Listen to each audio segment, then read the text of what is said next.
Hello, everybody, and welcome back to stream. Today we are streaming Agatha Christie, Hercule Poirot, the London case. Detective Hercule Poirot? Ah, Chief Commissioner. Poirot. Still can't say it right. On the contrary, it is a most convenient time.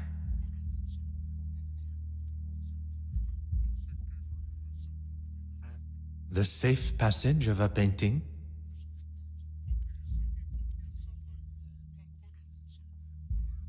Tell me everything.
If man was meant to travel the oceans in such conditions, he would surely have been given his own fins. A distraction is what one needs. Where is that blasted contact? How is one to prepare for an assignment if one does not have all of the required information? Very well. I shall wait no longer.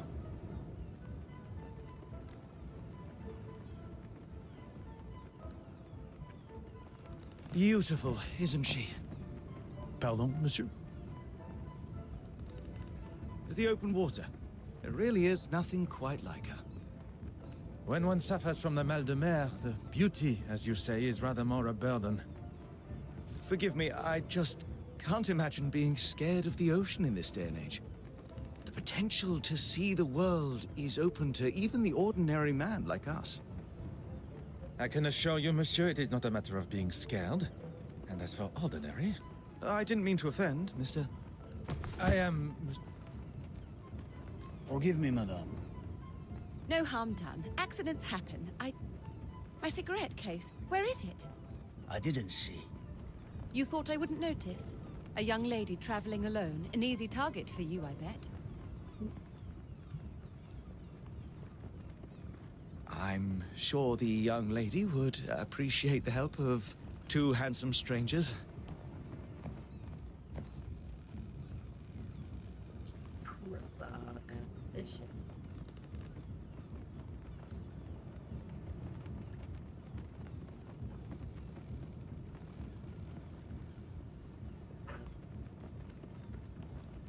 Ah.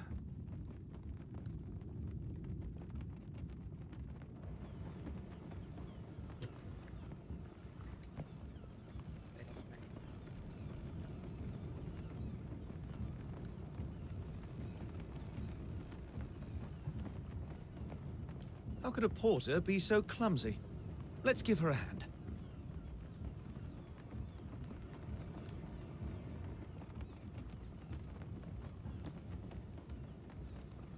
The young lady should not be left to gather her own things.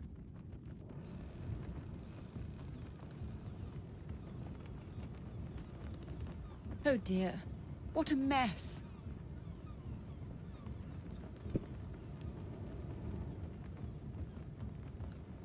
I didn't drop it on purpose. Oh. First off, Rar. Hello, Zen. How are you today? Second. Oh.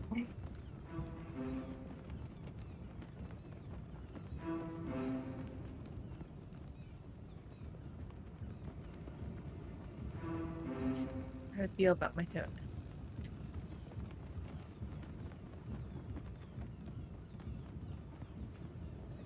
Something else I'm supposed to do.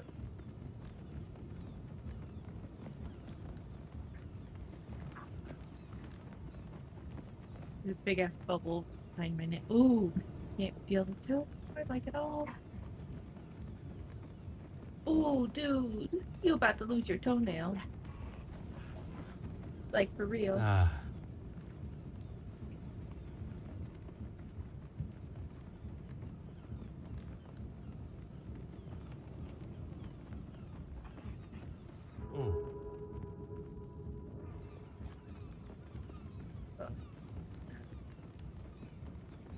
Aha. Oh, I know I am, but it's weird as hell. There's no way for you to like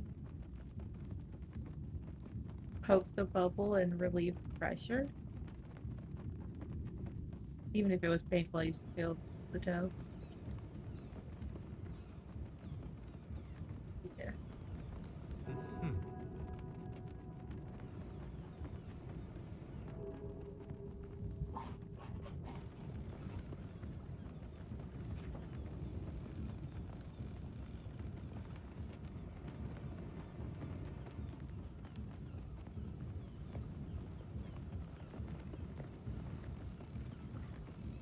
I've been told to not do that. I mean, wow. Oh dear. What a mess.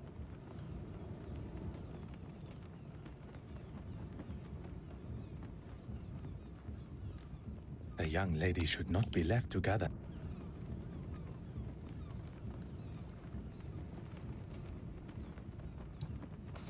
You are returning home?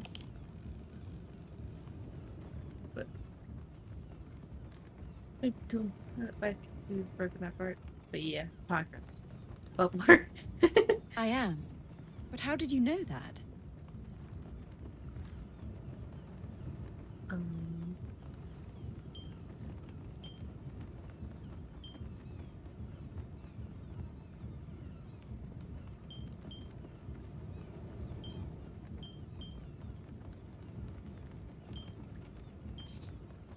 Besides your educated accent, the crest that adorns your cigarette case, it is of British origin. but other than the toe, how are you feeling, Zen? Very observant. It's the crest of my family, and the case belonged to my mother. I take it everywhere with me. Miss Florence Farquhar, a pleasure to make your acquaintance. The pleasure is ours. That looks like everything. Except for my powder case. Is this what you're looking for? Hello, I see you. It is! Thank you. Miss Miss Babanin. Anastasia Babanin. Anastasia. What a beautiful name. It was my grandmother's. Well, that's everything now. I can't thank you all enough for your help. I'd be happy to escort you. Here, I'll take your bag. Oh, yes. Okay, thank you. Cabin 4. I'll be right behind you. Anastasia, perhaps I can offer you a token of my gratitude in the bar later? That would be lovely. And you, Mr. Detective Hercule Poirot, at your service. A detective? I was not expecting to meet such a distinguished gentleman on board. I did not expect to meet someone of Russian descent on a ship between the great city of Antwerp and Dover. I never mentioned where I was from either.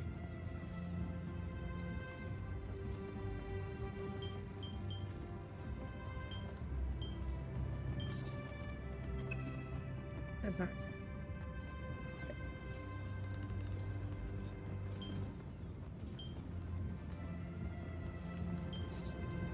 One did not have to.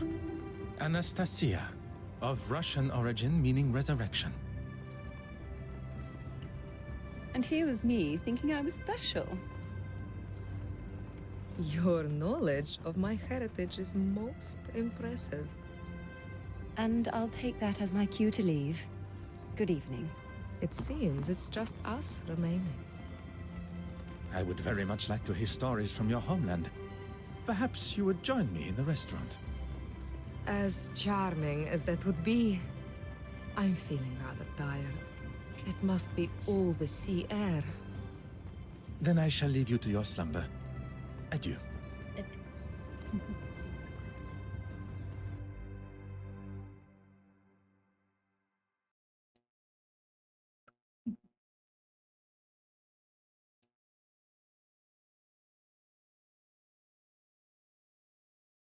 As much as I enjoyed the delights of the restaurant, I still found my mind drifting back to Mademoiselle Babagna.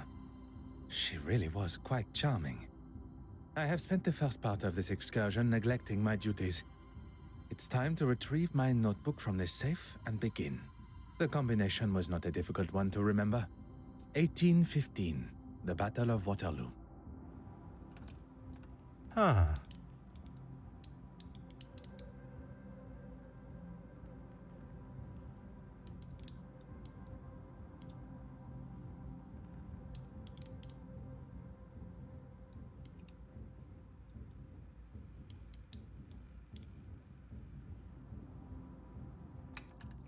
Et voilà. Time to... One cannot ignore such a blood-curdling scream.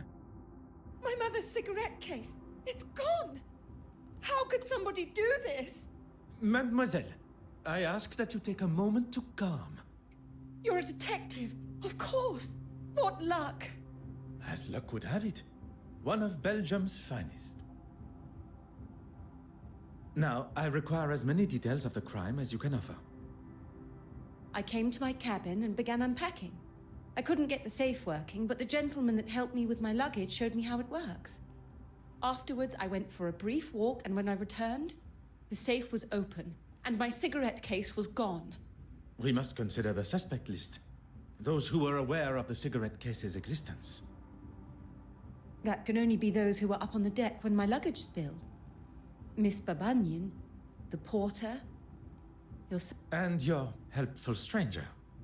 Yes, of course. I ask that you gather them for me. And while you are absent, I shall begin my investigation in here. If Mademoiselle permits. Whatever you need to do to find it.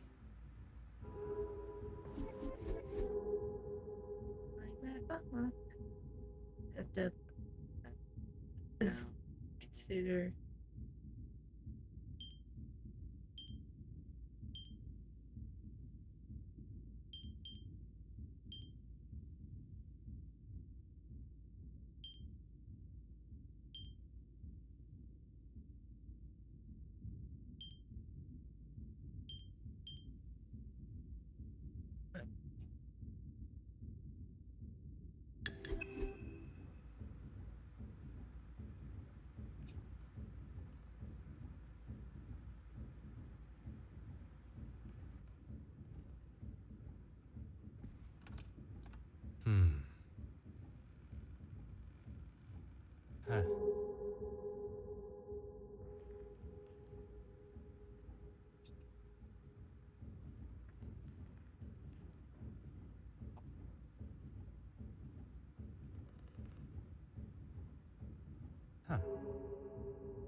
Move up.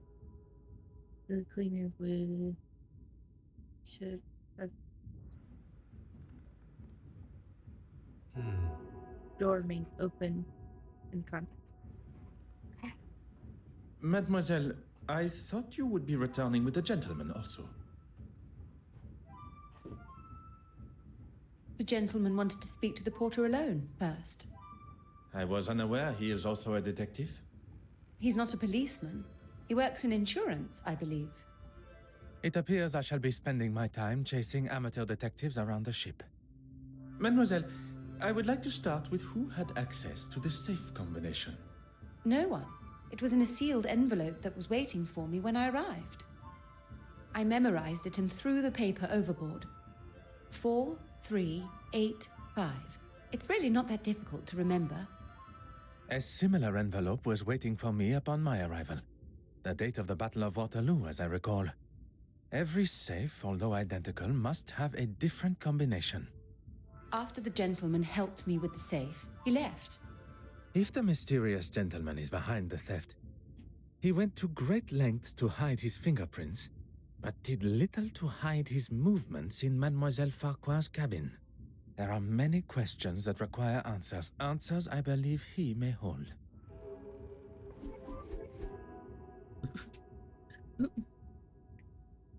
Investigating.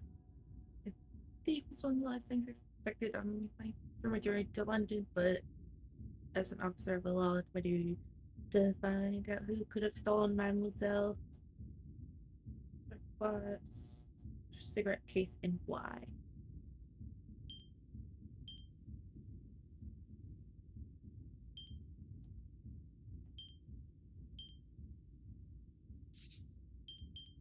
Some would say a lucky guess. I would say a moment of genius.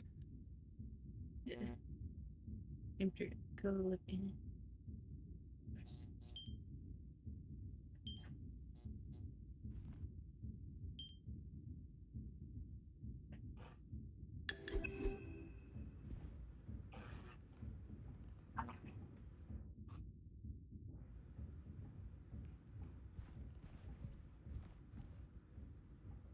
No.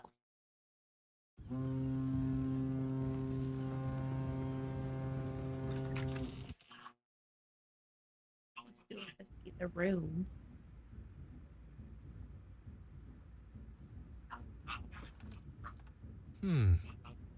Aha. Basically, start playing perhaps. There's a Oh. big friend.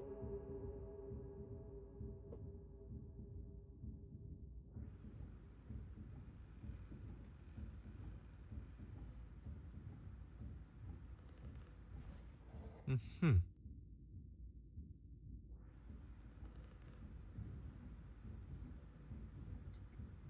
Go home.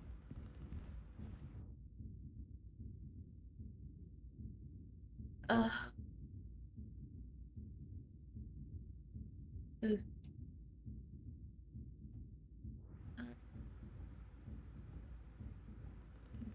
Mademoiselle Babagnan, I'm sorry we must continue our conversation under these circumstances.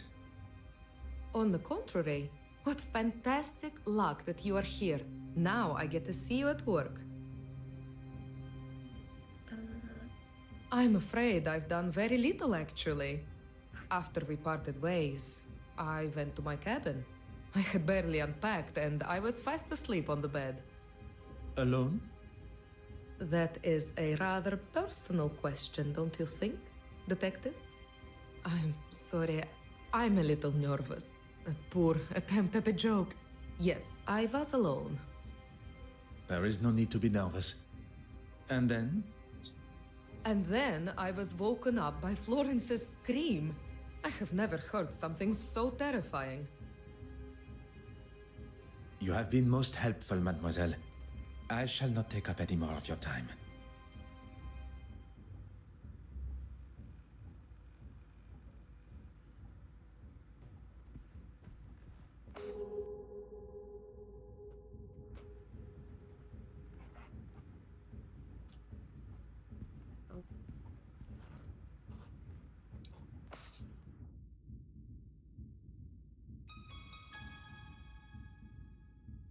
Magnifique. A fingerprint. Now to determine who it belongs to. You found one, detective? Ah, how exciting! I suppose you'll want to take mine. to rule me out, I mean. Luggage. Oh, That's packed.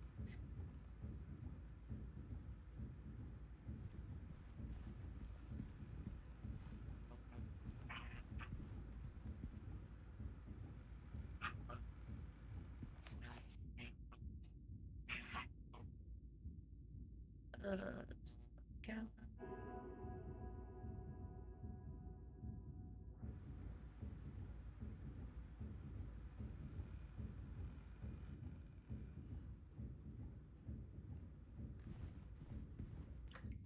huh. Uh,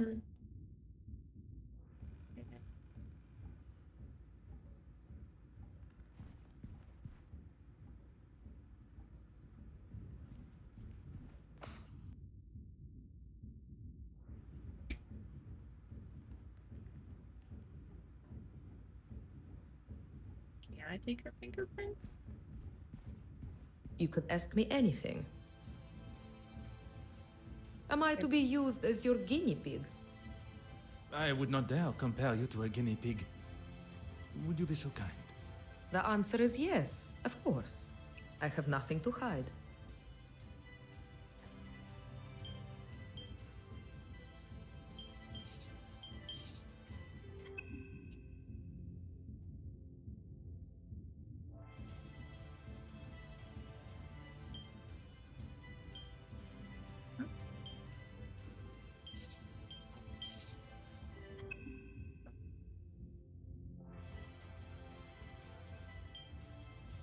Oh, I need something else.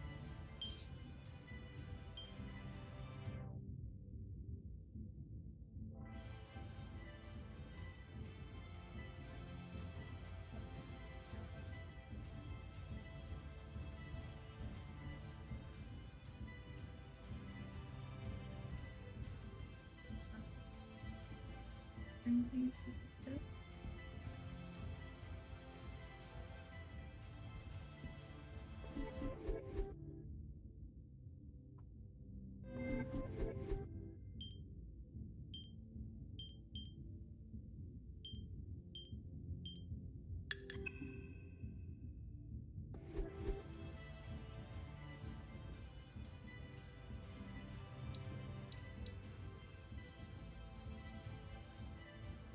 Mhm.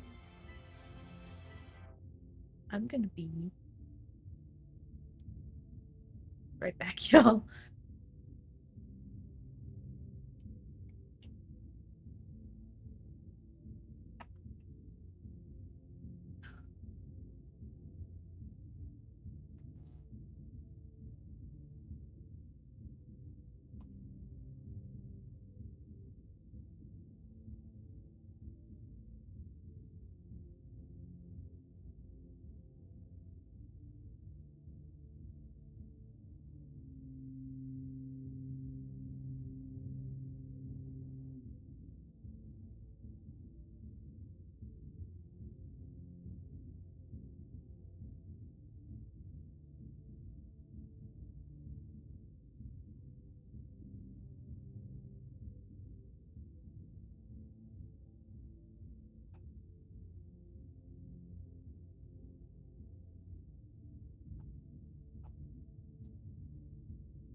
Alright, I am back.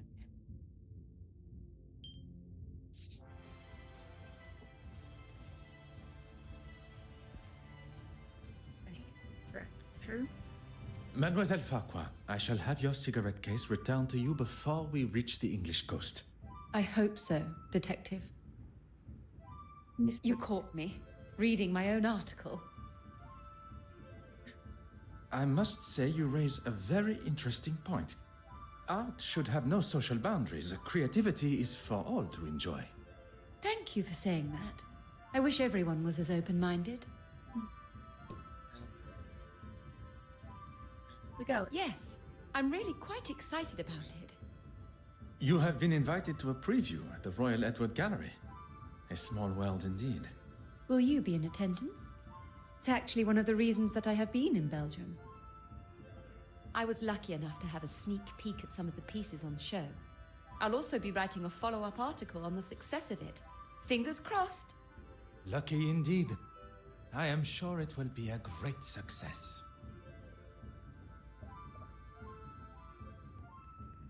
Um,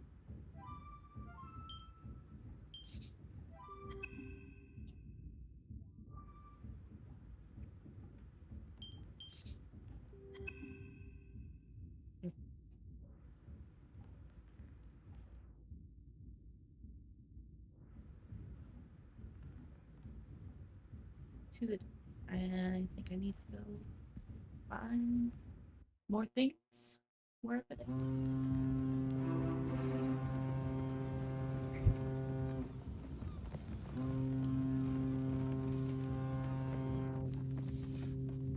Huh.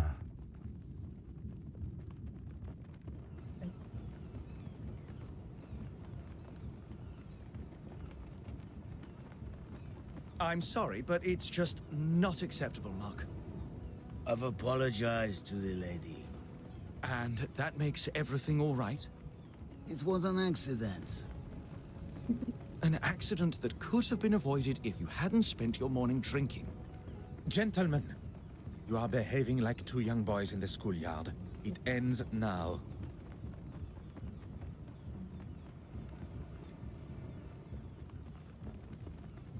Is Mademoiselle Farquhar aware you are acting as her knight in shining armor? I wouldn't go as far as that.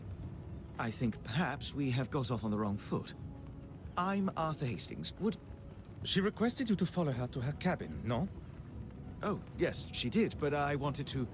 Speak with the porter privately? This was part of your investigation? Well, I'm not a detective. I was just... Then perhaps you will answer some questions that are vital to my investigation as a detective. What can I do for you?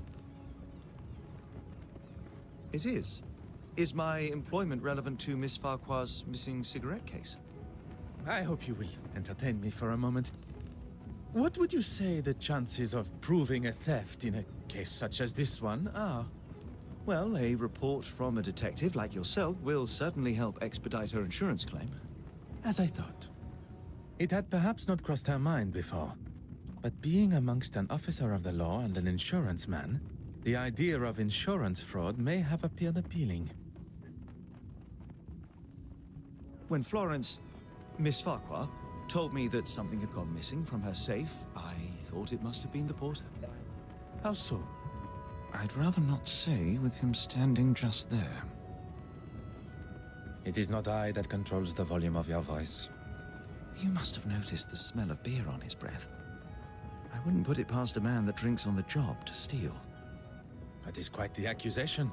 And if you were correct, you wish to settle the matter with him privately? I wanted to give him what for, but I suppose I lost my nerve. I'm what some would call a middleman. I oversee the handling of recently sold items and put the buyer in contact with an appropriate insurer. The mention of insurance initially sparked my attention, but the more he talks of his work, I believe he may be my mysterious contact from Lloyd's of London. It was your work that took you to Belgium? I can't go into too many details, but I'm actually delivering a rather special piece of art to London. I'm meant to be meeting an official of some sorts that's supposed to be helping me, but no sign of them yet. And it is confirmed. It concerns me that my supposed trusted colleague has found himself involved in the middle of my investigation. I will continue to withhold my true identity and see how Monsieur Hastings' involvement concludes. Merci. This really is an exciting case. Anything I can do to help Miss Farquhar, please don't hesitate to ask. Your enthusiasm has been noted.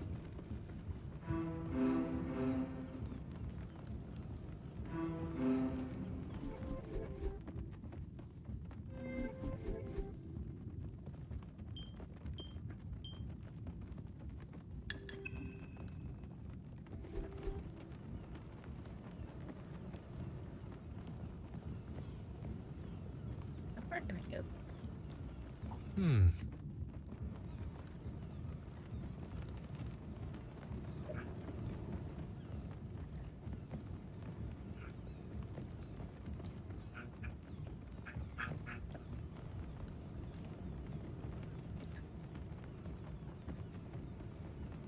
Perhaps you and I can have a more civilized discussion. I'll tell you the same as I told your friend. I will not be bullied. Intimidation is not my forte. What is uncovering the identity of criminals and making sure they are punished to the fullest extent of the law. And that's me? That is what I am yet to conclude. Who said anything about drinking alcohol? It does not take a detective to identify the distinct odor on one's breath. Maybe one to calm my nerves. My sea legs aren't here yet, that's all. I was in the cargo hold, cutting something with my knife, and it slipped. No harm done. I am not quite sure you understand what that means. So now I am stupid and a drunk? Do you have the knife in question on your person now? I don't. He stole it and won't return it.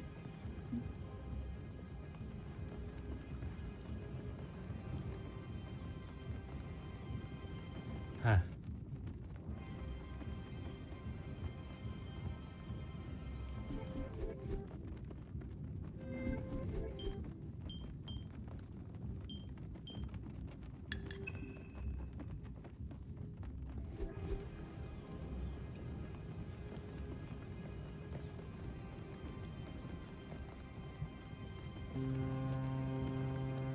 Do I have a...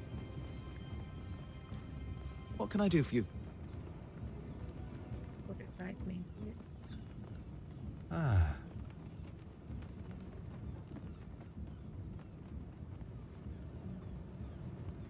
Ah. Ugh.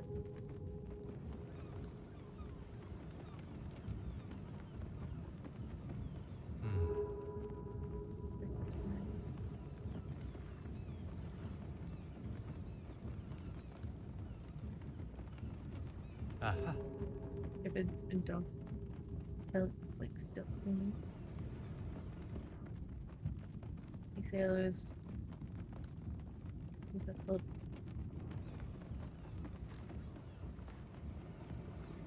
What can I do for you? You have been most helpful.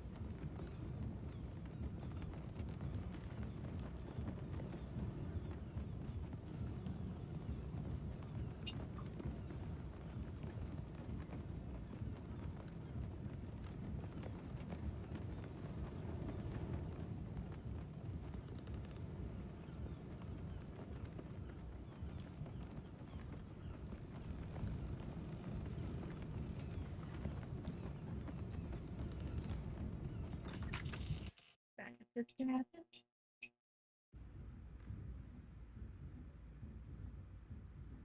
Okay. Of course. Whatever. You're saying Insured? Oh no, why would I have it insured? Anything of substantial monetary value. I'll stop you there, Detective. The cigarette case itself is hardly worth 2 pennies, but to me, it's priceless. okay. Not for a second. At least not with my permission. You probably think this silly, naive woman has left her valuables out, or I've just misplaced them. But I assure you, that is not me. It had not crossed my mind for even a moment.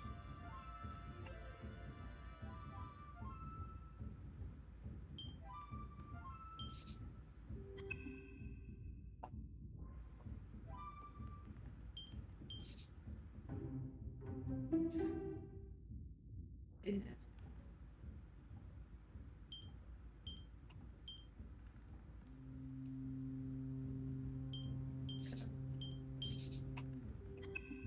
Alright, come on.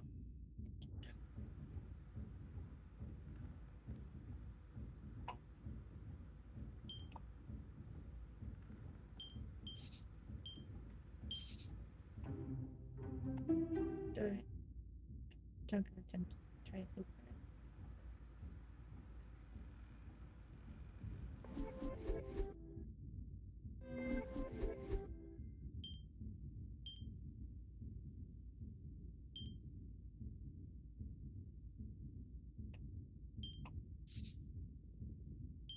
Come now. Think on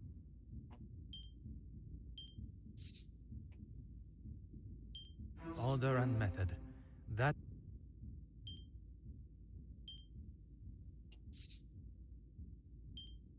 voila. There you go. Do not have to cook. Crap.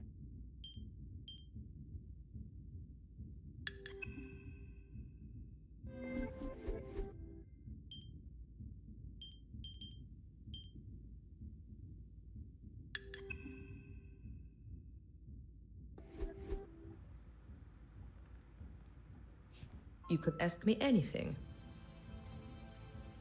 Am I to be used? I would not dare. The answer is yes. Need this thing.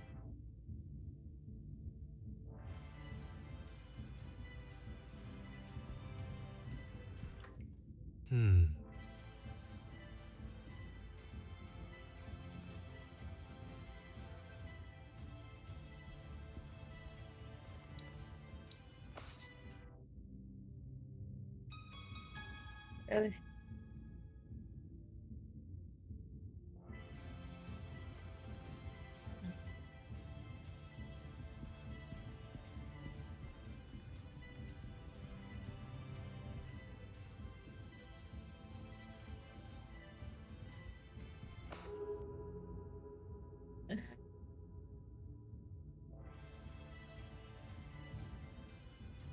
Does that mean I know? Mascara, yes. There.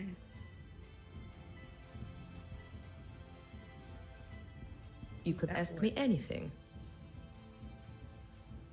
Am I to be used as your guinea? I would not dare compare you to a guinea pig. The answer is yes, of course. That's how you beast it. Keep their identity hidden. Let's now take the others.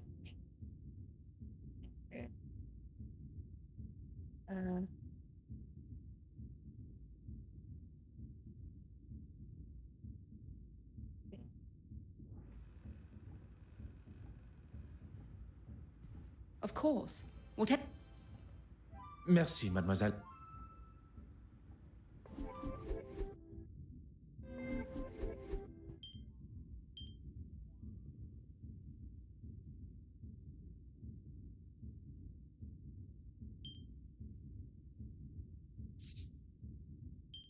Another success. I Yeah. kn- Careful to go with their trap.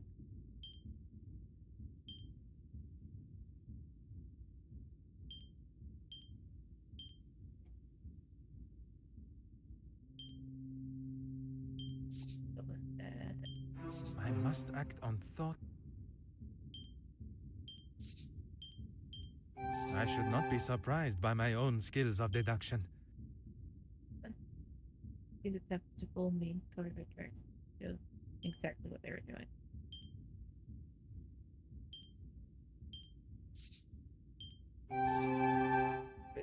Nothing more than a scapegoat for the lead. Hot on the culprit's heels. Okay. May have been the thief is beginning to waver. Someone good at like spray.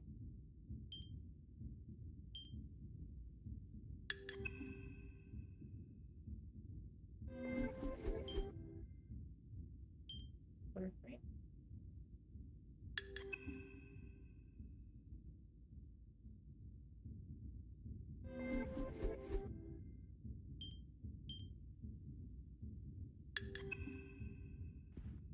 I must consider the suspects I have in front of me. Monsieur Hastings. He is keen to impress Mademoiselle Farquhar and claims that he was alone in his cabin working since. Mark Allard, the porter. Evidence suggests a rather amateur attempt to break into the safe, which in his intoxicated state would make sense. But it was just a ruse. The safe was opened quite masterfully, leaving only signs of a poorly attempted break-in. Mademoiselle Babagnan, a new friend to Mademoiselle Farquhar, who appeared at a most convenient time.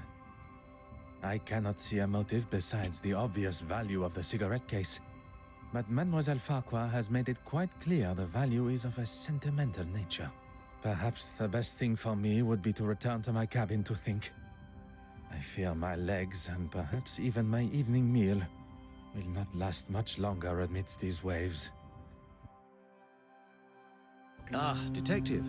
How goes the investigation?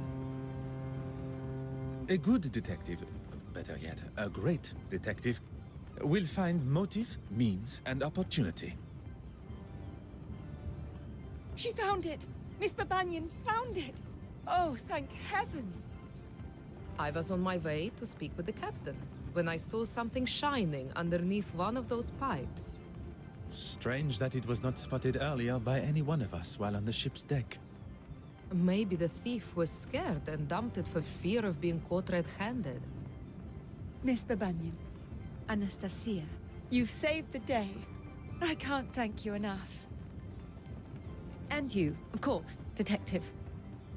I find Mademoiselle Babanian's explanation of finding the cigarette case rather coincidental. But without any definitive proof, I cannot suggest anything otherwise.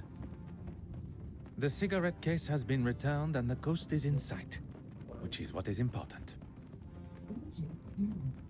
Although, there still remains a part of me that craves the truth.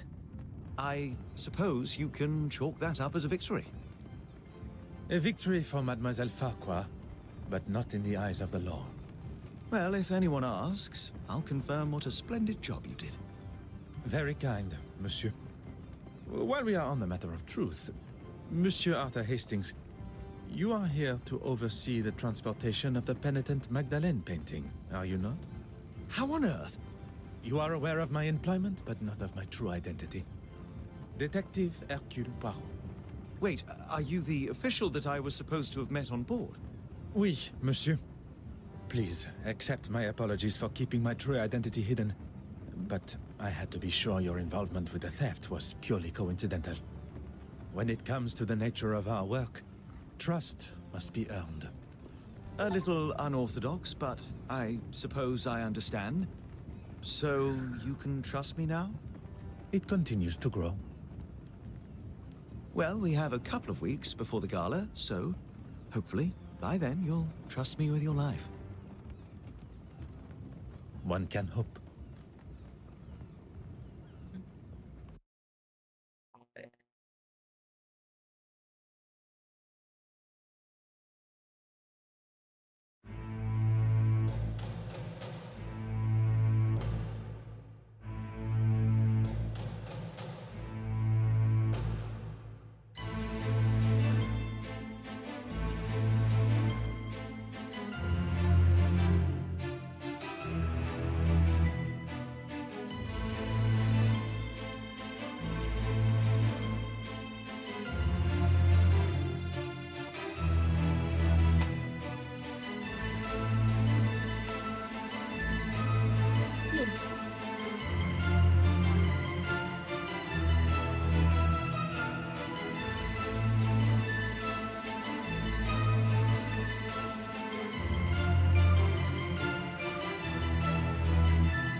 The learning case.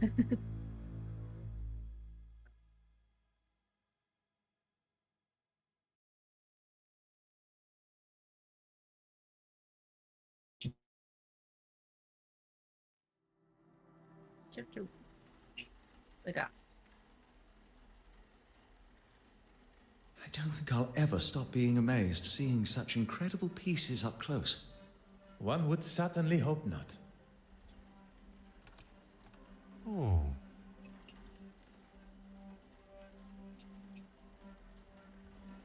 Aha.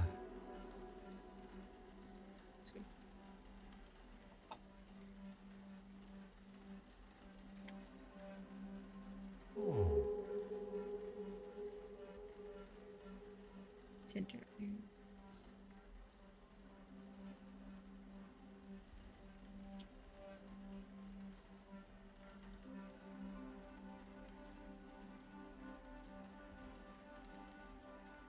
Oh.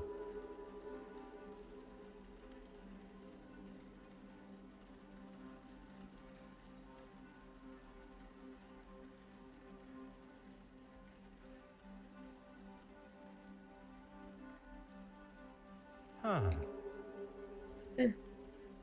Perfect complexion as I have seen. What do you gentlemen think of this particular piece? Can it really be? To a layman, perhaps. I'm afraid it's a complete fake. No. Such eloquent and delicate work. Very observant. But that doesn't make it authentic.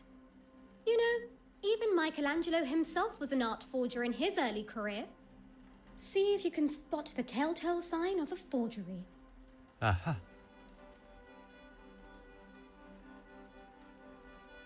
Mhm.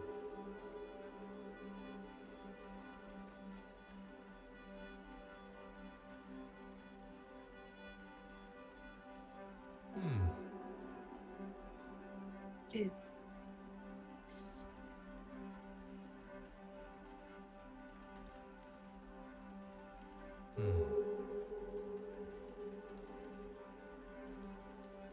The craquelure is inconsistent across the painting.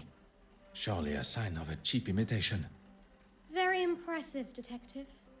Unconvincing aging is one of the most common giveaways of a forgery, whether it be in the craquelure, the smells of chemicals used to artificially age the painting, pigments that haven't dulled with age.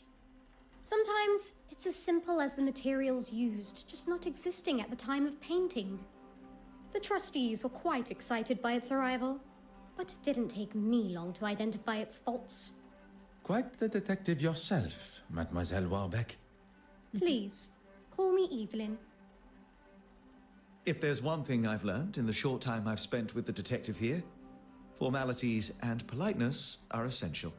They are a cornerstone of modern civilization and must be upheld. This city could benefit from more gentlemen like yourself. Now that the etiquette of our greetings has been decided, shall we finalize preparations? I was hoping you'd say that. The exhibition area needs to be secured. I wonder if you would be able to lock the remaining doors for me?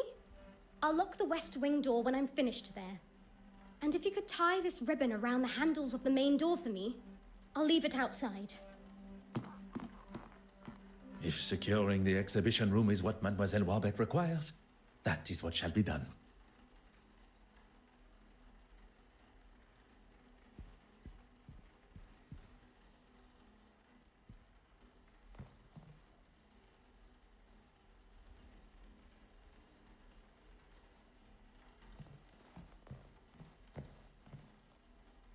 Huh.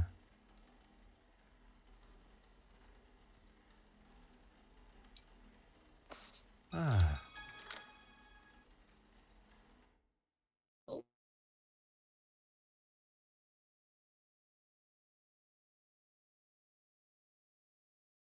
Miss Warbeck did ask you to make it look pretty. One shall complete the task to the degree it is requested. Symmetry is the key, you see. Oh yes, I see. Everything is now ready for the arrival of the guests. I assume you have the list of guests? I am afraid not. It would usually be an essential part of my preparation. In fact, it perturbs me that there is something I did not have time to prepare for. Would you like me to find Miss Warbeck? There may still be some time to check the list. Look, there's Miss Farquhar, with Miss Babinin? Seems that they became fast friends after the incident on the ship. Intriguing. Intriguing how? Speculation, monsieur. Nothing more. That head of yours is just constantly full of thoughts. Who's this? I have no idea. But she's sure to turn heads with such a fetching dress. I quite agree. And who is this dapper-looking gentleman? Mon Dieu. Wait a minute. Is that... Well, I never! Poirot, you devil!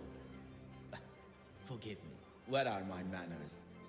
Detective Poirot. Goodness, Monsieur Demire. Poirot is more than adequate for an old friend.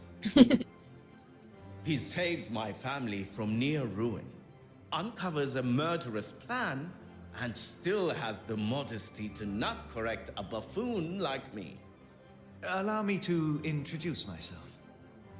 Heavens, my manners appear to have been replaced by surprise and excitement. Forgive me. Monsieur Demire, this is Monsieur Arthur Hastings. You've got yourself a partner now. Well, any friend of Poirot's is surely a friend of mine. Monsieur Hastings has been kind enough to show me the sights of London. A more than adequate guide. I would take that.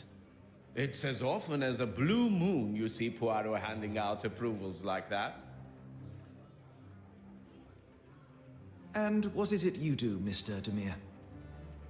A previous field medic, Monsieur Demire now finds himself working for... with his brother, doing most honorable charitable work all across London. Thanks. Need I say more? Could everyone gather together for a photograph, please? Would you all move a bit closer together for me, please? I didn't realize we were going to be in the newspaper. Is that a problem? No, not at all. I just want the camera to get my best side. Okay, if everyone is ready. So, Poirot, what on earth are you doing here anyway? My orders were to see to the safe travel of the centerpiece of the exhibition, the penitent Magdalene. Monsieur Hastings here travels with me, covering any administrations and insurance requirements. Art protection? That's a bit beneath the great Hercule Poirot, isn't it? Especially protecting it from this lot. Perhaps you would be so kind as to introduce us. Ah, where's the fun in that? We have to make sure those... You are referring to my little Grace? Little grey cells, yes? I've been playing a little game. I've been trying to find a painting to match each of the guests. At least the ones I'm acquainted with. I wondered, Poirot, do you think you can ascertain which paintings match which guests? I can give you a little info, but you'll need to make your own inquiries. Miss Irene Courtsmire. She's one you'll want to keep your eye on in the future art scene. Born and raised on a rather affluent estate, she turned her back on her parents in her teens to start a new life in London as an... She's a very nice young lady. Ah, really? Interested, are we? I was only making a comment on her nature, nothing untoward, I can assure you. Go, go, go. Get out from under my desk. Mew. Or as we are all meant to refer to him as, the Honorable Reverend Horace Mountjoy. He's a man of the church. I'm not sure what else there is to say. Go. If you're wanting to keep the lectures to a minimum, Move. I'd avoid admitting to anything that could even be considered a sin. Ah, Mortimer Aylesworth. If you've not heard of him, I'd get familiar with the name. Eton and Cambridge educated, he followed in his father's political footsteps and has already surpassed them. Johann Christiansen and his glamorous wife, Betty Allen. Betty Allen, the actress. The very same. They've been here in London for a few years, although she still plays down her boldness for British society, even with her recently taking a new role in the theatre. She did not take his name in marriage? Alan is her maiden name. Works as her stage name too. A lot snappier than Christiansen. And his employment? He's a partner for a private bank in London. He has told me what he actually does many times before, and many times I forgot. You will no doubt already know our host, Evelyn Warbeck. We have already made her acquaintance. Very pleasant, if not rather flustered by today's exhibition. That's everyone. Well, there's Mr. Hastings here. I'm sure we shall get to know each other better. And our mystery woman. Anastasia Babana. We met briefly while traversing the channel. Look at you, Poirot. Got a love interest of your own, huh? Monsieur Demire, must I remind you of why I am here? No. No need at all. I know you're strictly business. Let's see what you can do then. And come back to me when you know enough about the guests to solve my little mystery.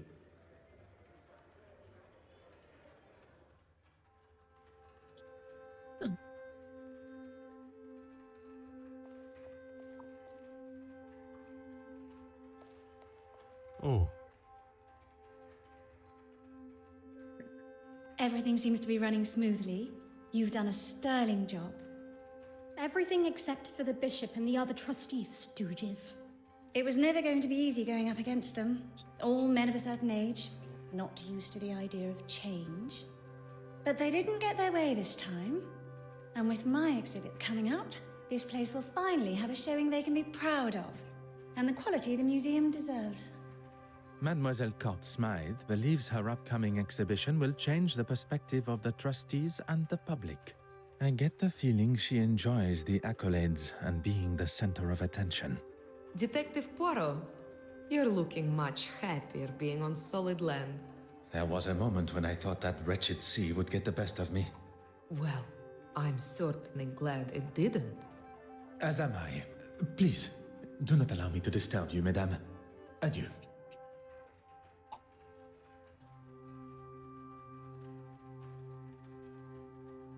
Conversation.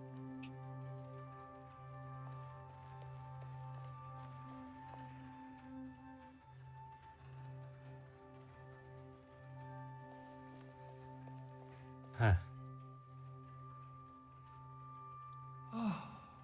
Beautiful, isn't it? Not like the modern tripe Miss Warbeck insists on bringing into the museum. Oh, the Lord will not look fondly upon her choices. I would hope one's choice of art would not affect one's chances for a better afterlife. Let's hope not, for her sake.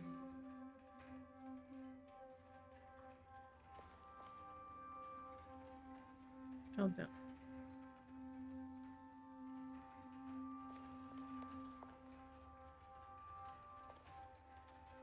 Them to it.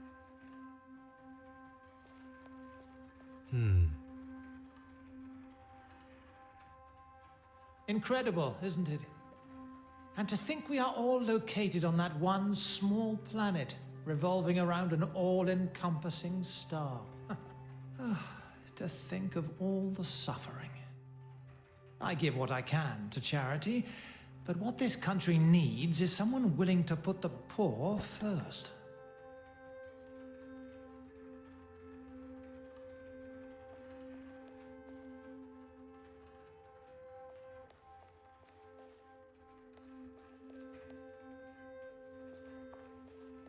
I'm well aware of where we are. I just want to make sure I'm looking my best for the photographs. And people call me the drama queen.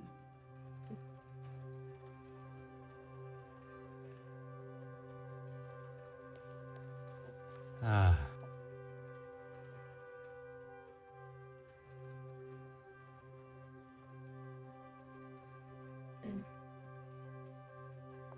Huh.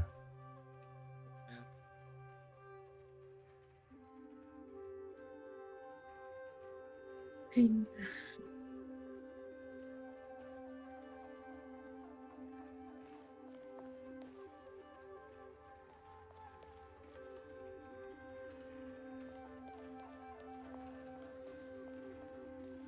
Huh.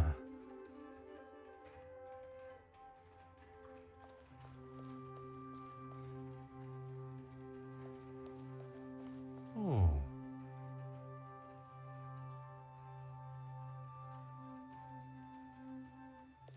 Huh.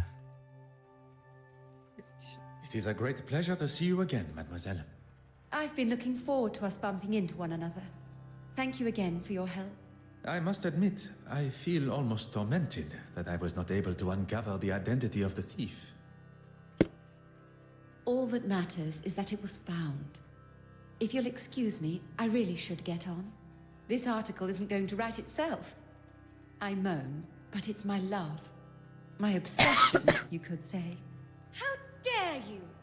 That might be something you say where you're from, but not here. Not to me. What a waste of champagne. I thought this was supposed to be a civilized event. Are you all right, mademoiselle? I hope you did not spill any champagne on your gown. Don't worry about me. It's only that wretched man that has got some cleaning up to do. His suit and his mouth, by the sounds of it. Do not allow this to ruin your day. I have no intention of allowing such a thing. In fact, we have business to discuss. It would be good to at least schedule a time that suits us both. Monsieur Christiansen and Madame Hélène have returned. You are to be the focus of Mademoiselle Farquhar's article. Miss Court Smythe here is the next big name, and she has been kind enough to offer me an exclusive interview. Madame Hélène has left via the exit, but Monsieur Christiansen has not gone with her. Do not allow me to interrupt your work. Ah, you've had more than enough time, Detective. So, how did you get on? If one is to discover the truth, one must proceed using the correct methods and cannot be rushed.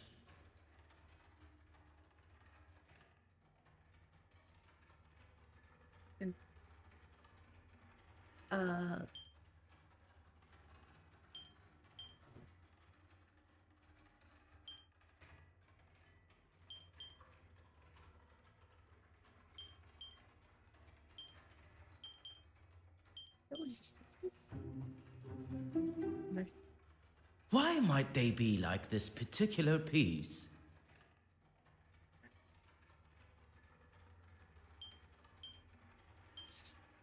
That's right! Although I shouldn't be surprised. Anyone else?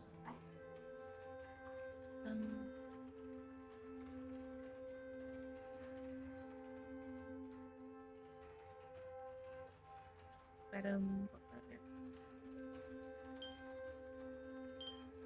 think she. Oh, the answer. Okay. I know it's not ours. I think it's this one. No.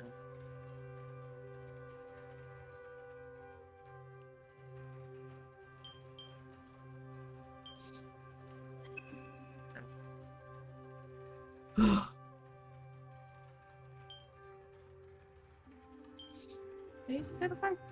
Is Jennifer. Okay. Why might they be like this particular piece? Underdog. That's right! Although I shouldn't be surprised. Anyone else? I think she's gonna be this one. So, yeah, Wild Horse. Why might they be like this particular piece?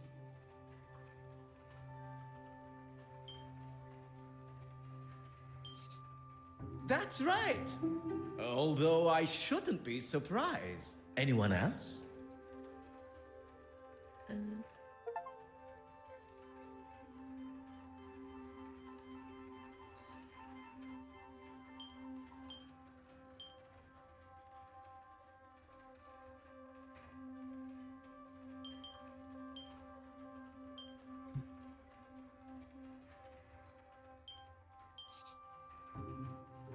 This the worker bee, yeah. Why might they be like this particular piece?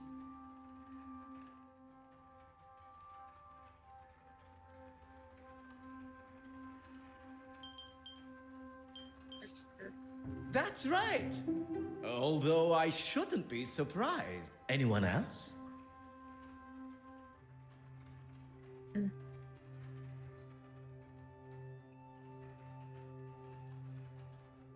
think it's this one.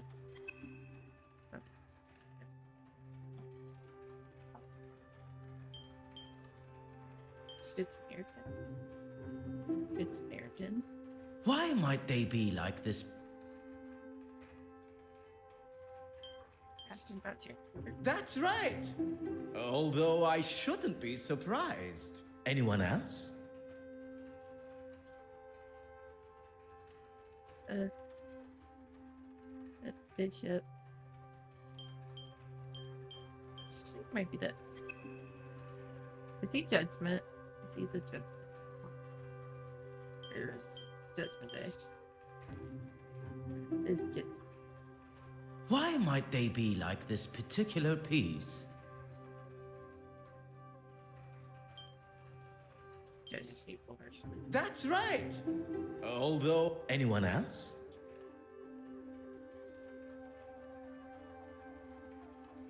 And she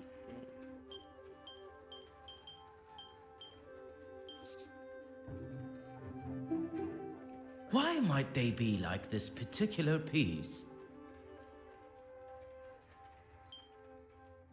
Center of attention. That's right. Although I shouldn't be surprised. That's everyone. Well done. I should have known it'd be no challenge for you. I have faced many a more demanding challenge, but few quite so enjoyable. Hi, is he okay? I think something's wrong with him. I think he's having a heart attack. He seems stable. Now's the time to get him to the infirmary. Oh, there's no need for that. I'm feeling much better already. Wouldn't it be best to telephone for a real doctor? Monsieur Demir was a field medic. What more of a professional is required? A field medic? Really? A field medic that has seen people in a lot worse states, who didn't have the luxury of a proper hospital. Oh, I didn't mean to offend. I'm sorry. If I am being carted off, the unveiling must go on. I will not have this silly old man ruining the gala for everyone. You drive a hard bargain, Monsieur Aylesworth. I'd just like to say a few words. I'm sure you would. Thank you all for coming. Here at the Royal Edward Gallery, we are proud to present such wonderful works by some truly fantastic artists. And with much negotiation and pleading, we have been able to secure a most fabulous and individual piece. Standing here with you, unveiling today's centerpiece, the Penitent Magdalene, really is a special moment for both this museum and me personally. So, without further ado... And the painting is gone. Oh my. Am I missing something here? Things just got interesting. It was... It should be... Is this some kind of joke? Evelyn, what's going on here? Oh, trust you to have no idea. You've really done it this time, girl. She's done nothing. It's not her fault. By the grace of God, it's somebody's fault. I am quite sure Mademoiselle Warbeck is as surprised as us all. S'il vous plaît, everyone. Remain where you are. Please do not touch a thing.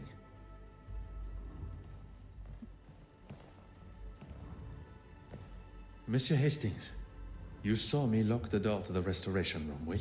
Of course, I was by your side. I'm going to be in a lot of trouble for this. You are not responsible for the painting's disappearance. But who is? Do not allow any of the guests to leave the main hall. And what are you going to do? What is required? One's job.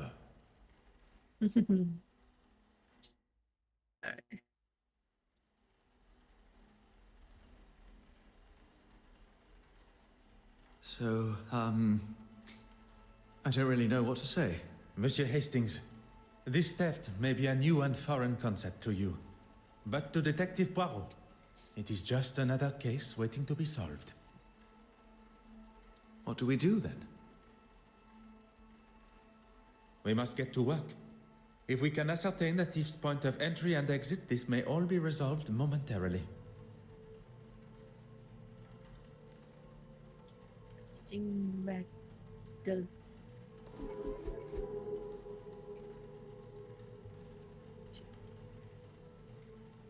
points of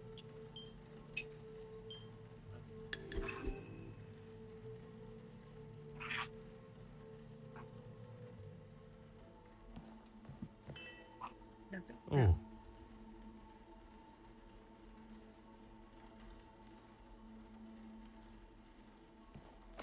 Aha.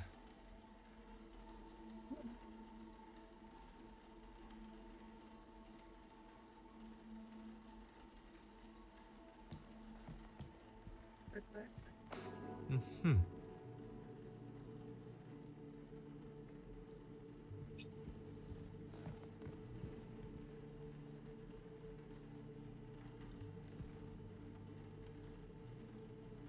Aha.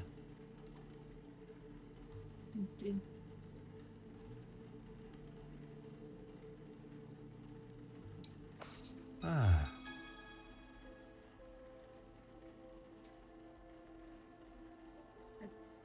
Okay.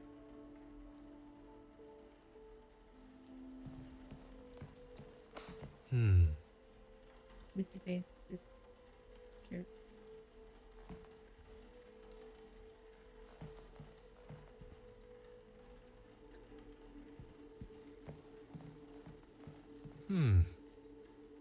Darkness and continues.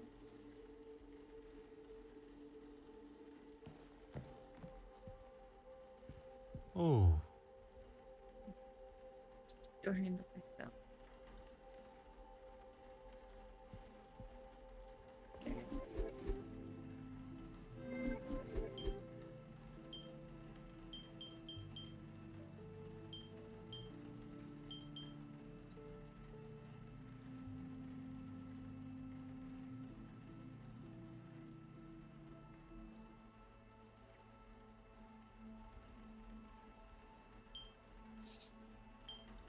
Come, my little Grace Anne.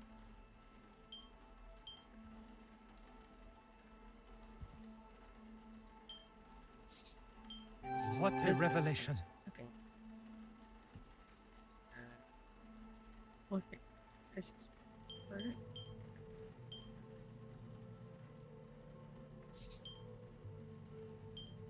One step closer to revealing the truth. He cleared his young guard veins. With them all.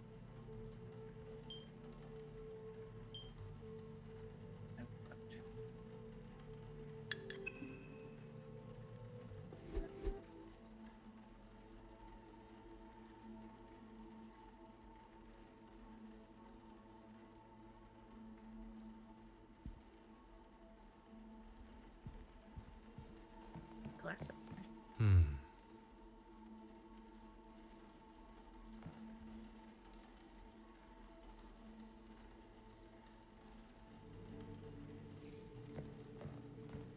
Oh.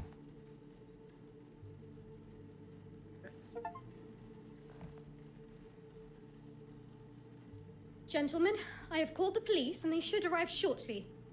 What can I do in the meantime? Do you still hold the master key? Of course. You are the only other person who has had access to it. Très bien. Please keep it close. I believe the thief may be one of the guests here today.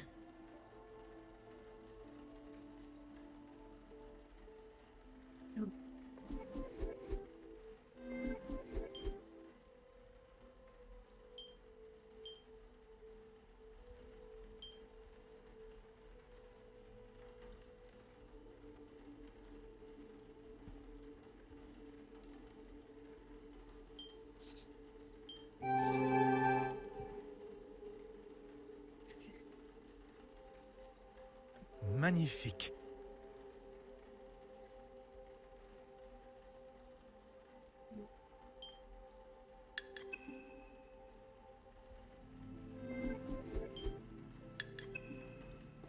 Monsieur Hastings, I pose this question to you. If Mademoiselle Warbeck still has the master key... Is she not a suspect herself? Très bien.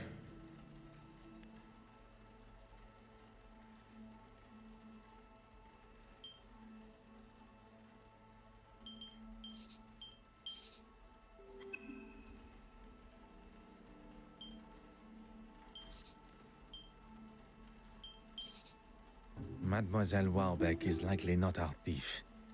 The real thief did not care about the museum and what is hung on its walls. At some time during this evening's festivities, the key was taken from her pocket and used in the restoration room door without her knowledge. If we find the pickpocket, we will uncover our painting thief. First, we must search the restoration room.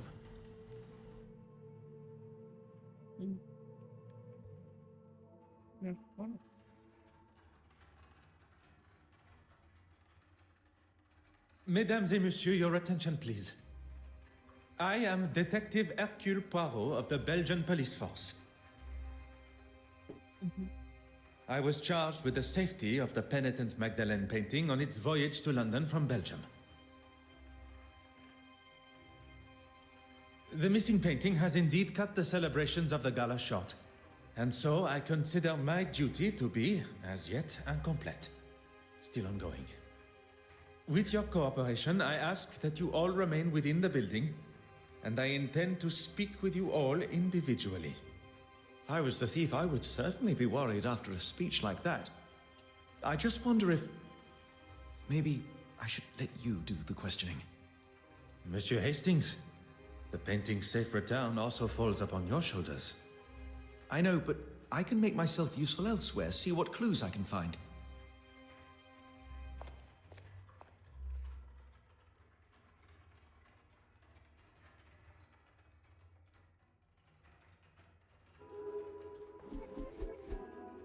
You mind that?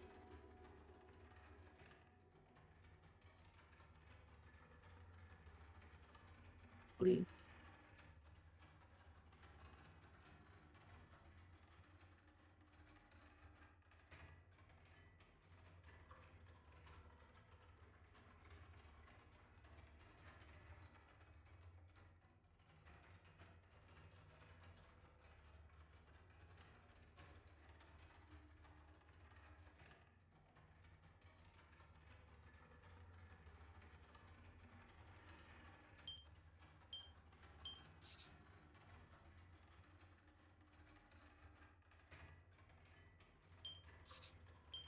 Where is the sense in that?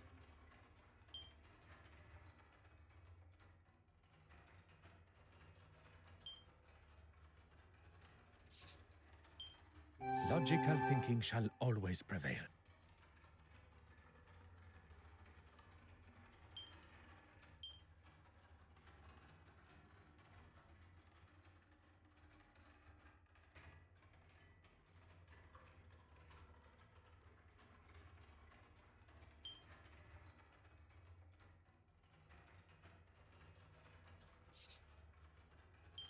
The answer was staring me in the face.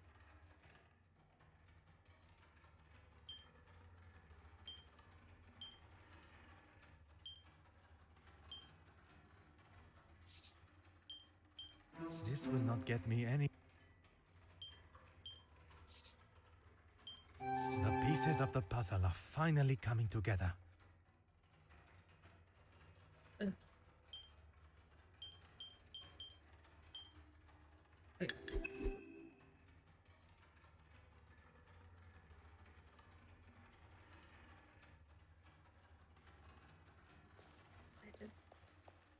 Bonsoir, mademoiselle. It seems trouble follows you, Detective. So it would appear. And the faster I am able to ask my questions, the faster this trouble will be resolved. I saw Betty leave the main hall and head for the West Wing after the whole champagne debacle. What do you think that was all about? It is not my job to speculate on such private matters. It is to uncover the location of the missing painting and who is responsible. If there is someone who can, it's you, Detective. Merci, mademoiselle.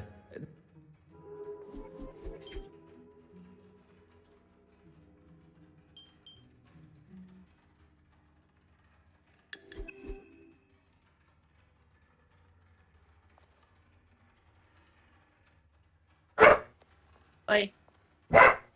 Mademoiselle, if you have a moment, I wish to ask you some questions. Look around you, Detective.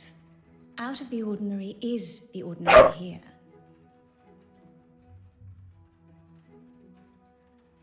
Regarding the guests of the gala, you had the opportunity to speak with them all? I met that delightful Farquhar girl, the art critic. With any luck, her article will finally give me the respect I deserve. Your talk on the balcony went well, I presume. Well, indeed. We weren't up there for long before the poor politician was struck down. What luck for there to be a doctor at the scene. And for us to have a detective here, too. Before I wasted a perfectly good glass of champagne on that man, you mean? That is certainly one way to tell the story. I'd hardly call him trying to push himself upon me as a story. With his wife in the same room? You think a man with that much arrogance cares? Women are nothing more than objects to him. One day he'll learn his lesson.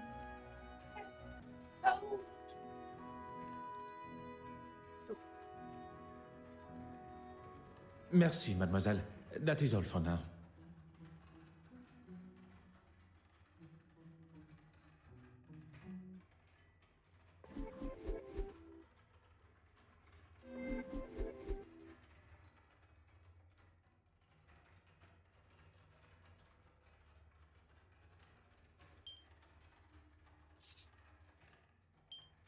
Is there something?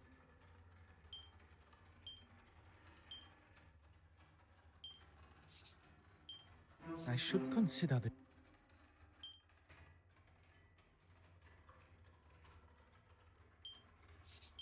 The evidence suggests some...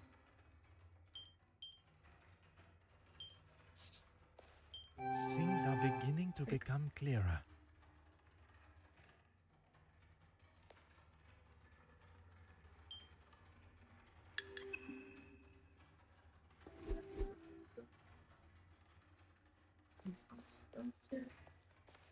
Bonsoir, Mademoiselle Babagnan. Please, Detective. Surely we are past those formalities.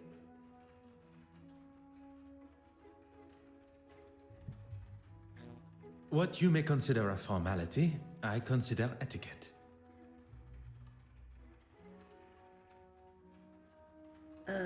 Well, I had the pleasure of meeting the other guests. I feel so fortunate just to be invited myself. Modesty is the color of virtue. Now, mademoiselle, you were saying... Oh, yes. We all gathered for that delightful photograph. Then I spent some time looking at all the wonderful art. I did notice the actress and the politician returned to the main hall together. And the other guests? I saw Bishop Mountjoy and the politician, oh, forgive me, I forget his name, leave towards the east wing together. It was much earlier in the night. Well, before that. You have been as enchanting as always.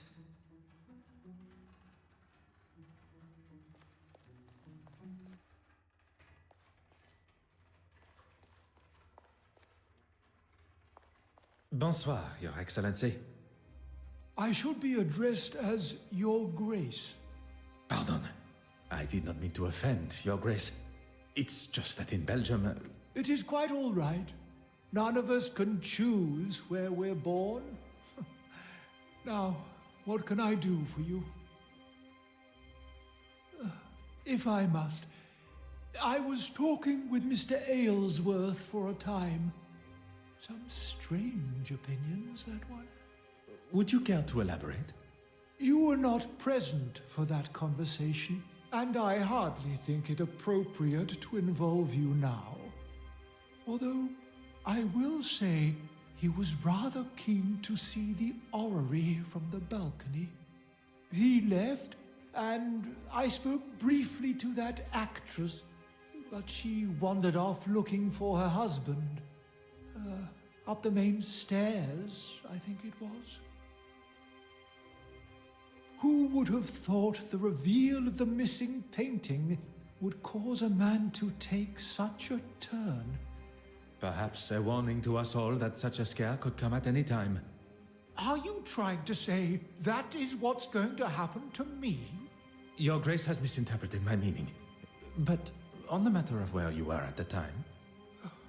Then maybe you should think before you speak. And I was talking with a young Russian girl. Merci, Your Grace.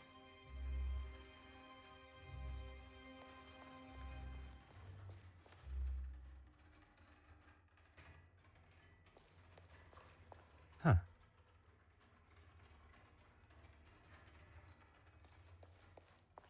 Madame Warbeck, a moment of your time, if you will. I was rather busy, as you saw, especially with Irene and her disappearing act. Disappearing act. An artist and a magician. She is a woman of many talents. She was nowhere to be found. Is that better? She was supposed to help me organize everything. Then I saw her throwing her glass of champagne at Mrs. Allen's husband. I was hoping to speak with her after, but I didn't see her again until she was calling down from the balcony following Mr. Aylesworth's collapse. Mr. Christensen, Betty Allen's husband. After the theft, on my way to telephone the police, he was looking for something in the West Wing. Merci, mademoiselle. That...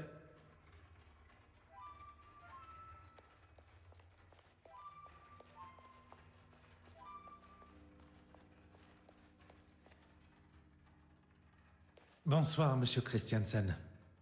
Detective, what a mess you have on your hands. That is certainly one way to describe it. Perhaps you can begin to help me to clear up this mess.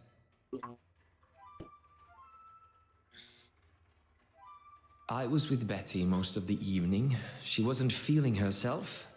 I'm glad I didn't leave and miss out on all of this. Don't tell me you don't get a little thrill when a new case appears. I do not think about such thrills, Monsieur Christensen. Only justice. All business, no pleasure, I see. I remember seeing the priest.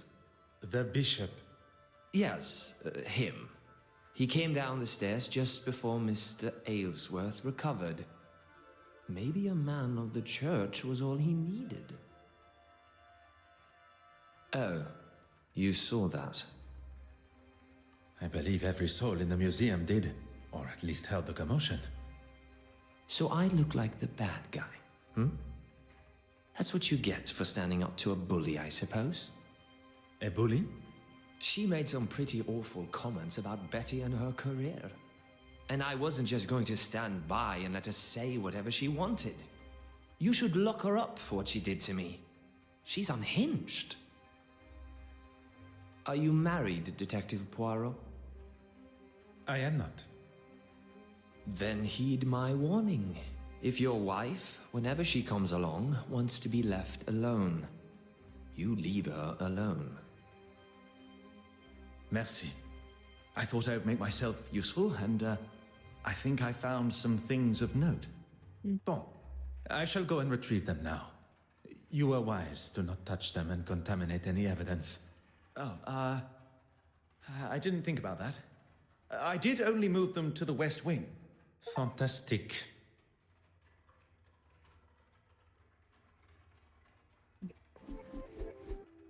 Yeah. Dots to connect. Okay.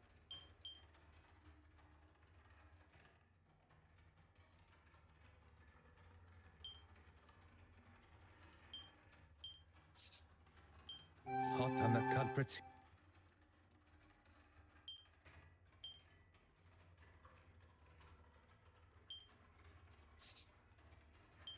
Things are beginning to become...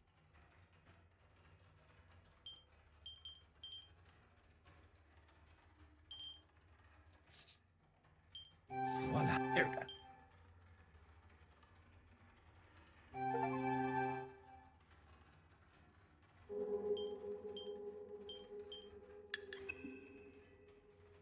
The steward.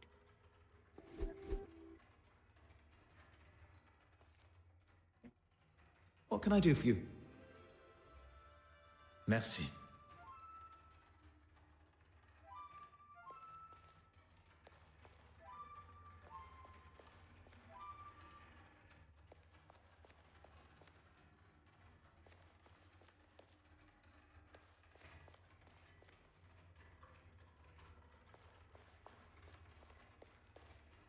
You seem to.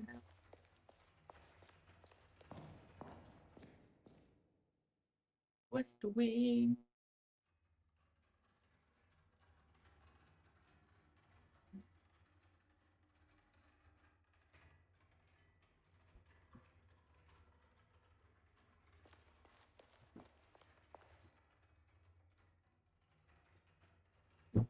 Ah. Is there people? Hmm.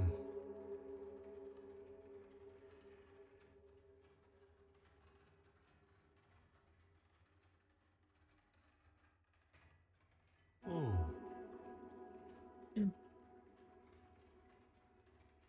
Okay.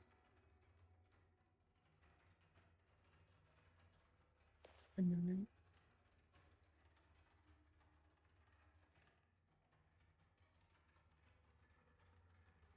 Huh.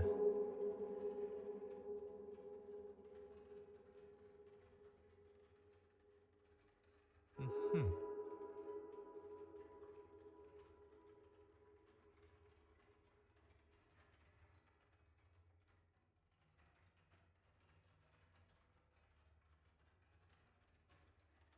Ah. Stuff I take like a full like shoot.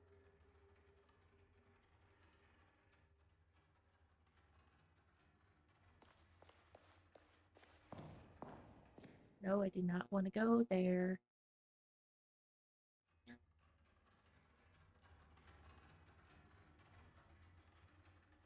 Let's see what else was left in here for me.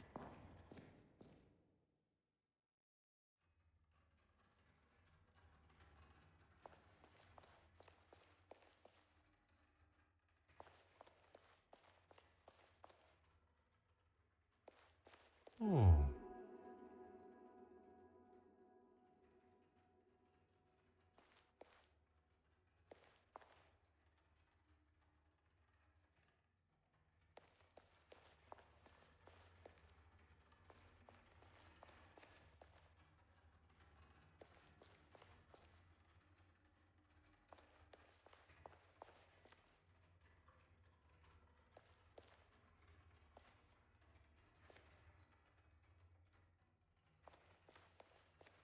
Aha.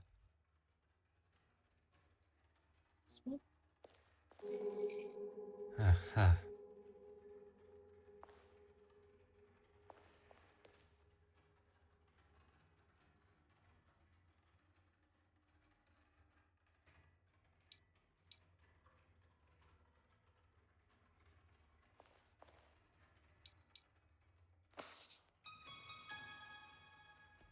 Good. Good. What? And-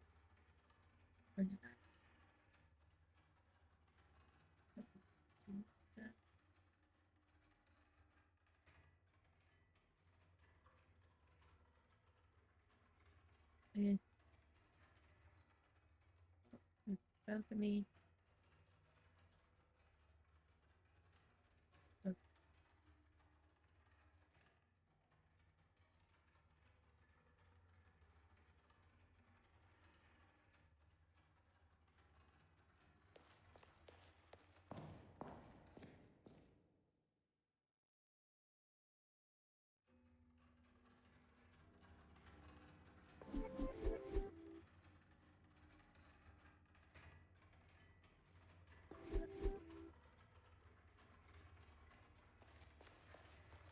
there's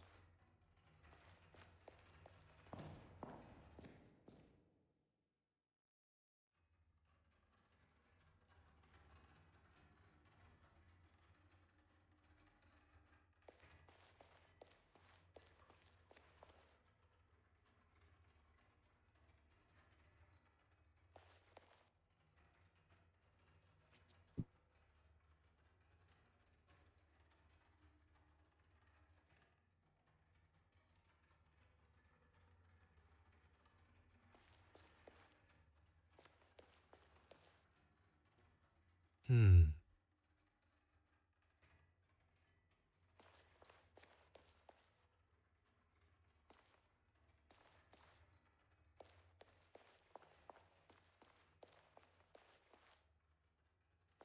Huh.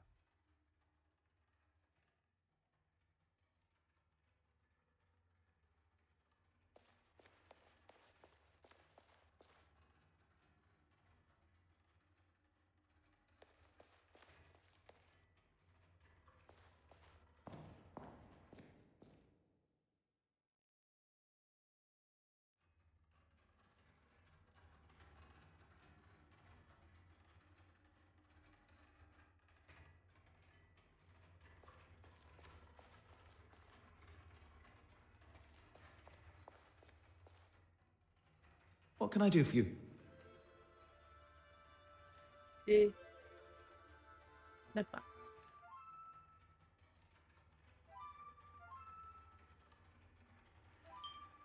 Maybe Betty.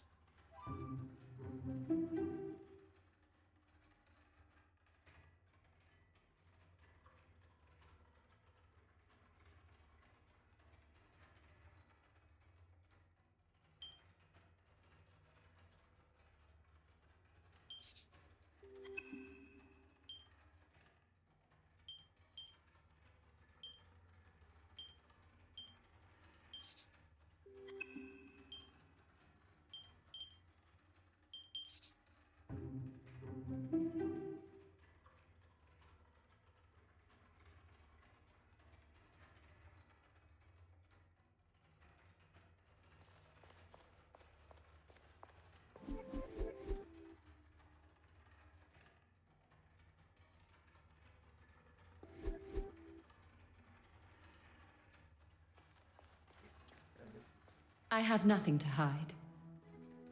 Merci, mademoiselle.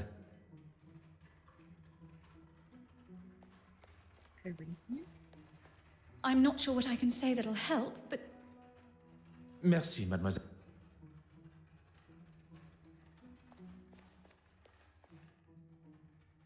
What can I do for you? Merci. It would be my pleasure.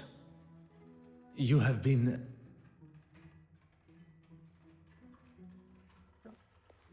So I have to stop. If it'll help retrieve the painting.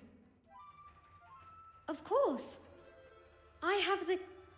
Mademoiselle, the key? I'm sorry. You said it yourself. I think I should just hold on to it. I was not expecting Mademoiselle Warbeck's hesitation. Mademoiselle Warbeck, I really must insist on access to the restoration room. I find your reluctance to oblige a little troubling, mademoiselle. Now listen. I am the curator of this museum, and I... Miss Warbeck, will you let the man in? I, for one, would like to get to the bottom of this tonight. please, Evelyn, let's not drag this on all night. Evelyn Warbeck? That's me? Detective Inspector Hardwick.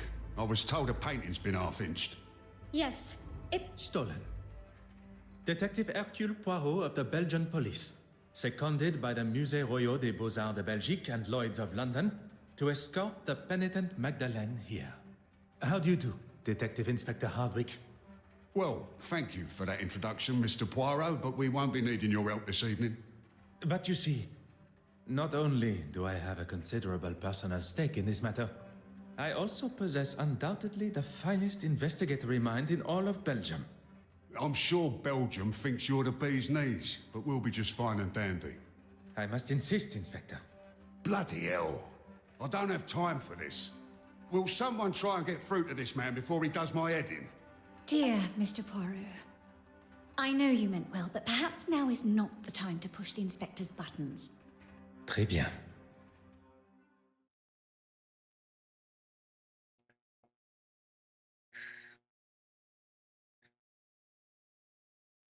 Monsieur Hastings, the fate of the penitent Magdalene lies in our hands. And Miss Warbeck's career, by the sound of it. Then we shall waste no time. We have spoken with a number of the guests from the gala, but there still remains those who are absent. They may be able to offer a clue as to the thief's identity. then, let's go and find them.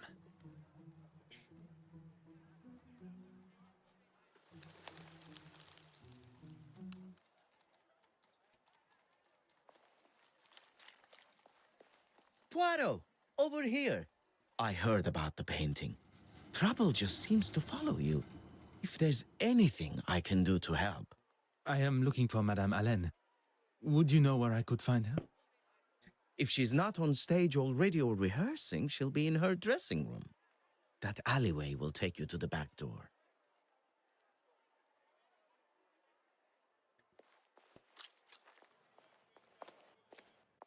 Miss Anne. Oh, this isn't quite what I was expecting from a famous star like Betty Allen. A famous star that is not on stage, nor in her dressing room. You don't think something could have happened to her? Combining the state of the room and her being absent, I fear something sinister may indeed be afoot.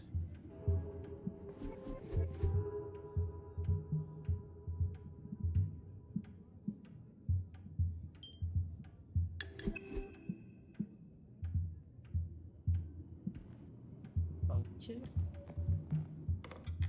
Mm-hmm.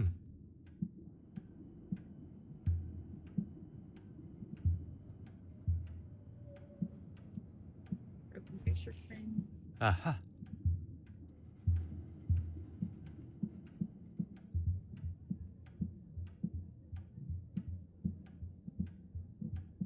Save. Huh. Oh. Huh.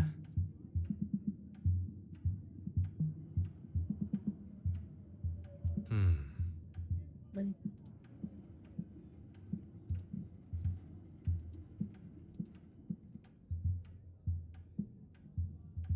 Oh. Pairs.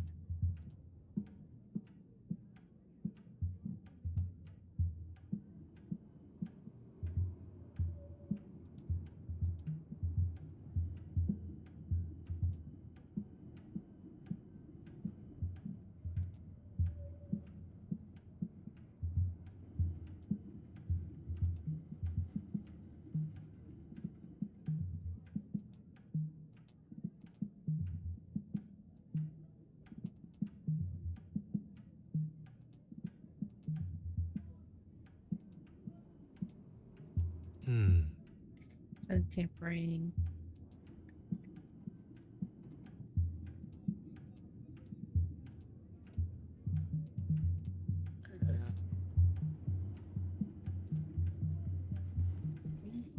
Ah.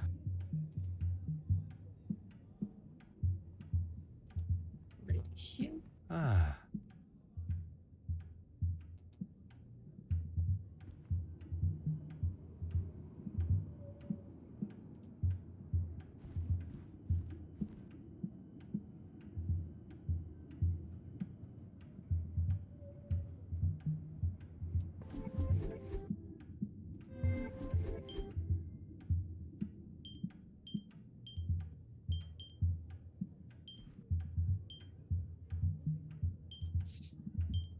Magnifique.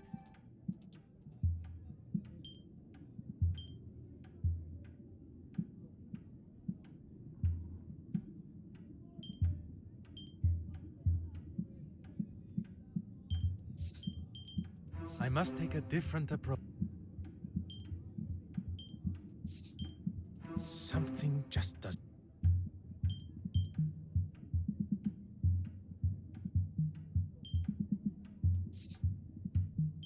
I cannot see the logic in this.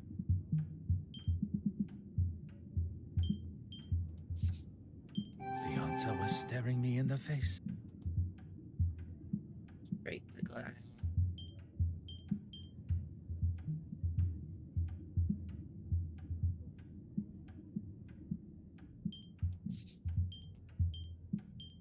I should not be surprised by my own skills of deduction.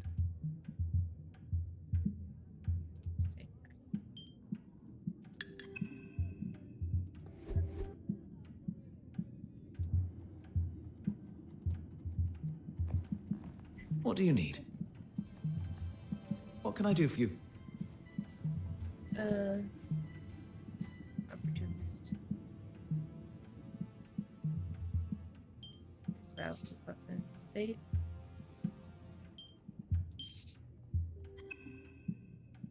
Something that.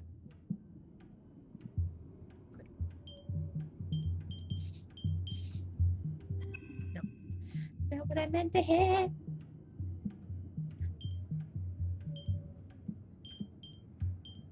That was left to the safe. The fact that there are valuable items remaining in the safe leads me to believe that the thief was looking for something specifically. Something that they knew would be present in the safe. Meaning they had previous knowledge of the contents of Madame Helene's safe. In effect, they must know Madame Helene herself.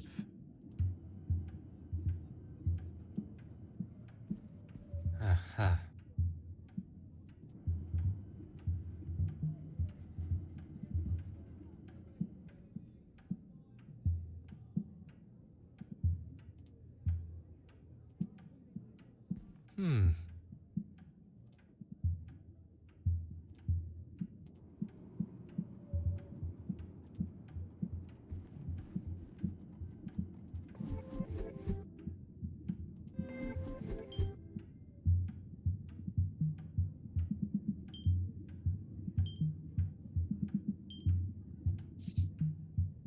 I should consider this.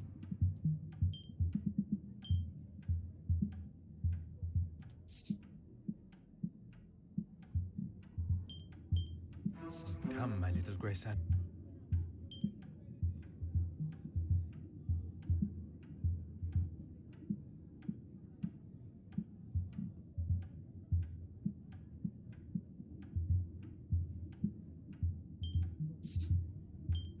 I must act on thought.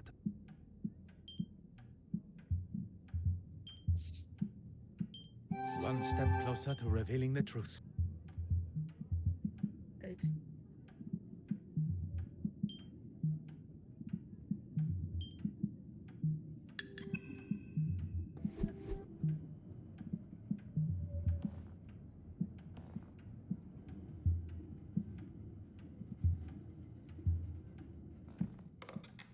Oh.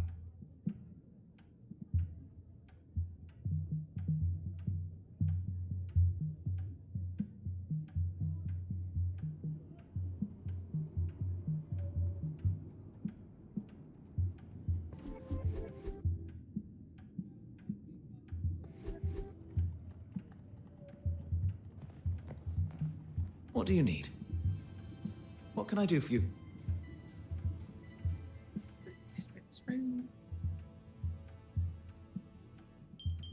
He was Betty. Why, Mrs. Allen?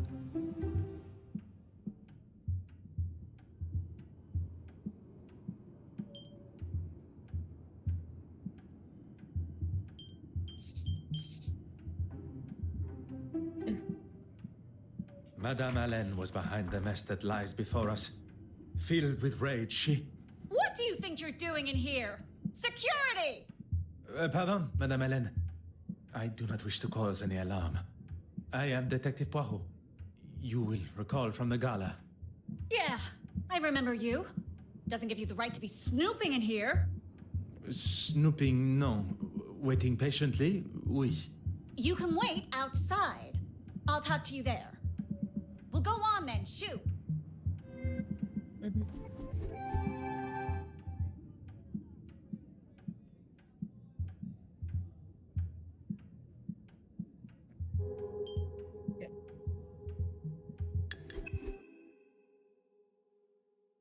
Canvas.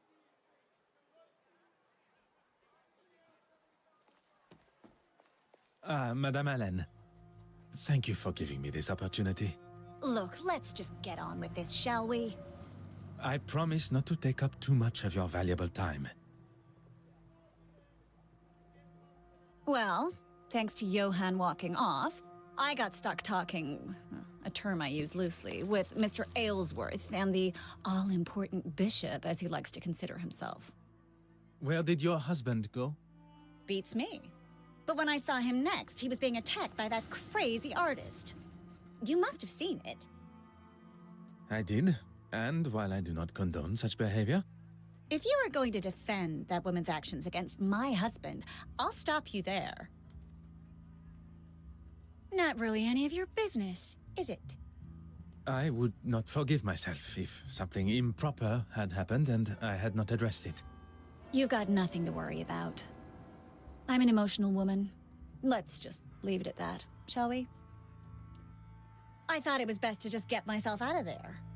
He may have bitten his tongue, but if I'd got my hands on her... Your husband mentioned you were feeling under the weather, no? Me? No. Ah, je vois. May I also ask about the snuff box that was found? I've heard the Brits like that stuff. Not for me, though. Sorry. You have been most helpful.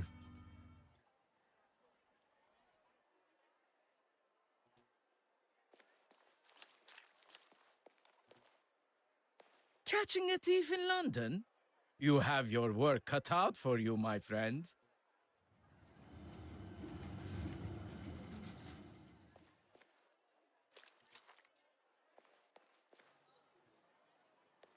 What do you need?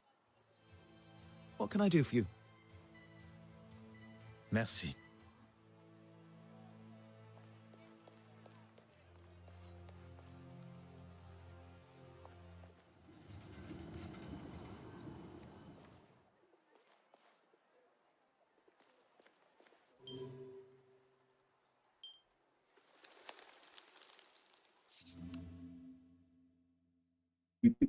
Just run.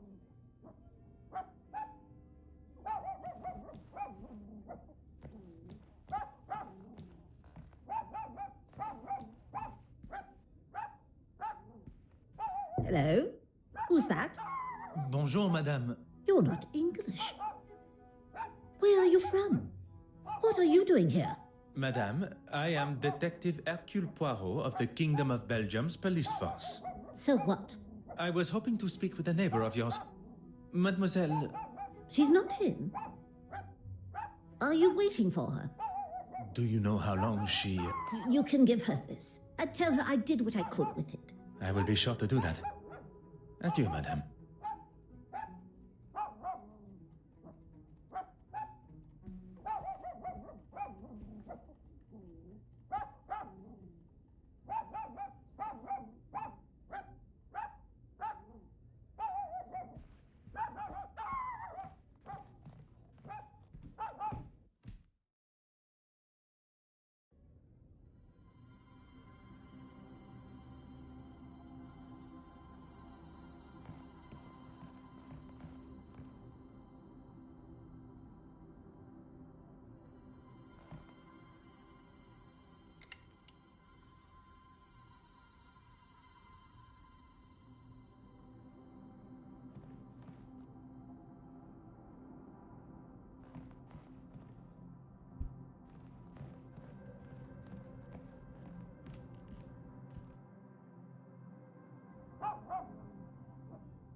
You're just full of questions, aren't...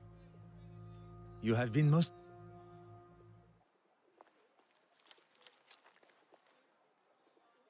Catching a thief in London?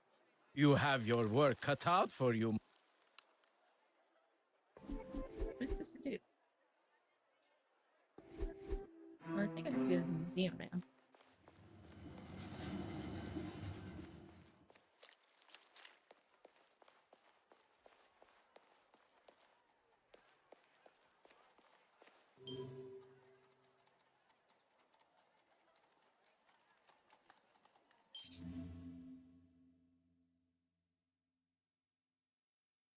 I told you last time you made a mess of things that if anything else was to happen... So, you are blaming me for the painting going missing. I have poured my heart and my soul into... Pardon. Perhaps this is a conversation that should be had behind closed doors. This conversation will happen where and when I want it to. What Detective Poirot means is maybe somewhere a little less public would be a better place to have it.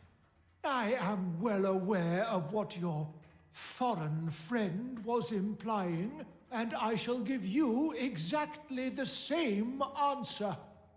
Let us not say anything that one would later regret. A moment to breathe for everyone, perhaps.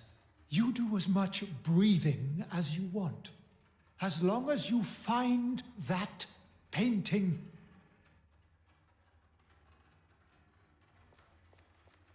Mademoiselle, may I request a minute of your time? What can I do for... Can you not see that we're busy? Your Grace, there are matters we really must discuss. You do understand my time is valuable, don't you? Merci.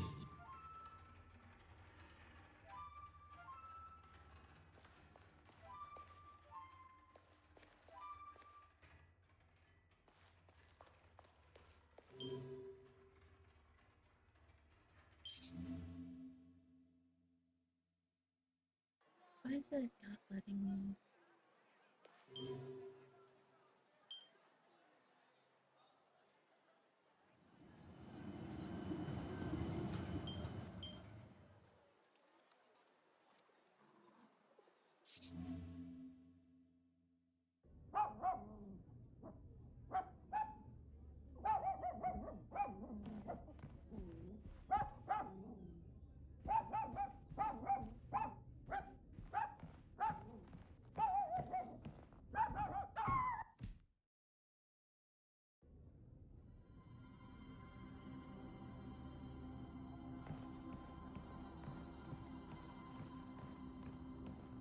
Aha.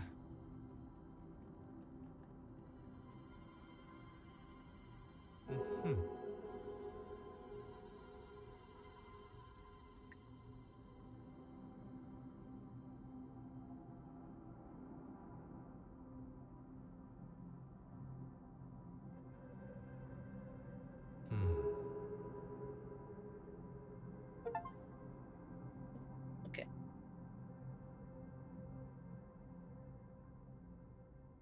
Oh.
What do you need?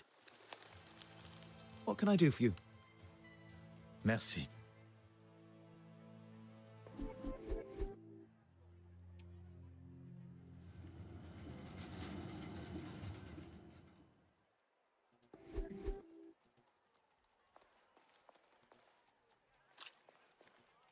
See everything.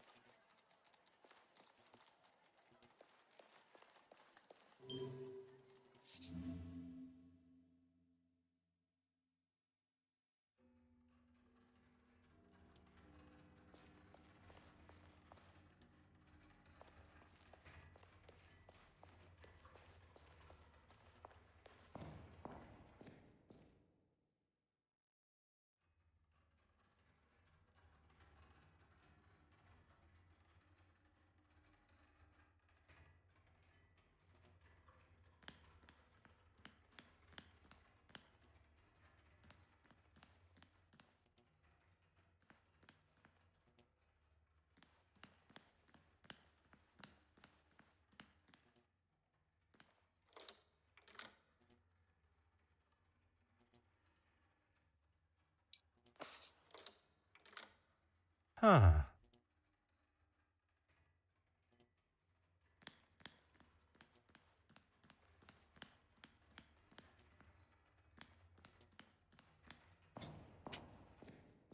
Uh,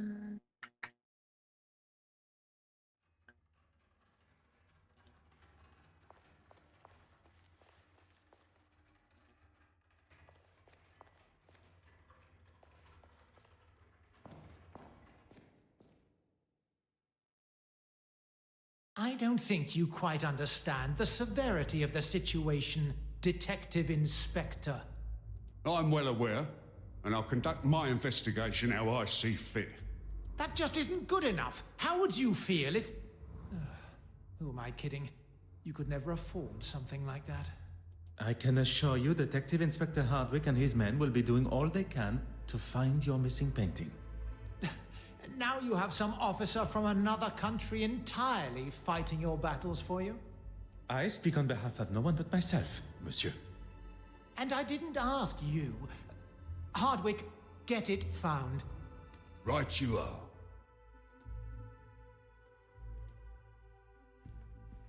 Will you allow some officer a moment of your time? I'm a very busy man. And then I shall keep my question short.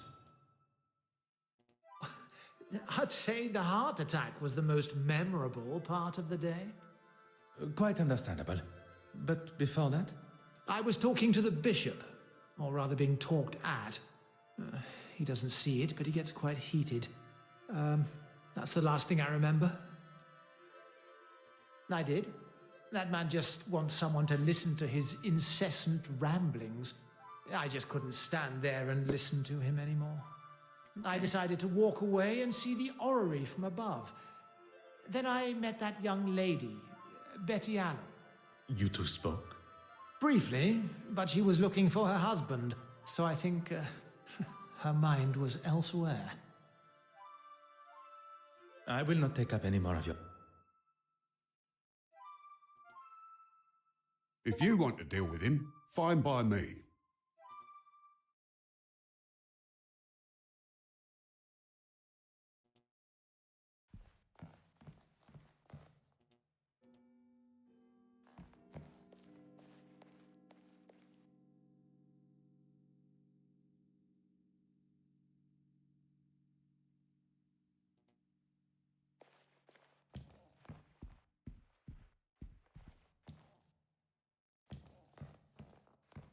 Detective Inspector Hardwick has made it quite clear that my valuable insight is not wanted. Perhaps I should find an alternative means of entry.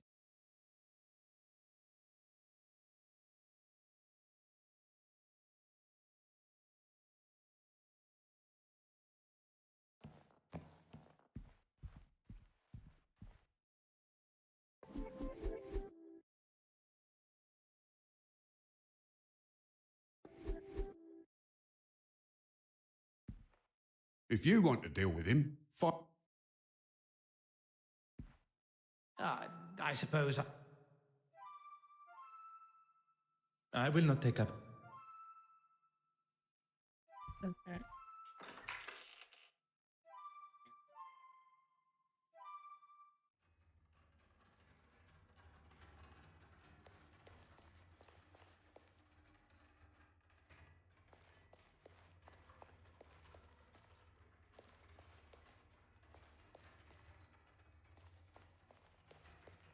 I hope you're getting some...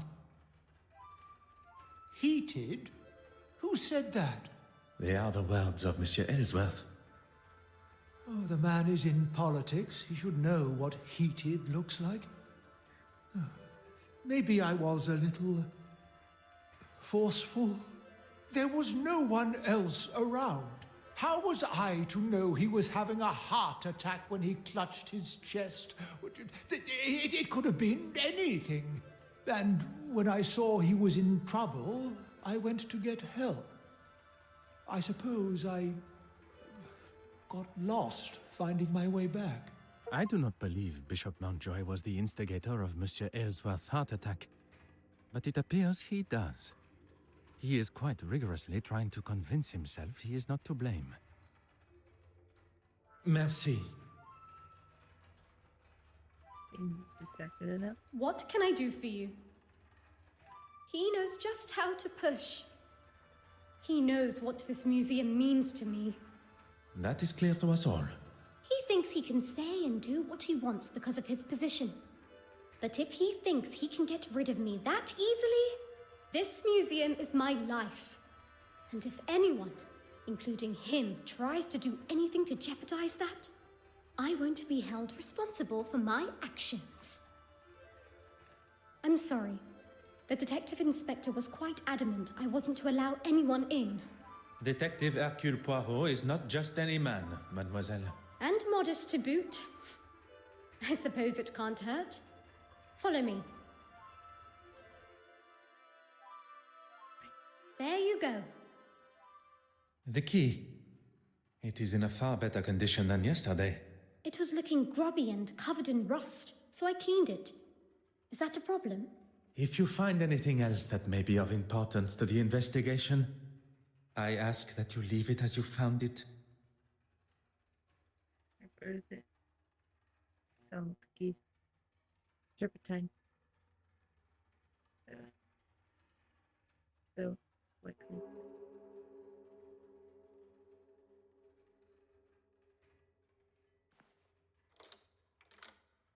Ah. Do I have the key now? Yes.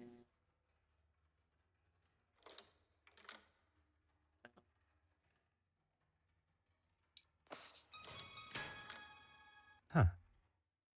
And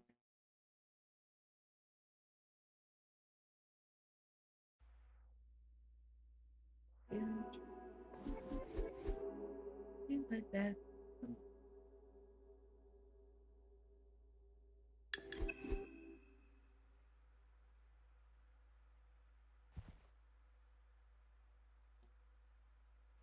Oh. Hmm. Aha.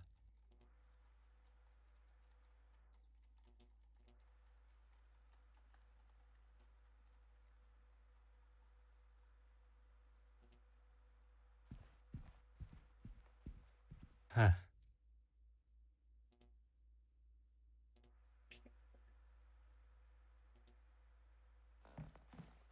Hmm.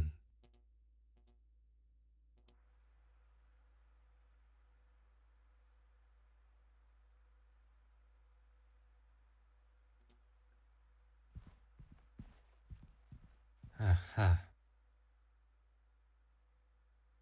Huh.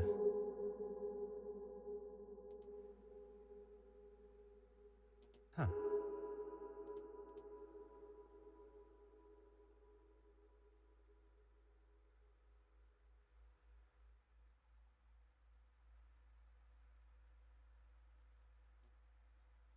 Hmm.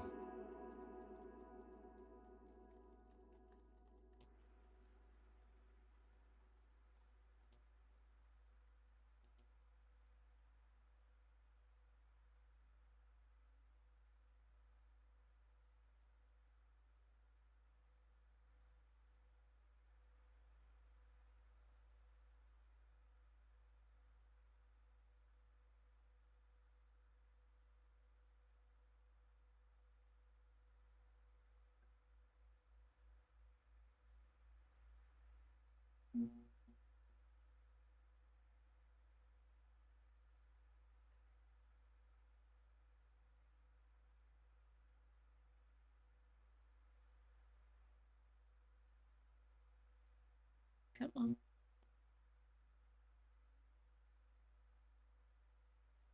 Where's the fourth one?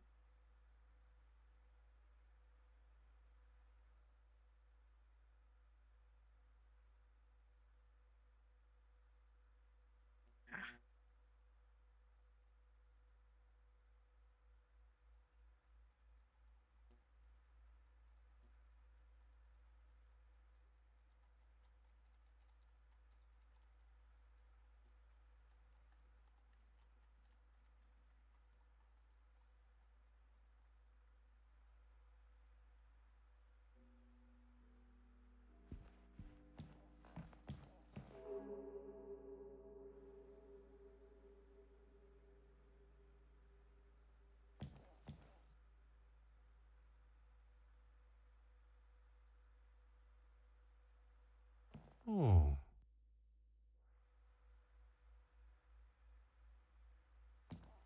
Hmm. Aha. Oh.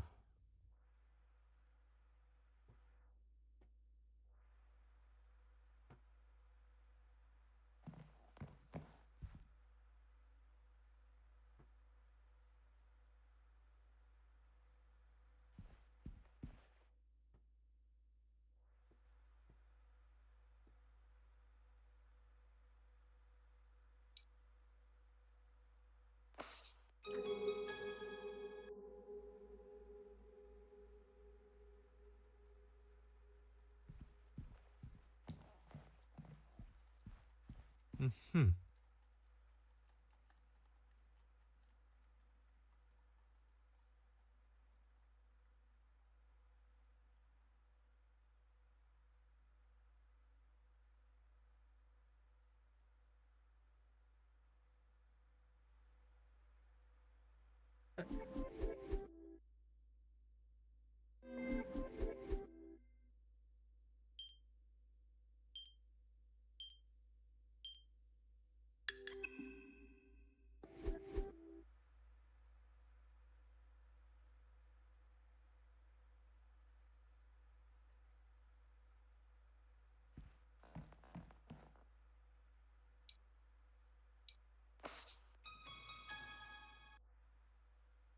Oh, okay.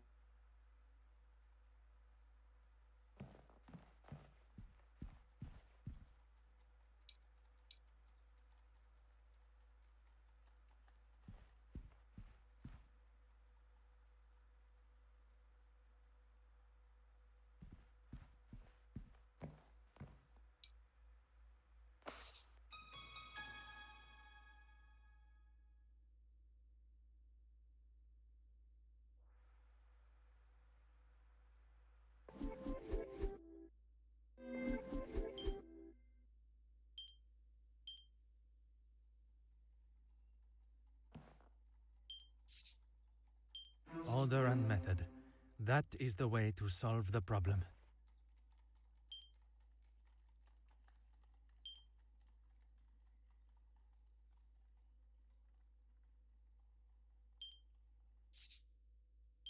The evidence suggests something.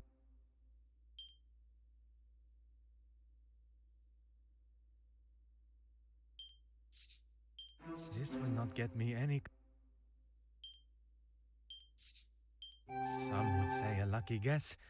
I would say.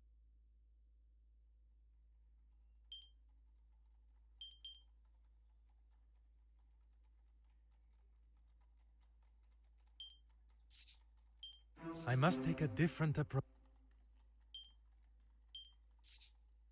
I cannot see the logic in this.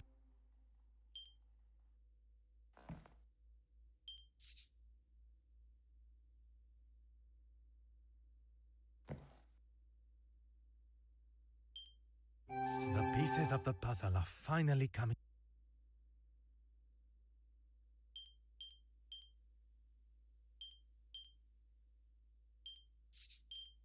Logical thinking shall always prevail.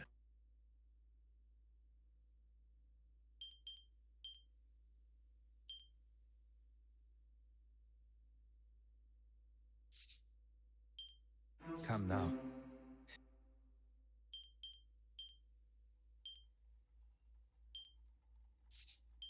Something just...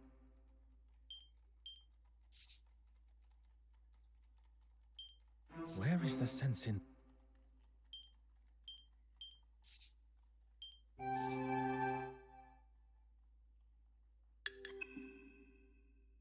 When the thief entered this room from the west wing, there was no paint on the key.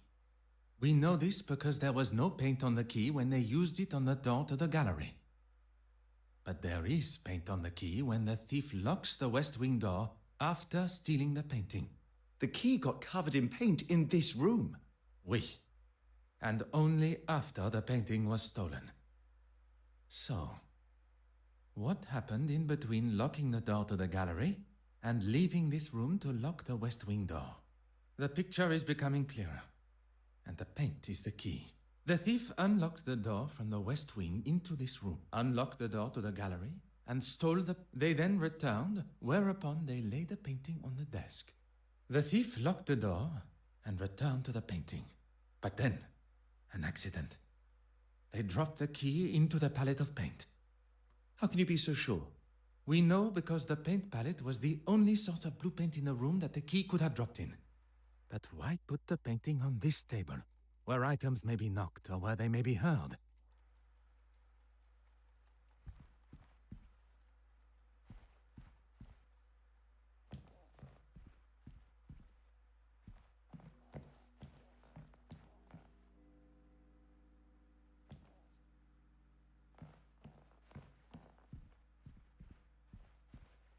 Ah. Ah. Huh.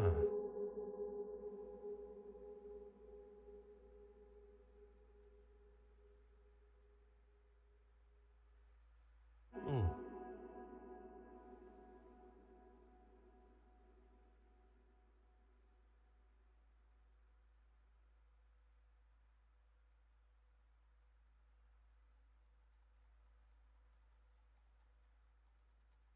Oh.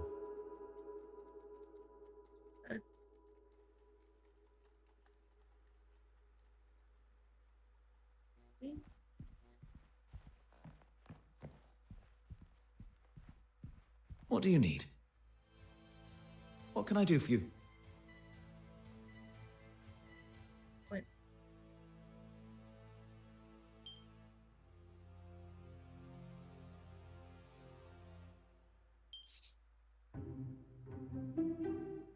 There. What can I do for you? Merci, monsieur.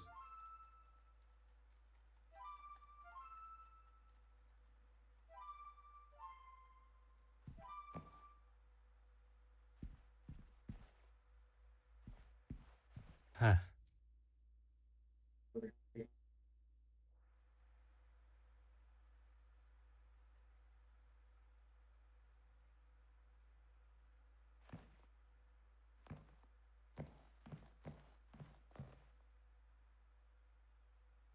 Mm-hmm. Ah.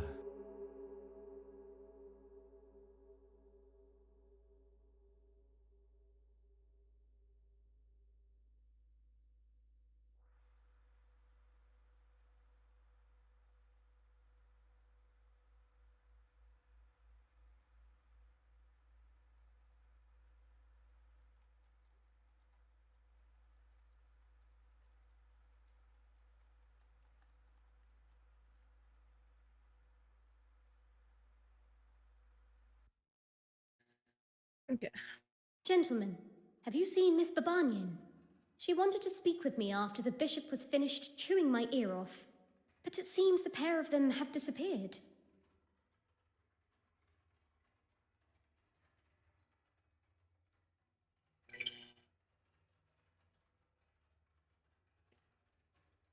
I'm afraid not.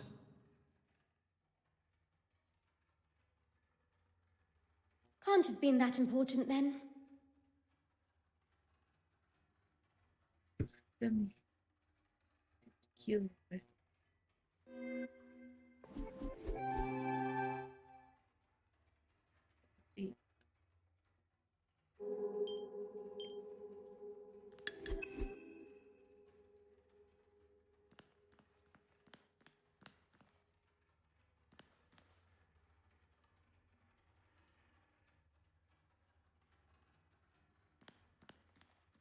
Hmm.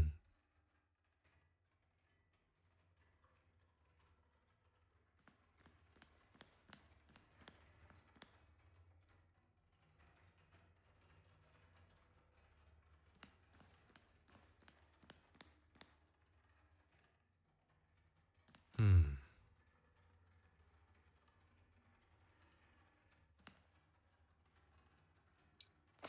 Oh.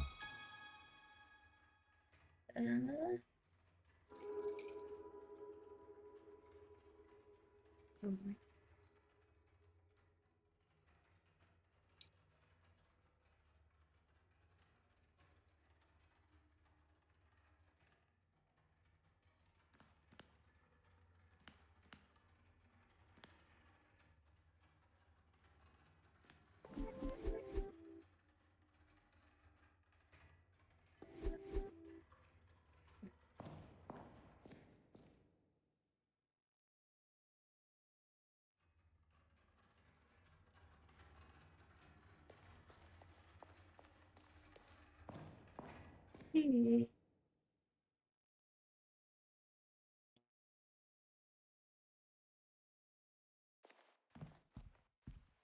If you want to deal with him, fine by me. I suppose I can spare. I will not take up any more of your...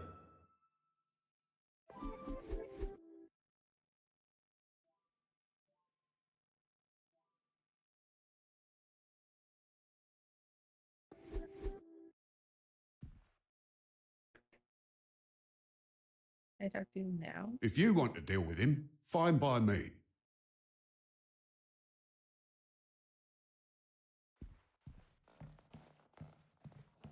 Detective Inspector Hardwick has made it quite...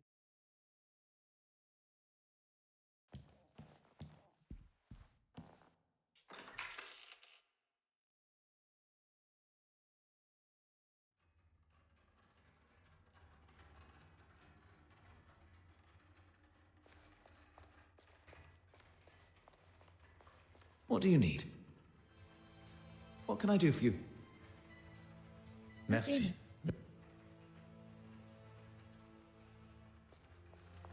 What can I do for you? Merci, mademoiselle.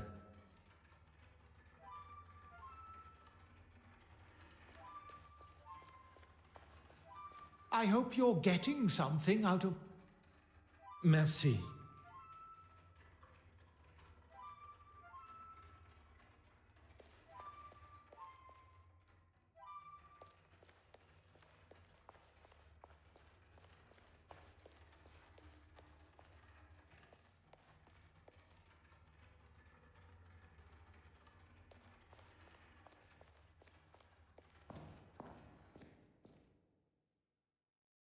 Gentlemen, have you seen Miss Babani? I'm afraid not. Can't have been that.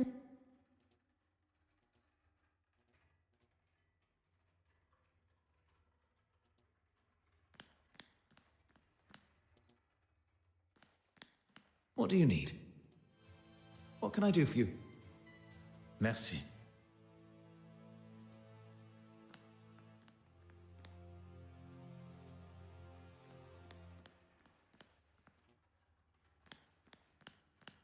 Aha.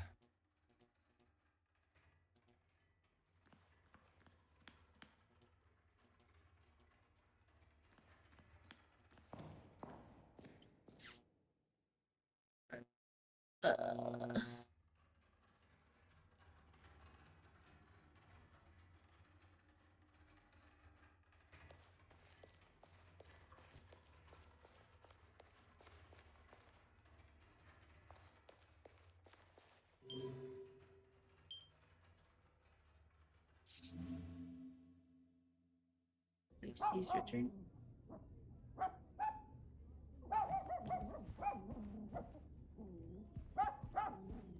Hello?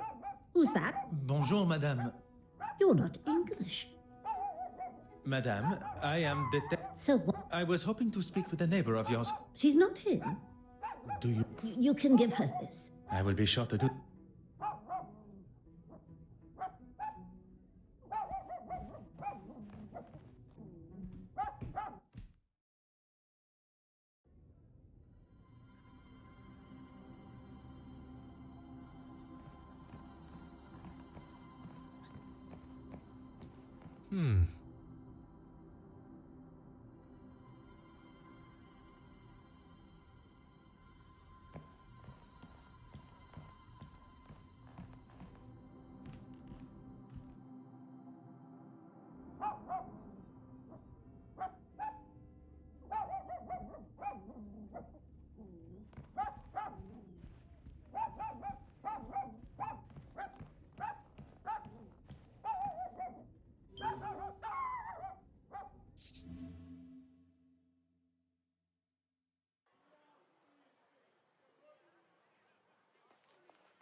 You're just full of questions, aren't you?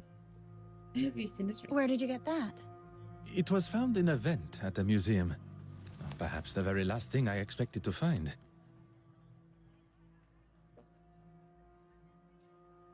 Yes. Well, thank you. I knew I had lost it somewhere.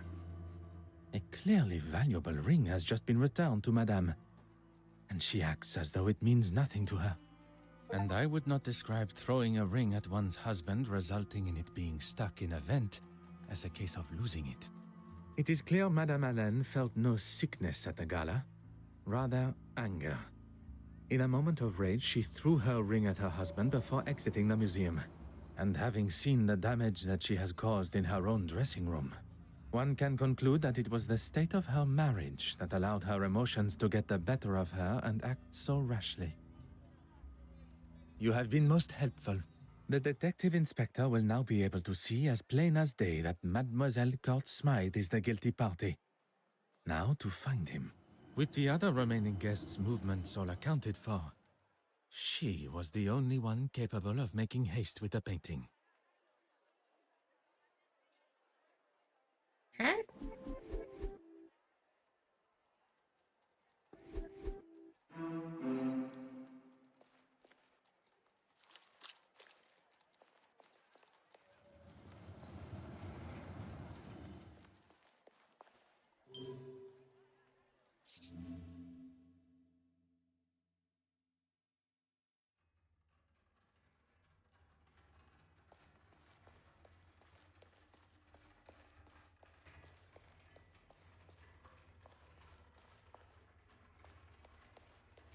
Ah, detective, you're here.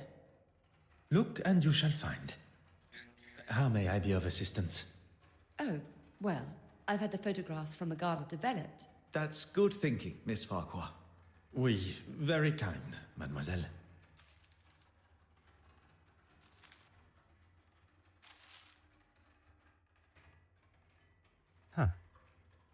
Ah.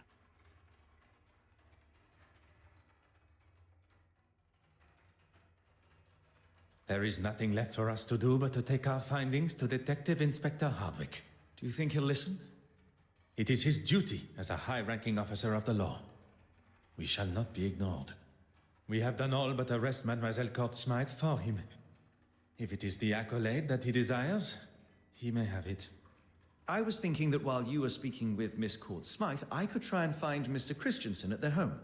It would certainly be more efficient. An excellent idea.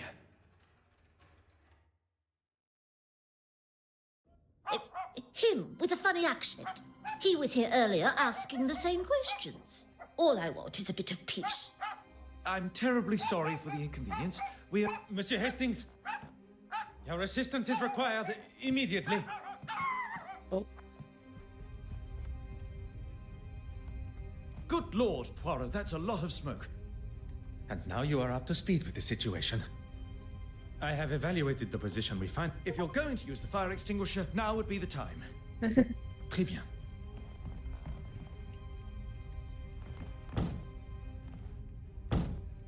That's it. One more should do it.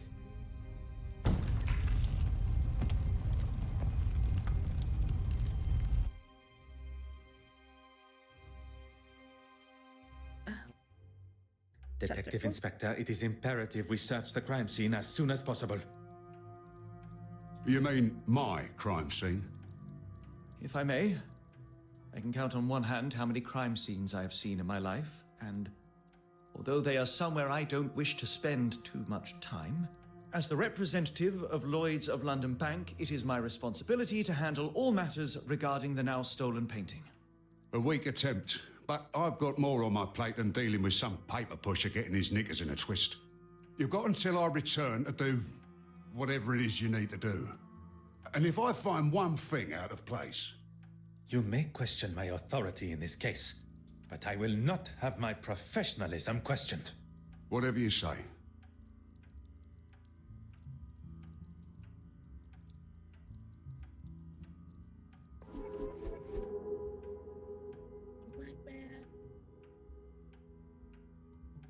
Spill.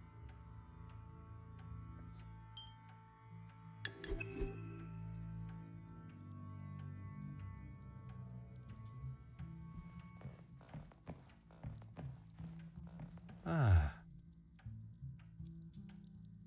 Aha.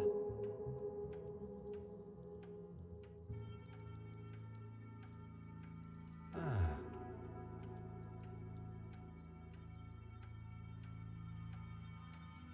Huh.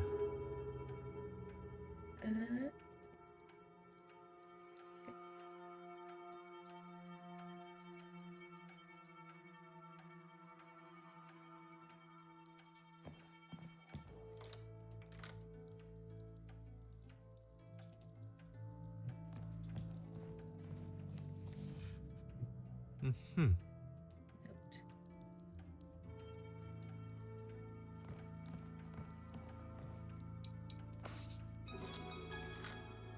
Huh.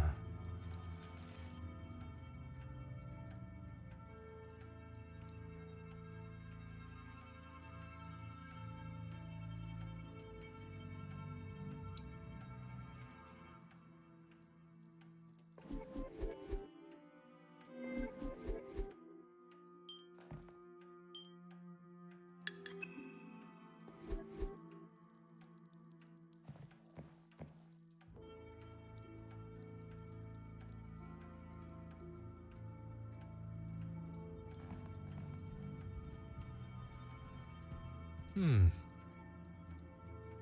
Hmm.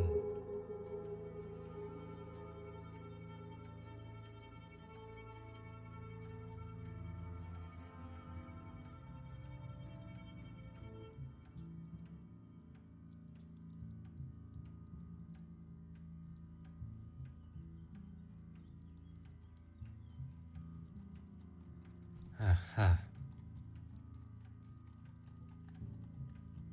Oh.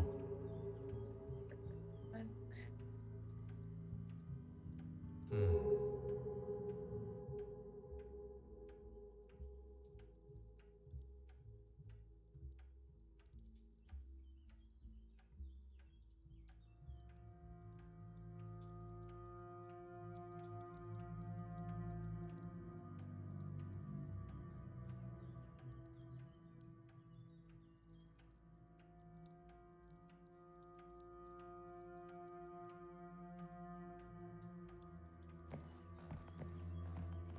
Oh. Ah.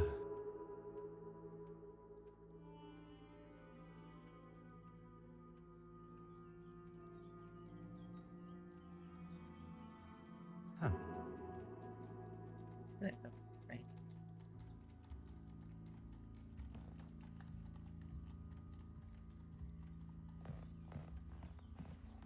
Oh. Change to burn. Resist.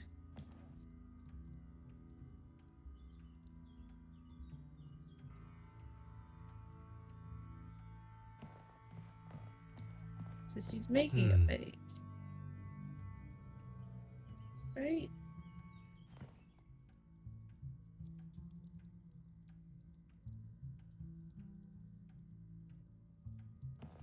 Mm-hmm.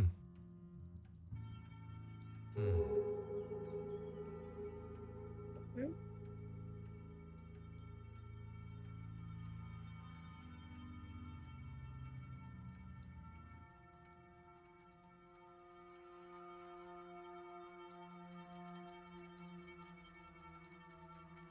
Huh.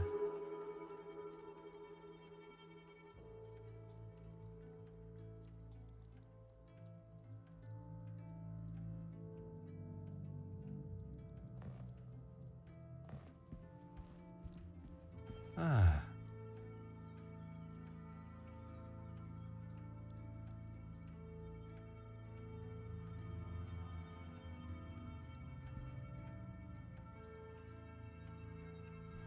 Ah. Hmm.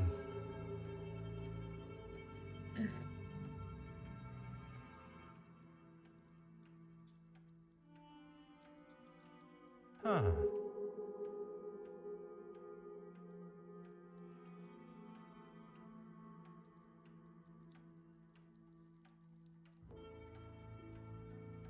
Oh.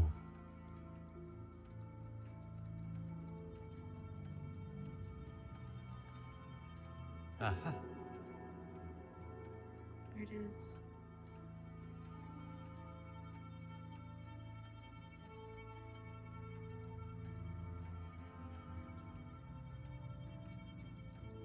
Huh.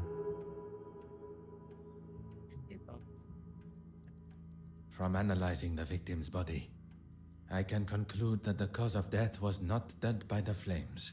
Not by the flames? Then what? That is what we are yet to determine.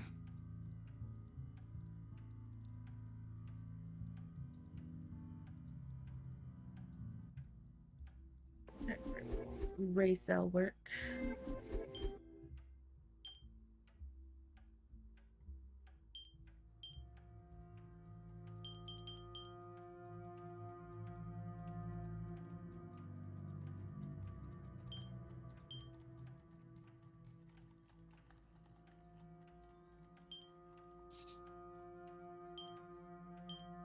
Is there something I...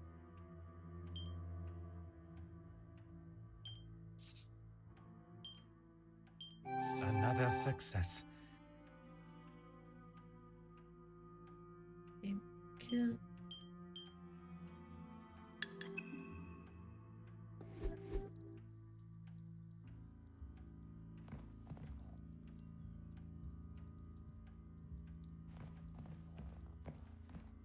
Oh.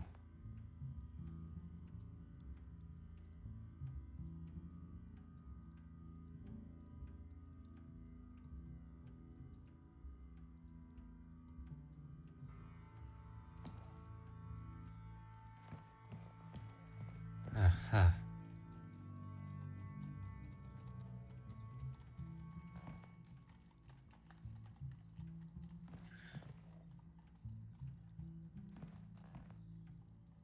Hmm.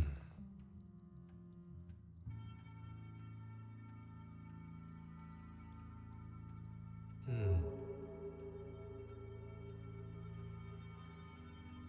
Take it before it took place in the museum.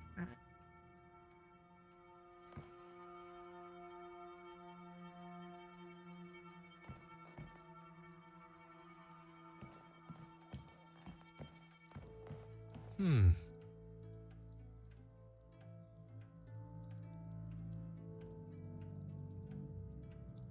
Aha. Huh. Huh.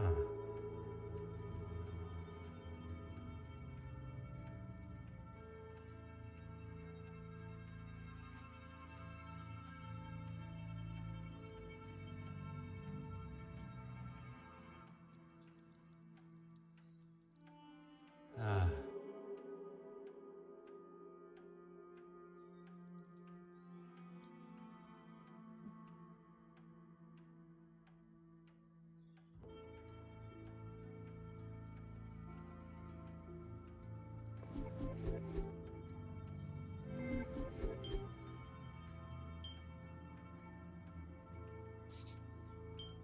What a revelation. She's like,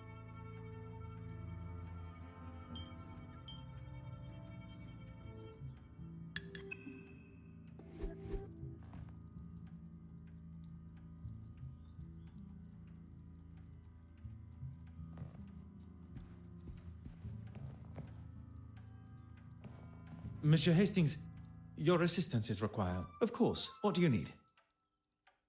What can I do for you?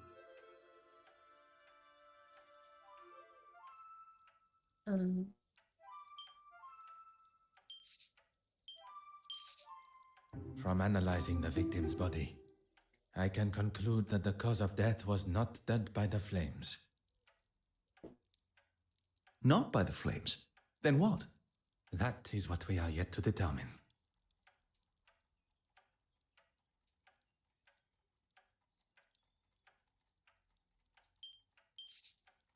Mr. Poirot, you are a genius.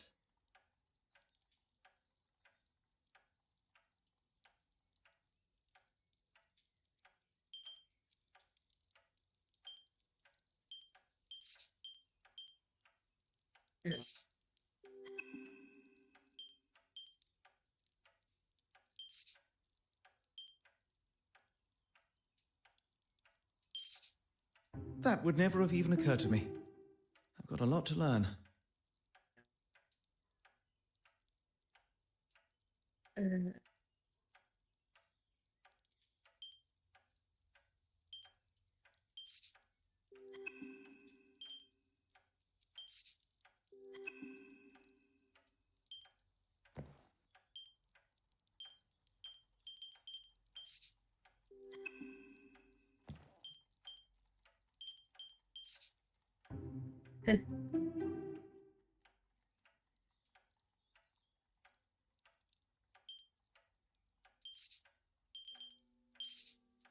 That would never have even occurred to me. Okay. Let us get back to the scene. What do you need? It wasn't an accident. It was set on purpose, using turpentine to douse any evidence of them being there, and the forgery. An almost perfect execution, had we not arrived in time before the evidence had burned away. But why try and get rid of the necklace? Spoken like a true detective. What can I do for you? Let us get back to the...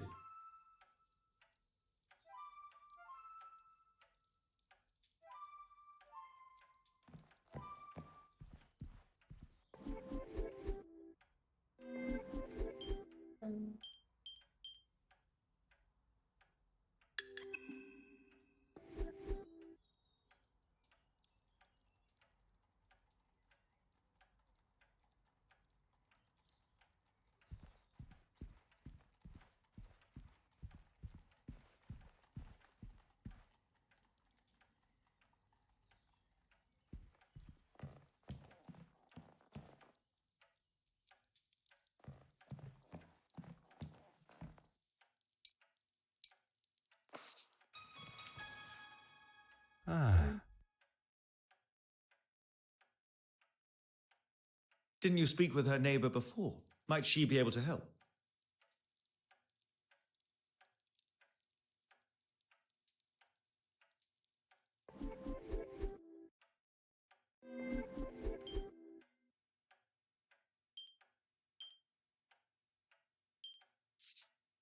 I cannot see the logic in this.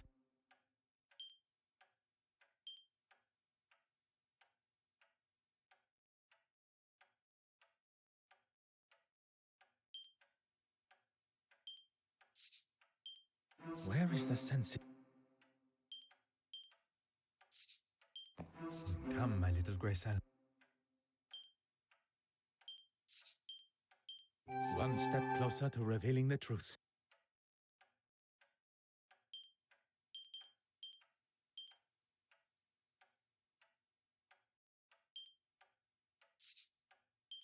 Logical thinking shall always prevail. Let's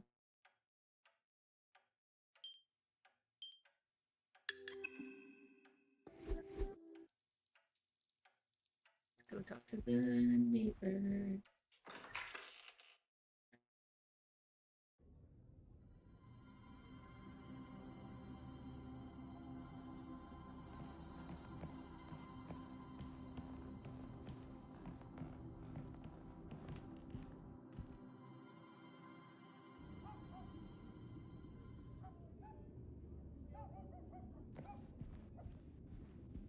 Is it that copper again?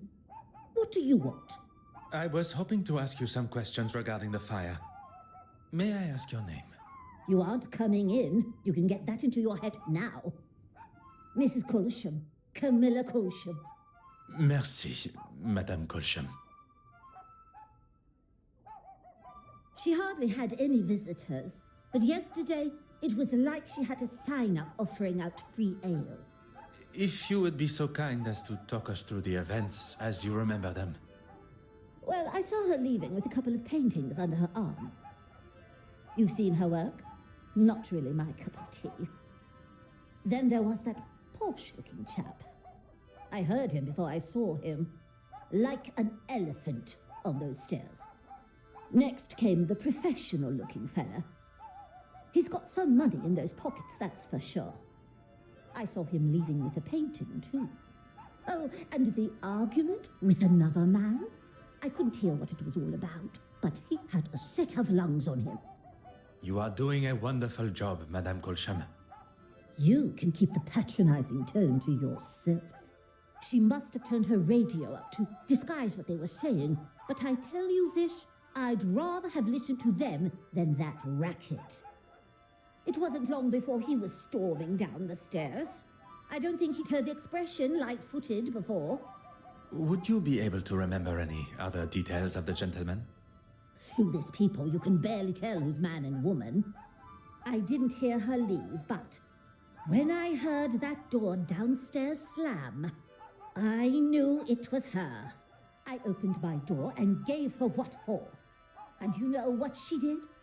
She waved me off, bottle of bubbles in hand, ranting about being dry. She looked 2 sheets to the wind, if you ask me. Only after did she turn the radio down. I wasn't going to waste the peace and quiet, and I got ready for bed. I was getting right into the exciting bit of my book. Perkins' first one, you know. I do like Perkins. Well, that's when I first smelt the smoke coming from the hall. And then you lot showed up. Merci, Madame. You have been most accommodating. Oh, and I found this in the garden. It's obviously hers. I was going to put it through her letterbox, but, well, you know. The cork from a champagne bottle. It would not be a giant leap to assume this came from Mademoiselle Cortsmith's apartment. A smell lingers on the cork. Bitter almonds. Cyanide! Merci,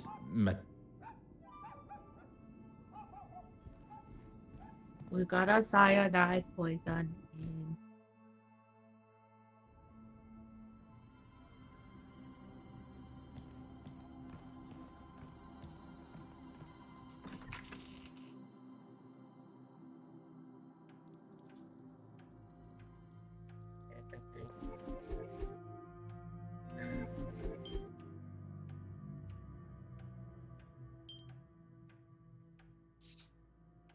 The answer was staring me in the face.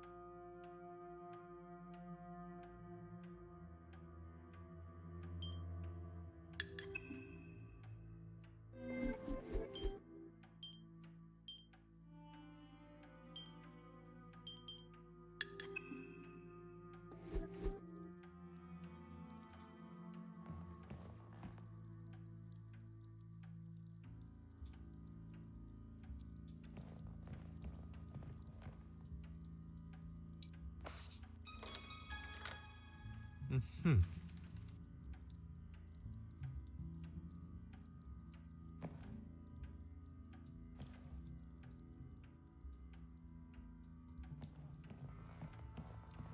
What do you need? Almonds? I've never had champagne that tasted of almonds. One would hope not. Mademoiselle's lips may hold the missing clue we require. Of course, the painting. Irene had made forgeries of the Penitent Magdalene painting and was likely selling them for a pretty penny, I might add. What can I do for you? Let us get back to this.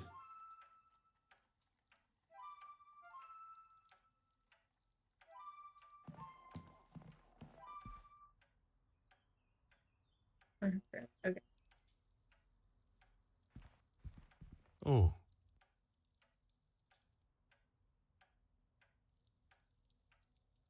Okay.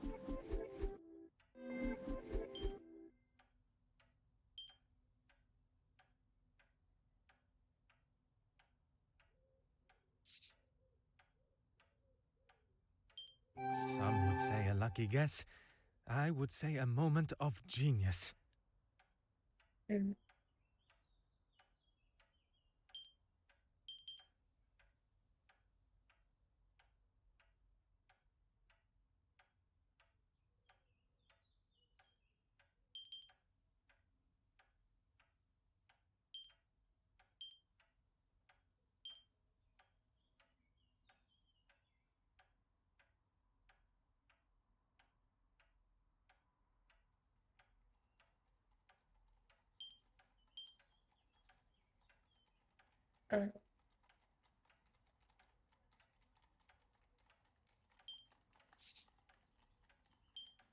I must take a different approach.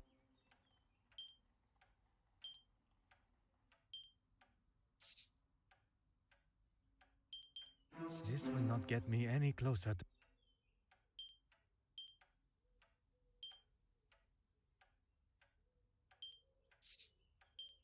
Order and method.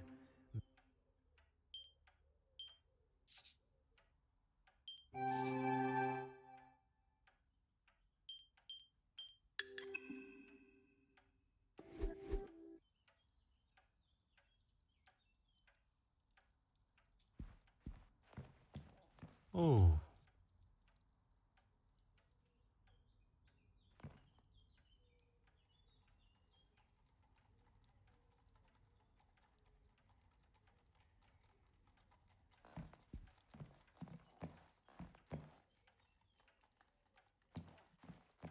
What do you need? I don't know if I'm cut out for this. Take your time. Consider what we have seen and learnt of Mademoiselle Court-Smythe's time here yesterday. Okay, firstly, we know that she had a number of visitors and an argument with one of them. Among these visitors, one left with a painting. Perhaps another forgery. Très bien.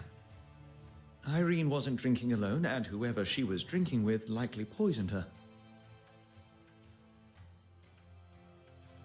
The killer used a syringe to inject a liquid form of the poison through the cork and into the bottle. Potassium cyanide. Traces of the compound can be found in nature, but dangerous levels, such as those present, can be detected by its notable almond smell. And she fell victim shortly after in her chair.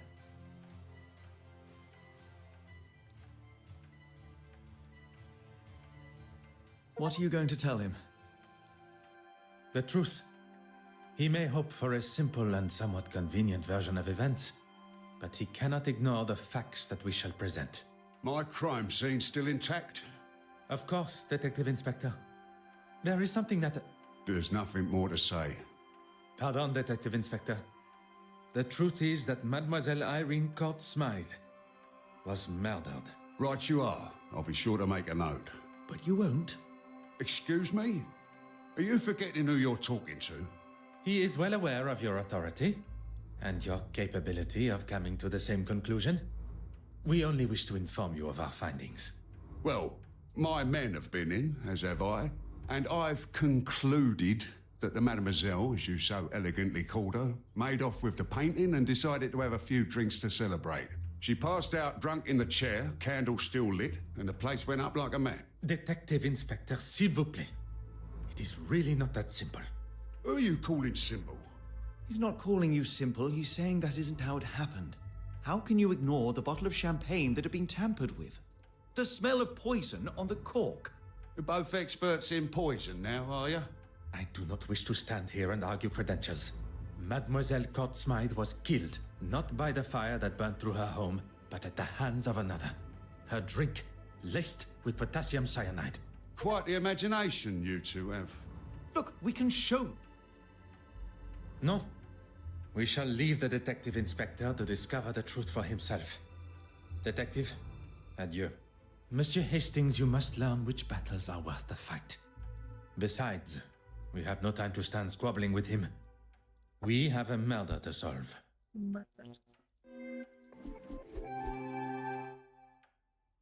Okay.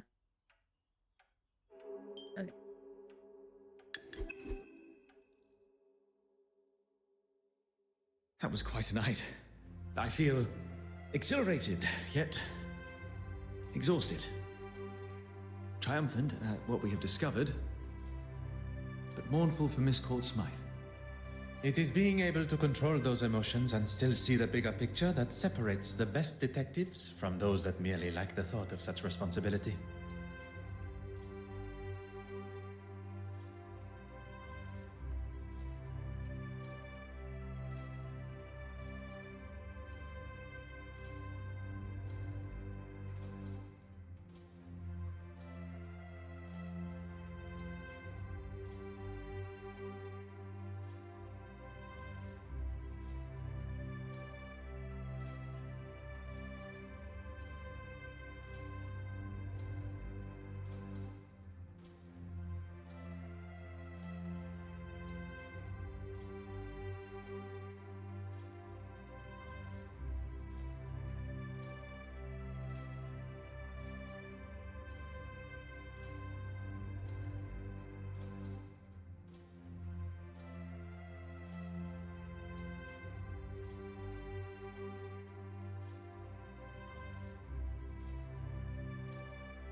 That 8 hours, okay.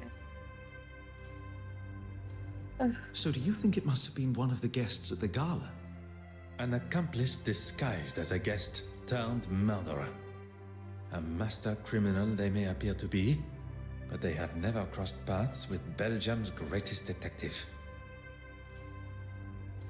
I think I just felt a chill. Now we must speak with the guests of the gala again, as well as find Monsieur Christiansen, who has continued to evade my questions. I have no doubt one or more of them will hold the answers we require regarding the death of Mademoiselle Courtsmythe.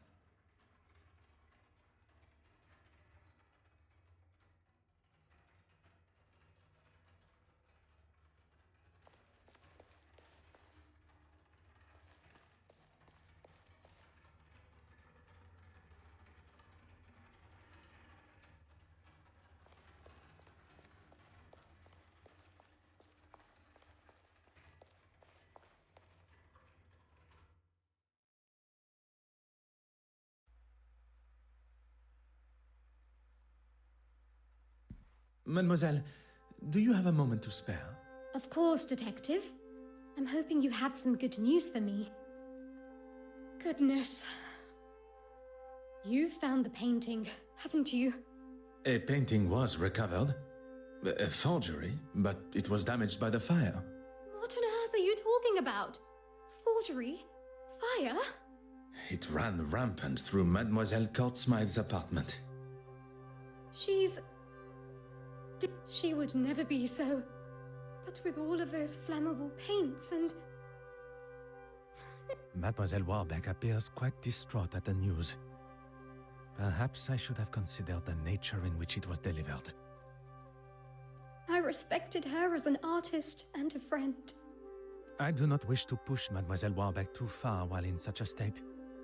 But as a friend, I must know if she was aware of Mademoiselle Courtsmythe's plan. Perhaps, as a friend, she let slip of her plans.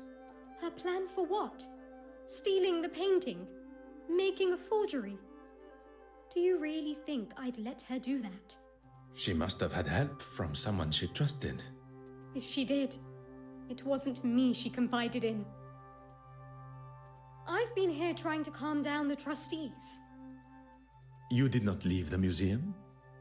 I was here until the early hours. After the meeting, I wrote a letter to my father.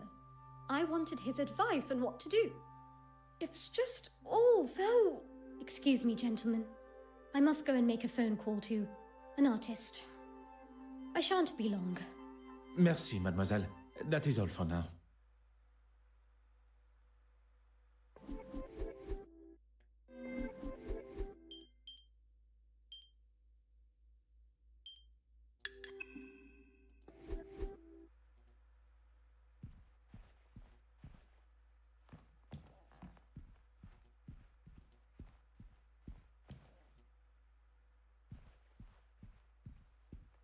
Oh. Huh.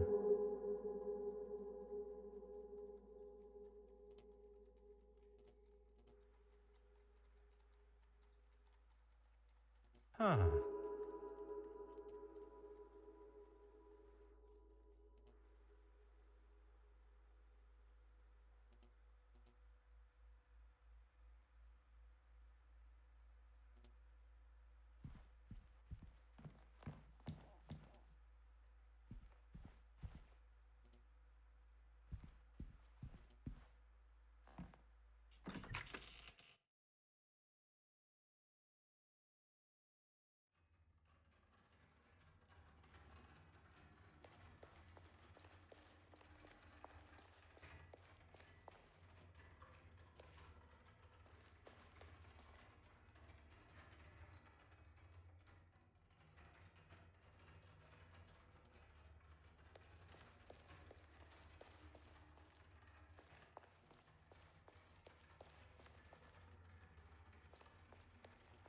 That's true.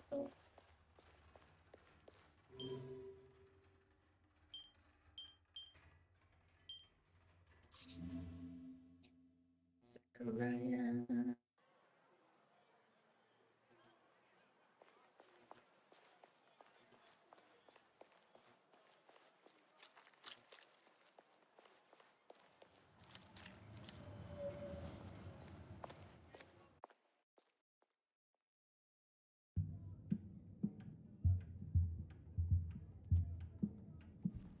Bonjour, madame.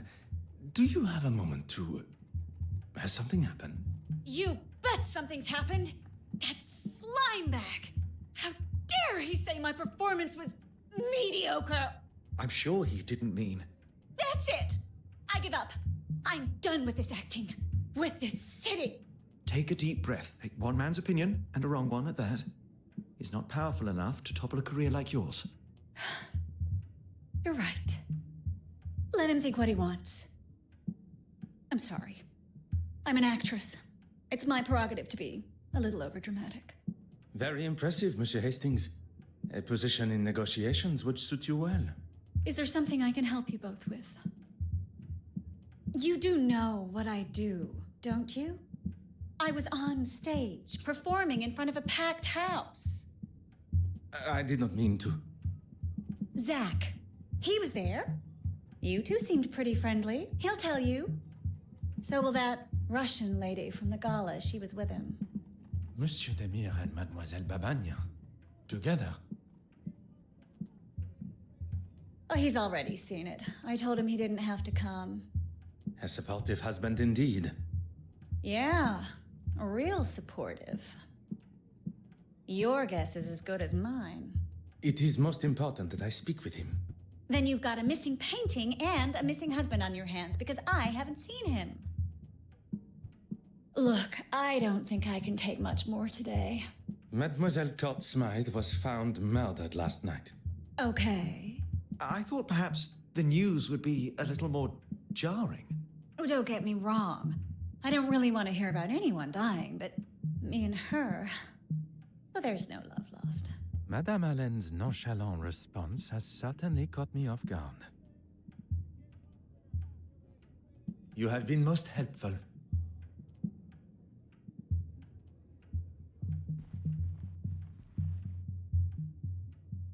Good. Stop.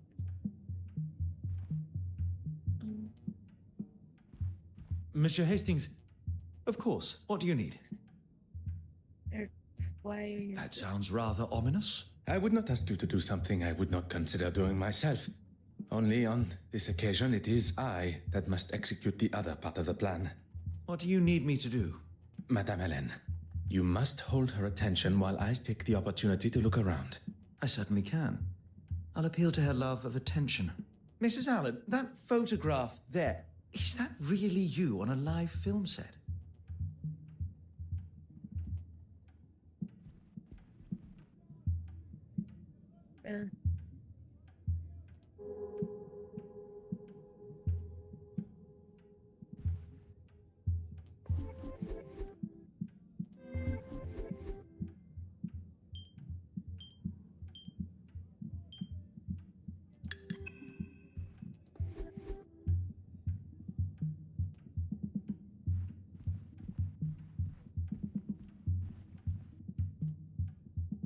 What do you need? What can I do for you? Merci.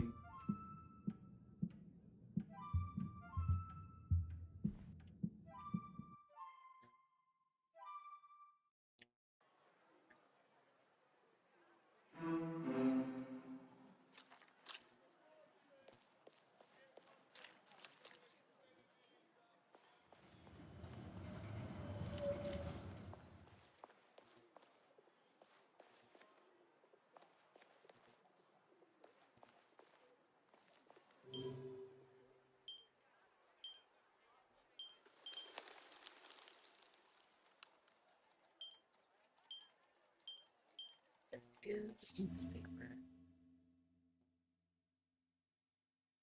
Gentlemen, what can I do for you? I was hoping to speak with Mademoiselle Farquhar. I'm afraid she already has her hands full with the story. Unless you've come with a bigger one than what she's working on.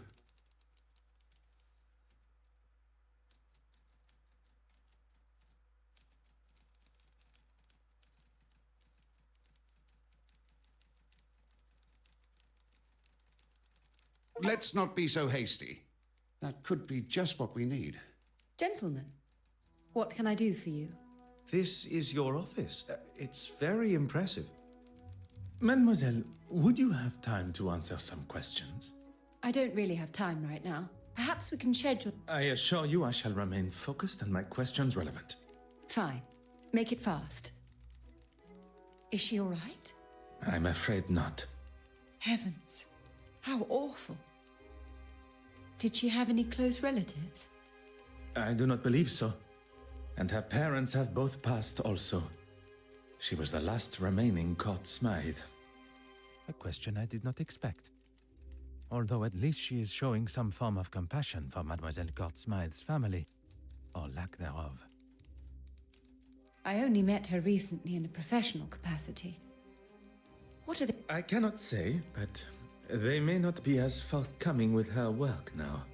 I'm sorry, Detective. I don't understand. Mademoiselle Court Smythe was behind the painting's disappearance, and a forgery was discovered in her apartment. So she stole the original and made a forgery? What heavens for? That we are still yet to learn. Am I a suspect? We are just trying to gather all the information. Isn't that right, Poirot? Oui, that is correct. I'm sorry. It's just a lot to take in at once. I was working late into the evening yesterday. I had to get my article on the gala written. And the photographs, they had to be developed. There was probably someone still around in the office if you wanted to check. I'm sure you want to have every I dotted and T crossed. Merci, mademoiselle.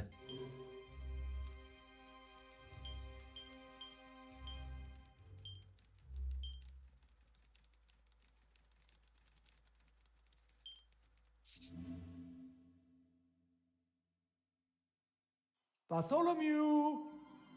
Here, puss, puss, puss, puss, puss. Where are you? Bartholomew! Enough now! Out you come! I'm sorry, I just don't have time to talk now. I have to find Bartholomew. Have you placed a missing persons report? Really, Detective? Bartholomew is the church cat. I think a missing persons report might be a little overboard. I am sure with our assistance we shall find him in half the time. And then, perhaps you will have time to answer my questions. Fine. All that matters now is that we find him. His name is Bartholomew, and I'd appreciate it if you spoke of him as such. Pardon. When did you last see Bartholomew? Better. Well, you see, the poor creature took an interest in my easel. He leapt up, knocking over some of my supplies, and gave himself a fright. He bolted out of sight and... Merci.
Aha.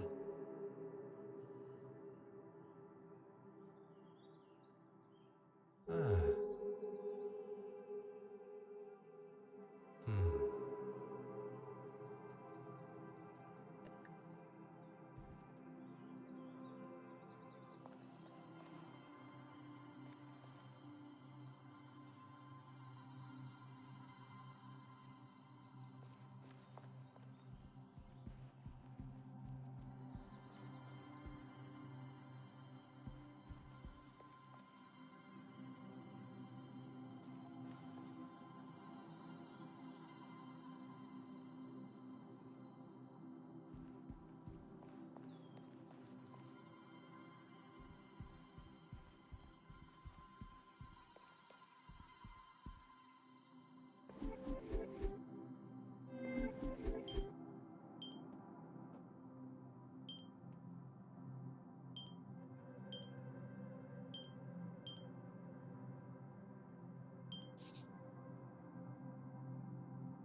What a revelation.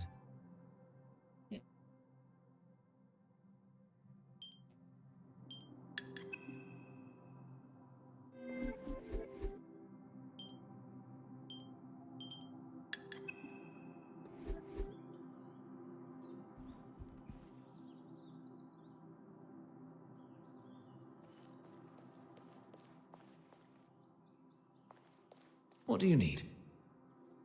What can I do for you?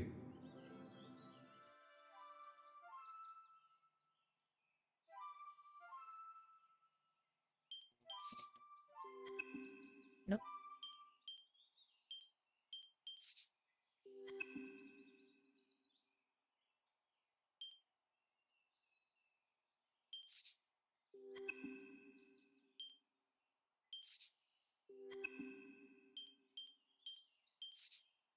That would never have even occurred to me. I've got a lot to learn.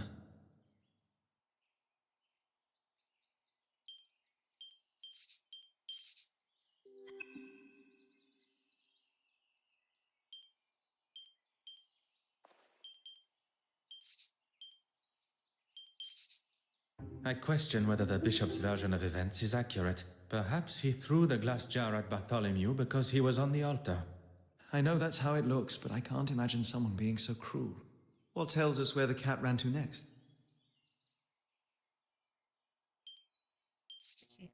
Borrow, you are a genius.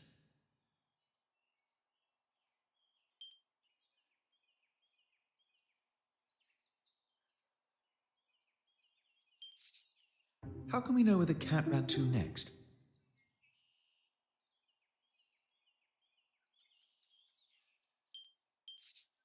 Borrow, you are a genius.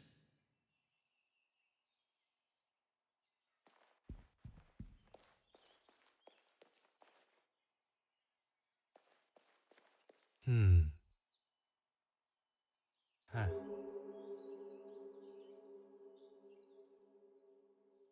Oh.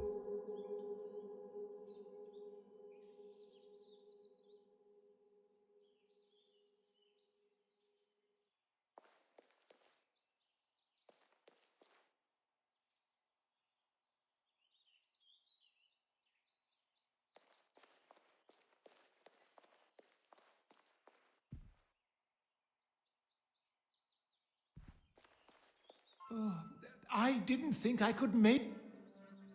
Yes, Thomas, one of my parishioners, would usually have sorted that for me. But he decided this weekend, of all weekends, was the best time to holiday to Margate.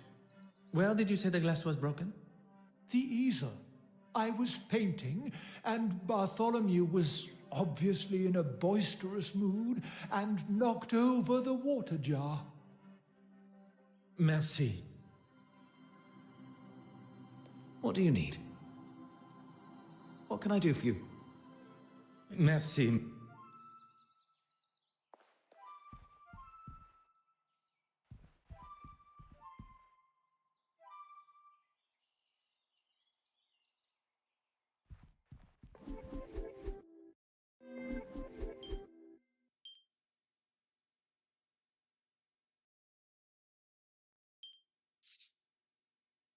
Voila.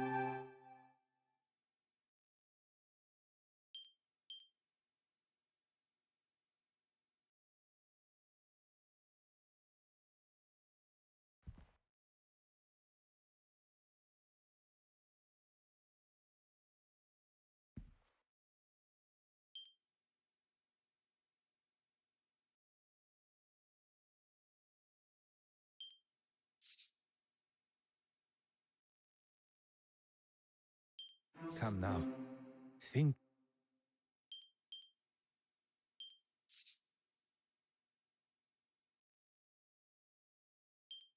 I must act on thought.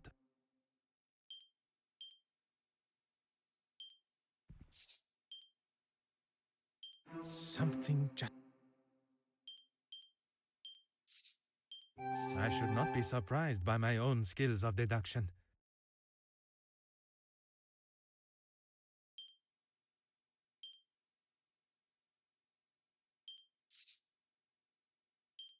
Another success.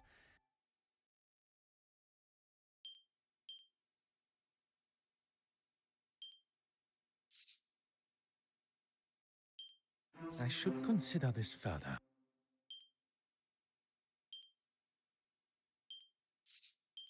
The evidence suggests. Is there something I am not? Magnifique.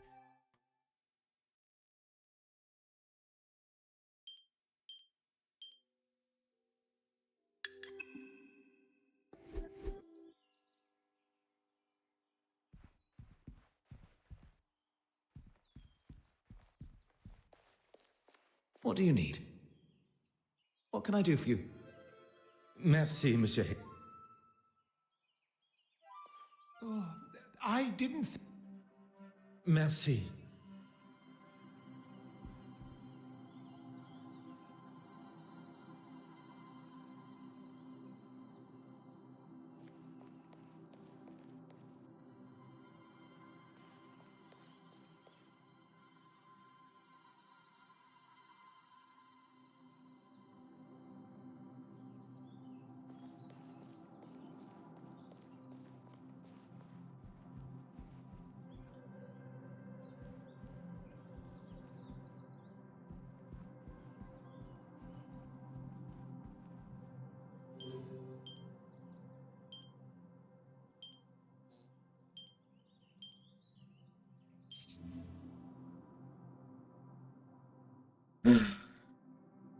Monsieur Aylesworth. Ah, a detective that actually seems to be doing something to find my painting. What can I do for you? Quite well, thank you. The infirmary discharged you already? With a clean bill of health. I didn't want to wait around using up valuable resources. An honorable gesture. I was straight off to the House of Commons. I take it you haven't read today's newspaper? I'm afraid I have had more pressing matters. It certainly makes for an interesting read. I was not aware reporters were permitted inside the house. They aren't.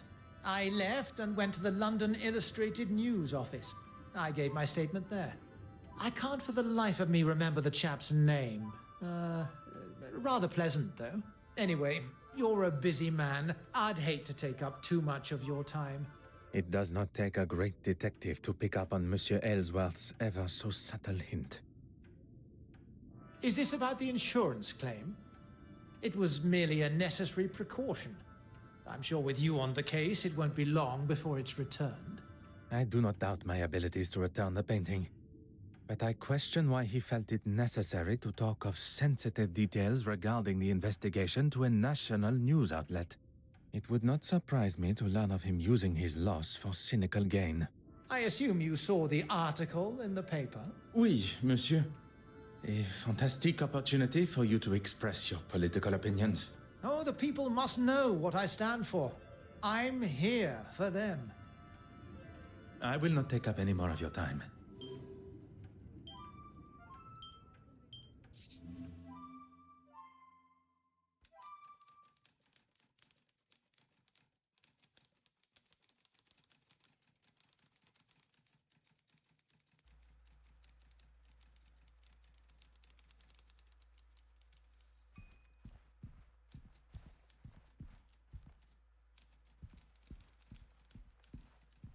If you would be so kind. Really? I must have been so busy not to notice him. At least you can be sure of where I was. Was there anyone else present in the office?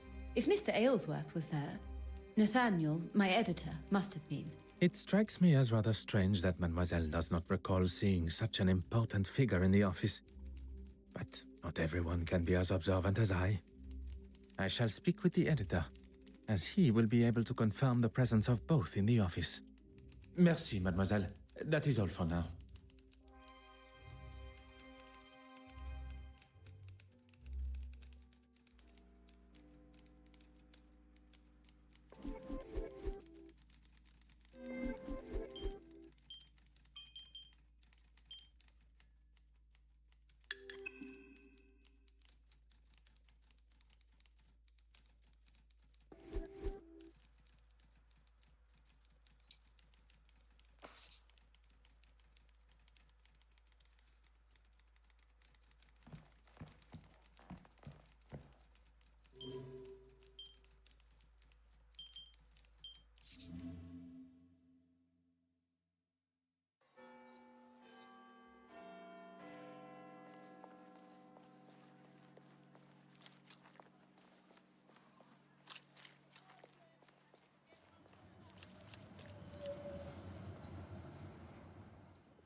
You're just full of questions, aren't you? You have been most helpful.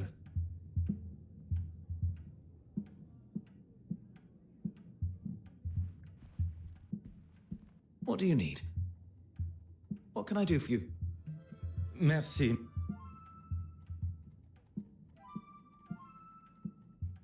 Really help me.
Alright, everybody, I am back.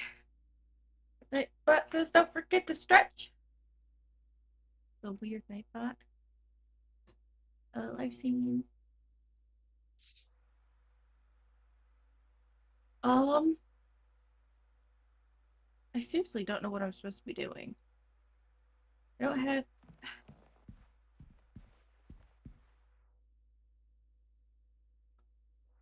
Okay, hold on. Wait, okay. Bartholomew.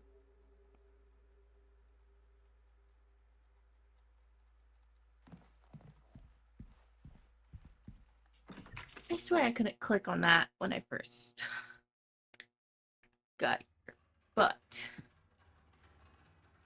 okay, so now we have to make our way to the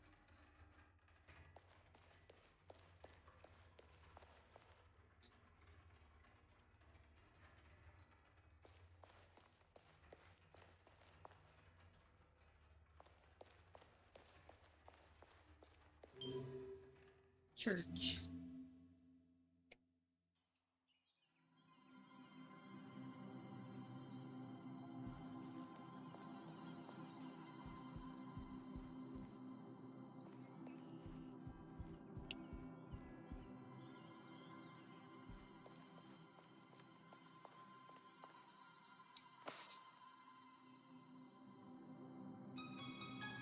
Voila.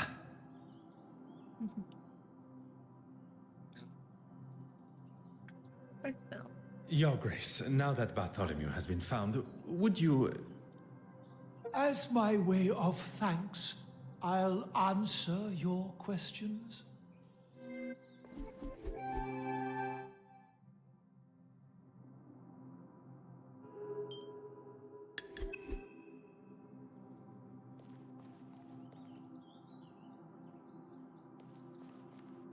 Now I can talk, but I'm gonna need to Very get well. distracted. Get on with it. I hope that comes from an inquisitive nature rather than a place of accusation.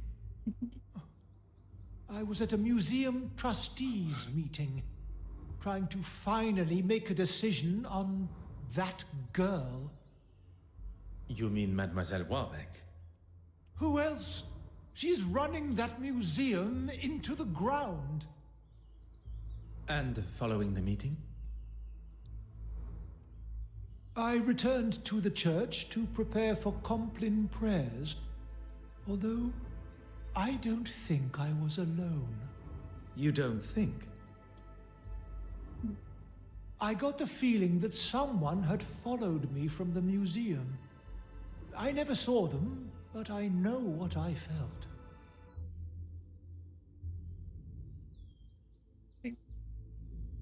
None.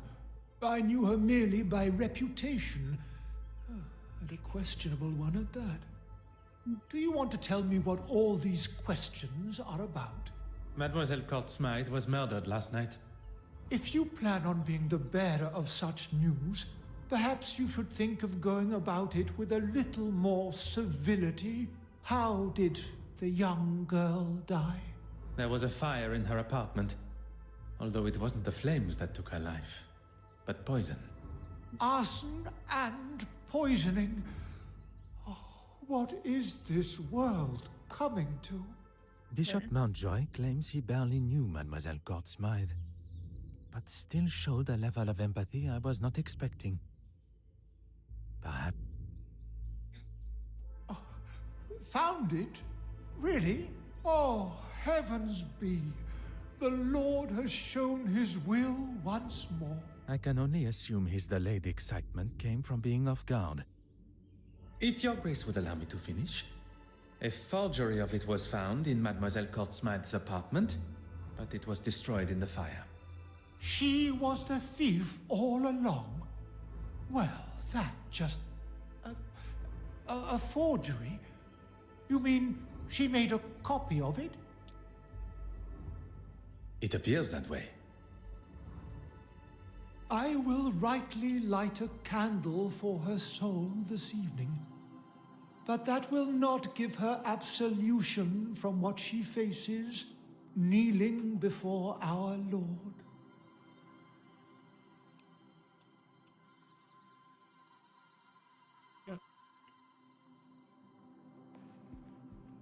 Hmm. Mm-hmm. Huh.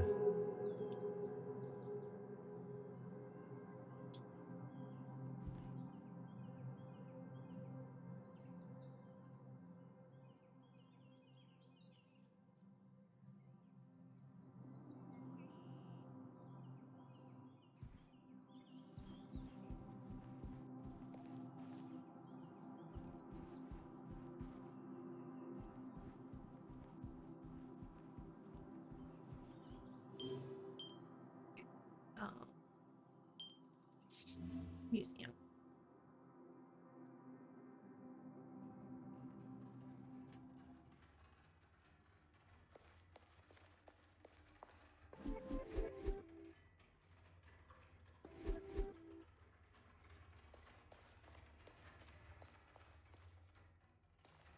Restoration room.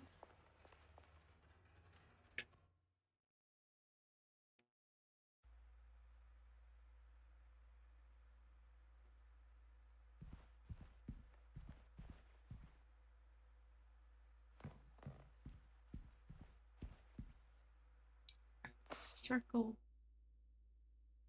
Okay.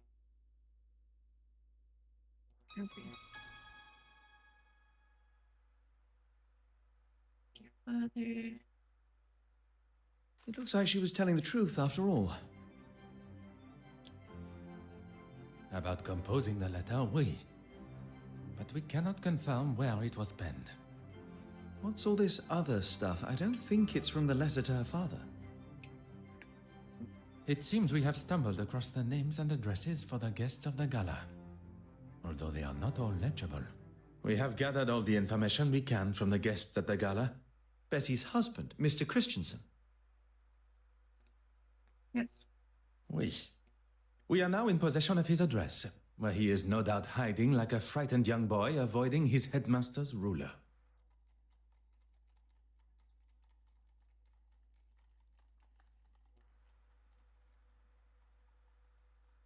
Unless we can find a map to navigate.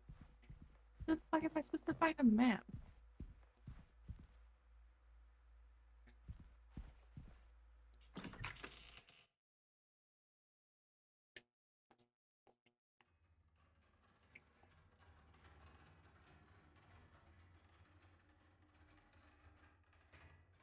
Maybe at the newspaper?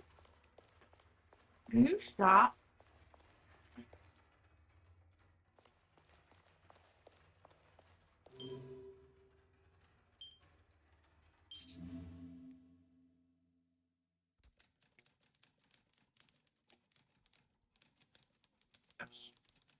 Aha.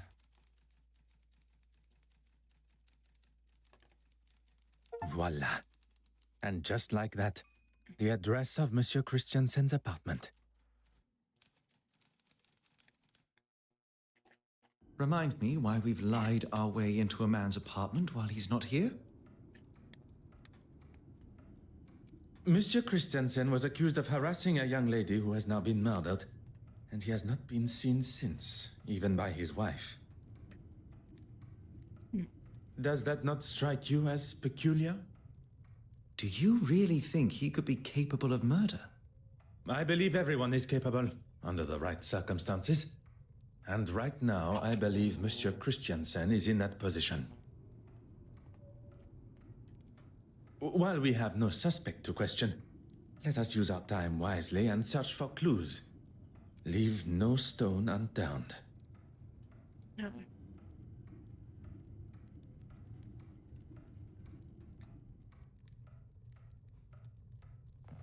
Ah. Oh.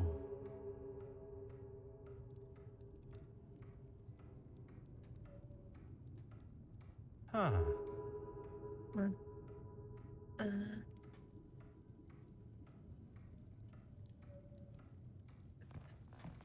Ah. Hmm.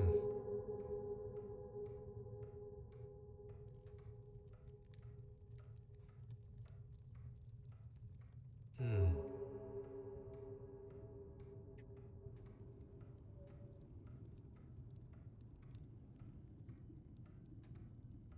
Hmm.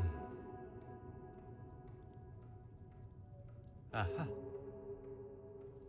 Oh, there.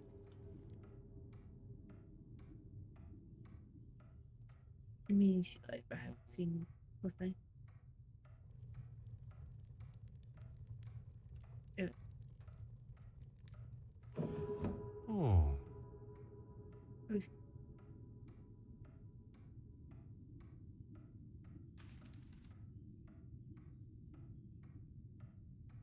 Okay.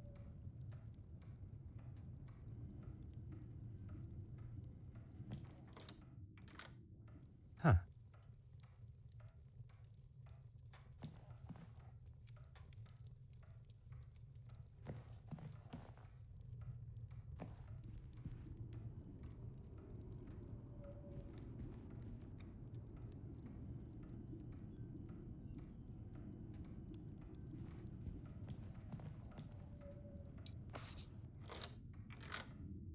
Oh.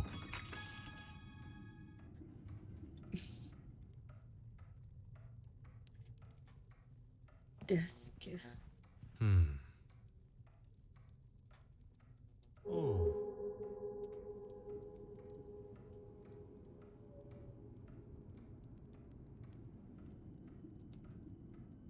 Aha.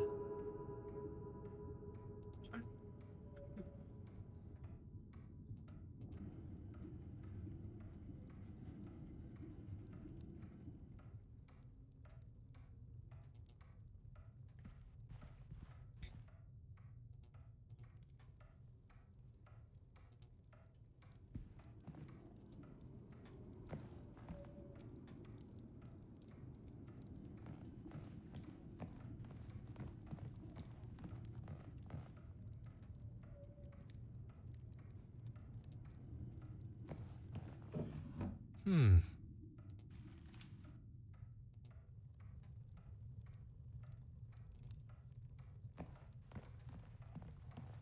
Monsieur Hastings, you're... Of course. What do you... What can I do for you? Go on.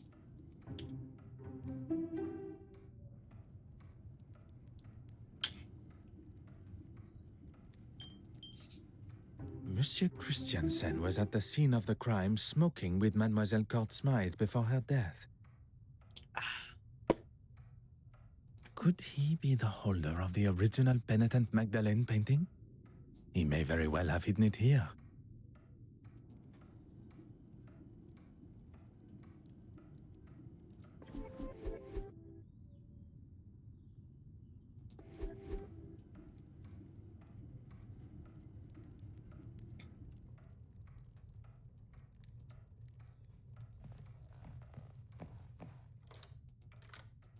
Hmm. Mm-hmm.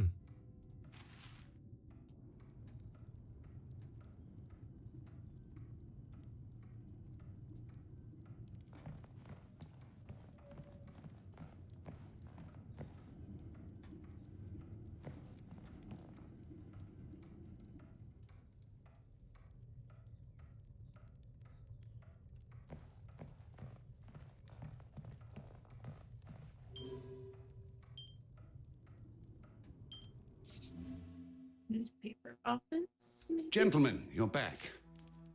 Allow me to introduce myself properly. I am Detective Hercule Poirot of the Kingdom of Belgium's police force. You should have led with that before. Nathaniel Dryden, editor of the London Illustrated News. My apologies. I was not aware of your position on our initial meeting. That's quite all right. You were still more polite than most of the people that come through my door. What can I do for you? I did, but that was supposed to be an exclusive. How did you know?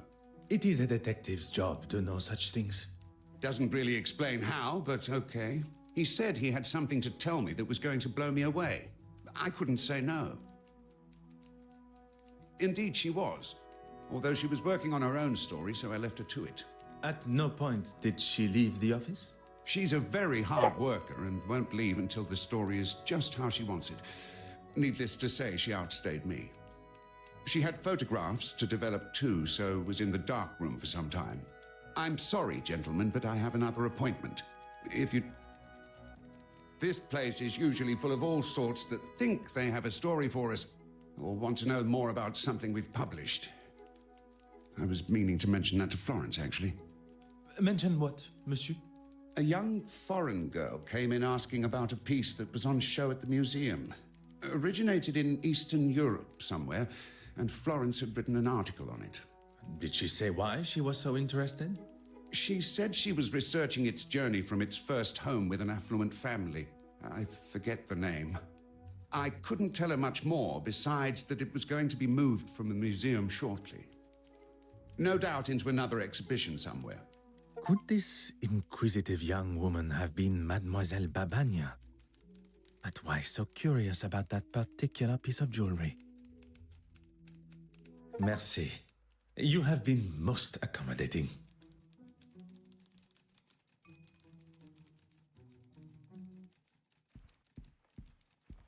Ah.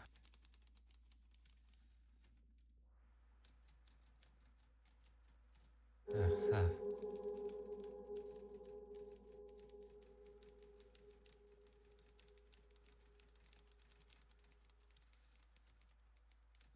Huh. Oh.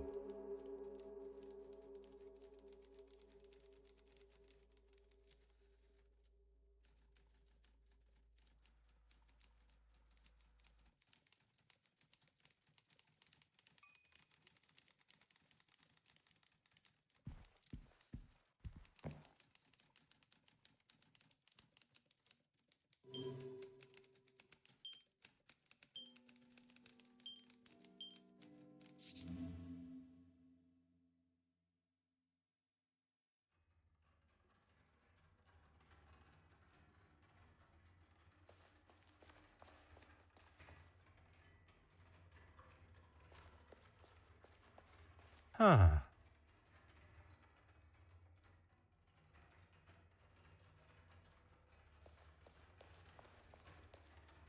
It's spaceship. There you are. Bonjour, mademoiselle. Is everything all right? Do not worry. It will not be long before the murderer is brought to justice. It's not that. I just cannot understand how such historically relevant pieces like this remain in British hands. I'm sorry, mademoiselle. I do not have the answer. I'm sure they are well maintained, if that is any consolation. No, I'm sorry. I'm sure this is the last thing you wish to be talking about. Is there something I can help you with? Well, after it was all cut short rather abruptly, we made our way to Mrs. Allen's play. We, mademoiselle? Mr. Demir and myself. We were all at a loose end and he was kind enough to invite me. Oh, I wasn't aware Mr. Hastings was to be the focus of Florence's article. On the contrary, it is only one of many she took at the gala. What interests me is the brooch. Would you believe I found it? Amazing how careless some people can be. And you were intending on returning it? Of course. It just slipped my mind with all the commotion of the painting. Mademoiselle Kortsma no longer requires it. I shall hold on to it for now. Yes, and it was something that I wanted to speak with you about, actually. At the gala, I spoke with the bishop and he mentioned a painting he had seen last year. But it was one that I'd read had been stolen. He couldn't have seen it when he said, unless... Well, it didn't sit well with me. So when Evelyn escorted you both to the restoration room and he left, I followed him. I stayed well back, and the bishop is hardly the most threatening. I followed him into his church, but he was gone. I looked everywhere, but he was nowhere to be seen. It was like he just evaporated. He is a man of God, not a magician. I don't know what to say. He wasn't there. I decided to wait outside, but when he eventually left, he had a wrapped package under his arm. You have been most helpful.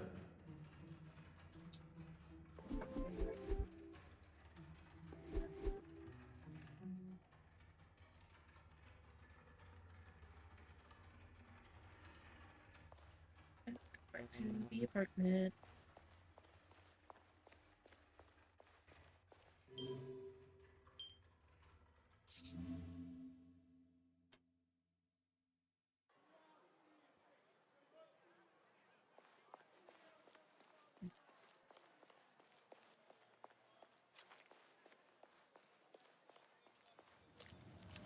Ah, Poirot. Good to see you. The feeling is mutual, Monsieur Demire.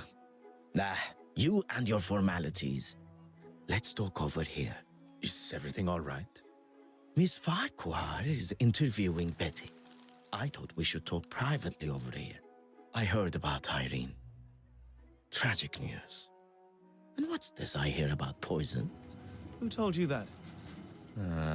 It doesn't take long for news like that to spread in this city. I would appreciate some discretion between friends. But oui, Mademoiselle was poisoned. Anything I can help with? I won't take offense, as I know you're just doing your job. I attended the evening performance of Betty's show. Anastasia and I had a grand old time. She accompanied you as your date? She was at a loose end after the gala. Don't worry, I'm not here to tread on any toes. I mean, he can hold a conversation of sorts. You do not think particularly highly of him. I've never had a problem with him before. Look, I ran into him last night in a bar after the show, and by the looks of him, it wasn't his first drink of the night. He was trying to sell me a lucrative business opportunity, a way we could both make some quick money. Did you take him up on his offer? God, no. When someone offers you something that sounds too good to be true, it usually is. That was some weekend. You should get him to tell you about it sometime. Bragging is a sign of overconfidence and grandiose behavior. You know, at first I found those kind of replies annoying. But now, charming almost. I shall accept that as both a compliment and a sign of your maturity. If it wasn't for the detective here, I would probably still be wallowing in my own anger and self-pity. Nightbot says to hydrate. I don't have any water though. You have lived a life many of us have only heard about in stories. A life that we all hope no one will have to live again. I second that. Your family must be proud of the man you have become, as am I. I will not take up any more of your time.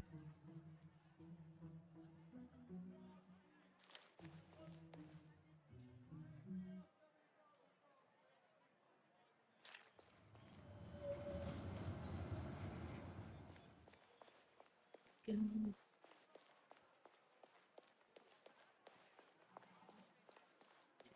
Again.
Oh.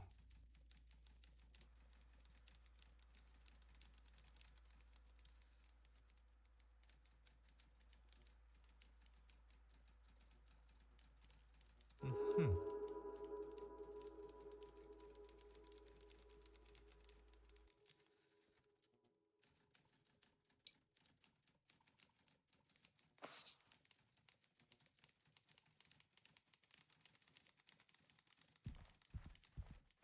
What do you need? What can I do for you? I will not take.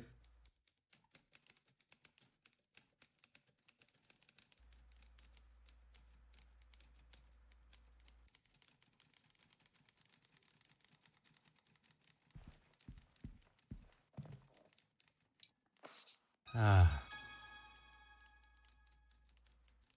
Hmm. Sacre. What is the meaning of this? It is the missing painting, and this photograph is identical to one that had been burnt in the fire.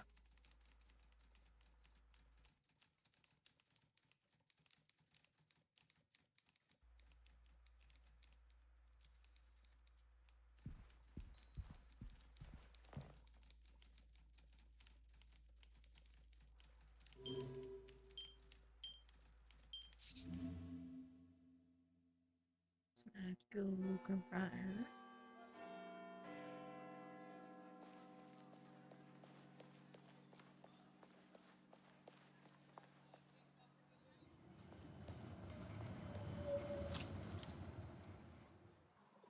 Mademoiselle Farquhar, could I speak with you for a moment? I'm in the middle of an interview. I really must insist. That was incredibly unprofessional, Detective. If we are to discuss professionalism, perhaps we should talk about your work with Mademoiselle Court Smythe. I think you've got me confused with... Enough, mademoiselle. It is time for the truth. You don't think I was involved? Please do not feign ignorance, mademoiselle. Where did mademoiselle receive her inspiration to make her forgeries?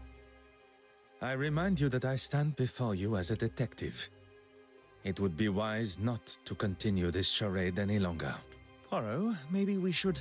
Monsieur Hastings, if Mademoiselle Farquhar requires someone to speak in her defense, she can contact a lawyer. That won't be necessary. She asked me to photograph certain pieces of art, that's all. I didn't know what she was doing with them. I swear. I have no idea. I thought she was just trying to help my career, and I needed it. Your career does not appear to need the help of a criminal. She had such confidence. She knew all the right things to say. And she got exactly what she wanted from you. I was financially dependent on her. She paid for the lifestyle that I had found myself in, that she pushed me into. Couldn't you have just said no to her? And risk her exposing me for what I had done? She was the one holding all the cards. I had no way of proving it was all her plan. I had no other choice but to do what she said. Merci, mademoiselle. That is all for now. I am sorry to have interrupted you. By the looks of it, what you were saying was much more exciting. Care to spill? Perhaps we should stick to my questions to you. You have been most...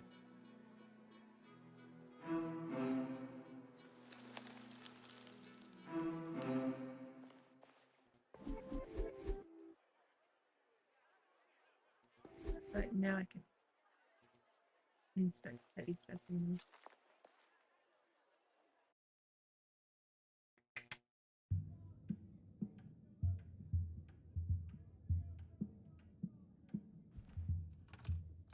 Hmm.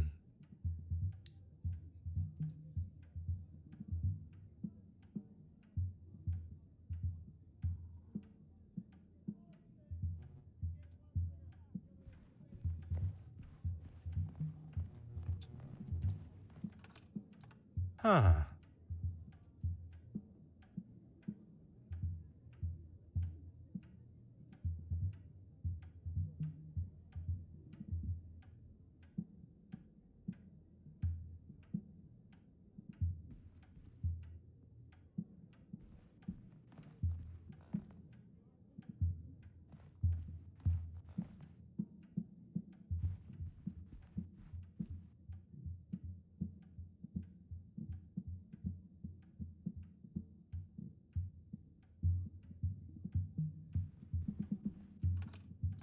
Huh.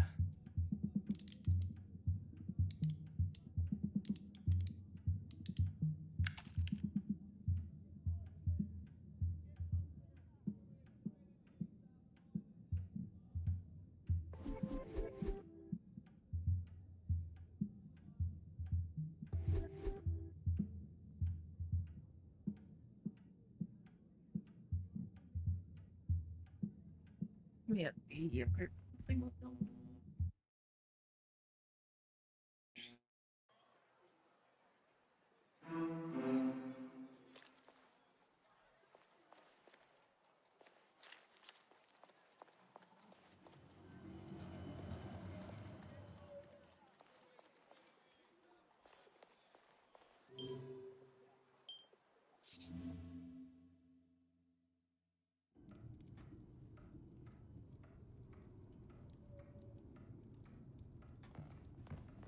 Huh. Taking 14, 12.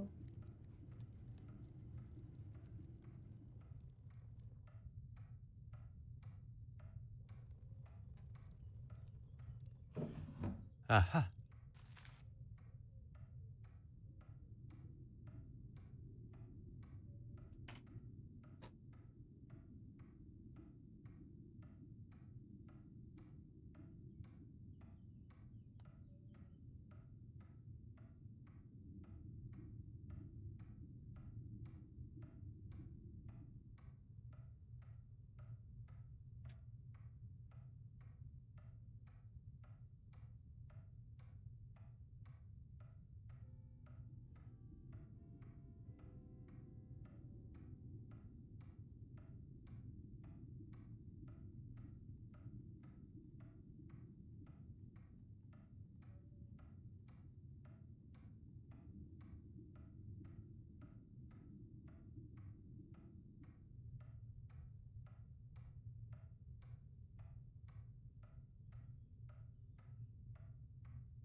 You're just full of questions.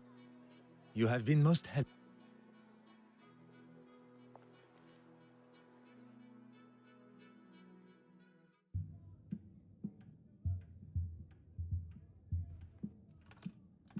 Oh.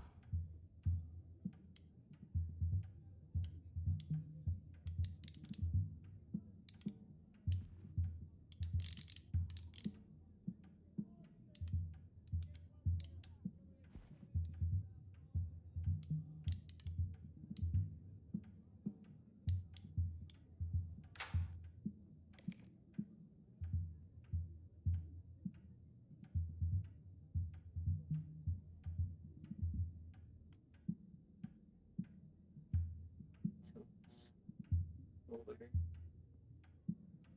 2,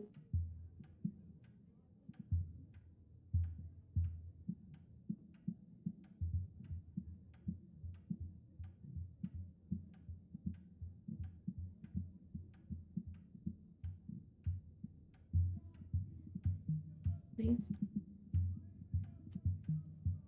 If it is, it's been written by someone that hasn't quite grasped the English language yet. Fire to Irene. It seems too obvious, but that does not mean it is wrong.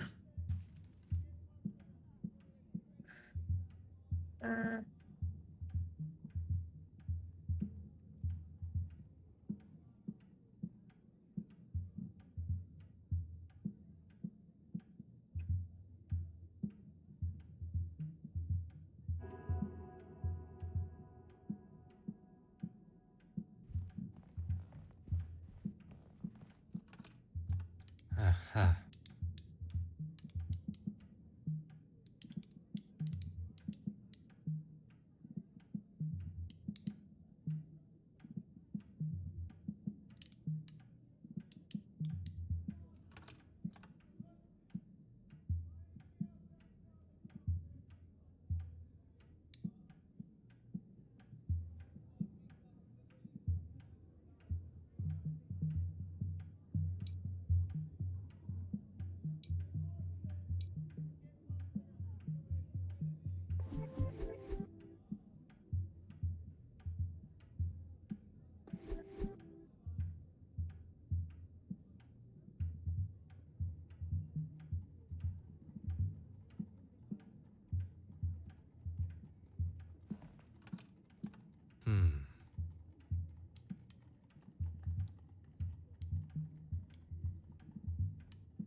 You're just full of questions.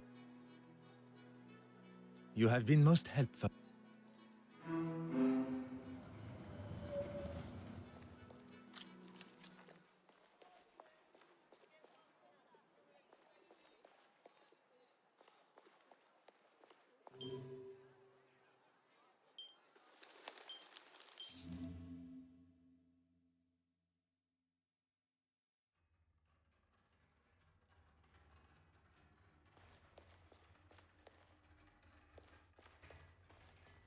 You can help? It would be my pleasure. You have been most...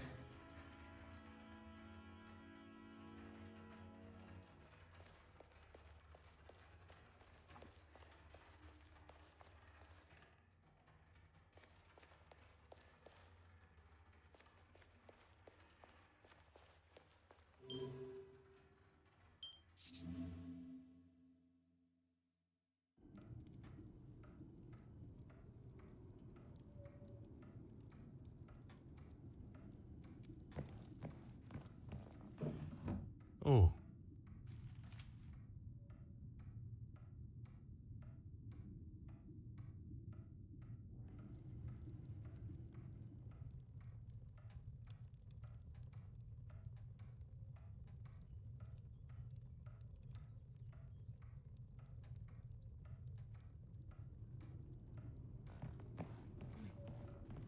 What do you need? What can I do for you? I will not take up.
Hmm.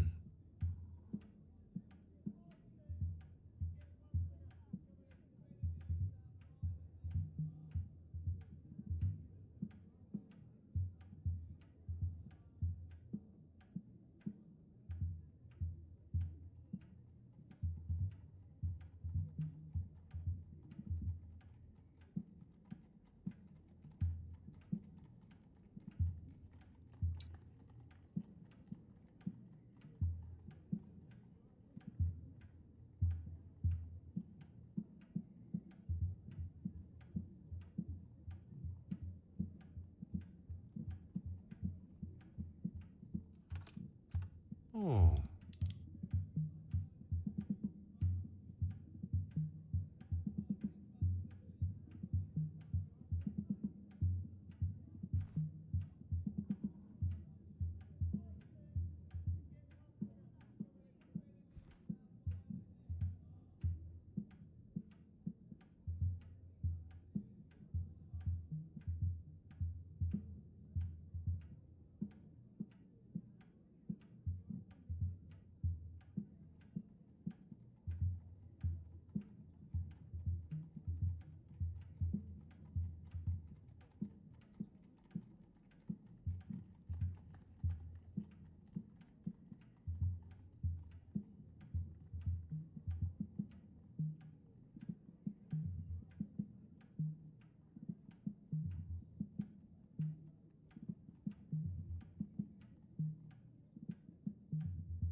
See if I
what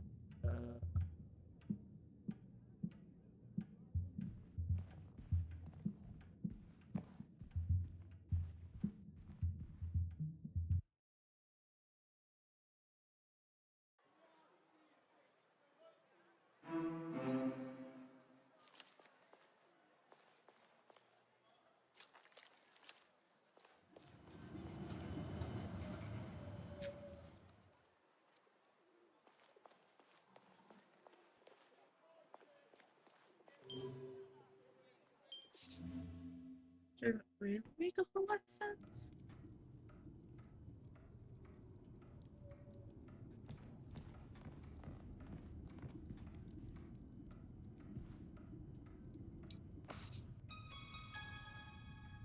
This.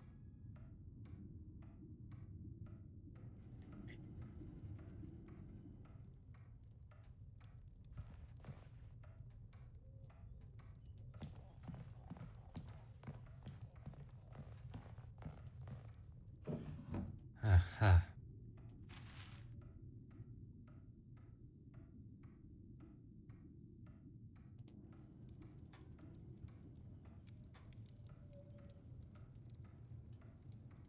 Yeah.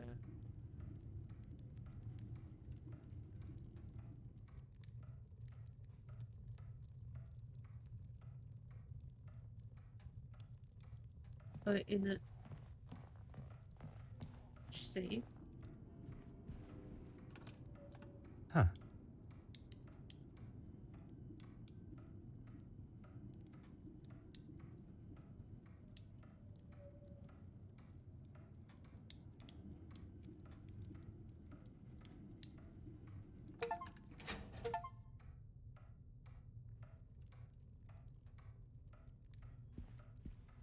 Oh. Hmm. Aha.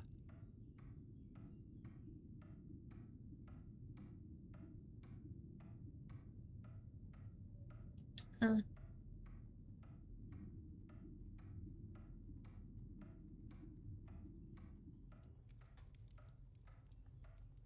Huh.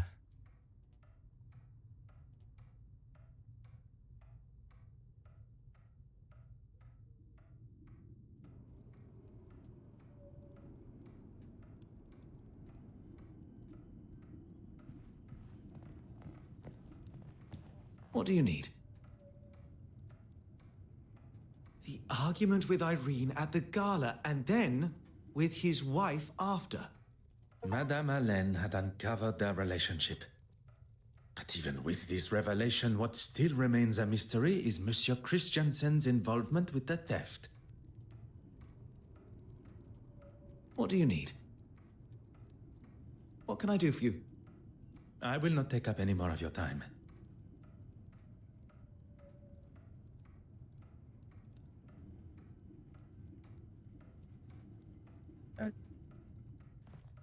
now I need to go here.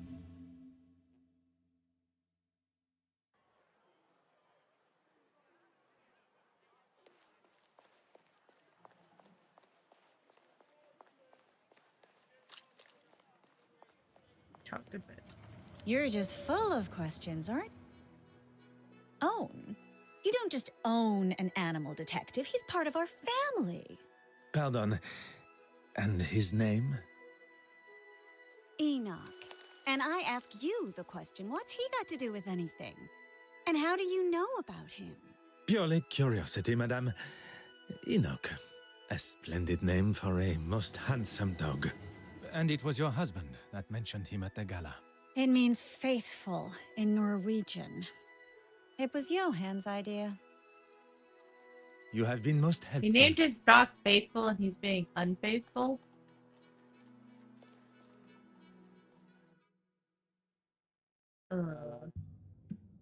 So smart. Okay. And now we know.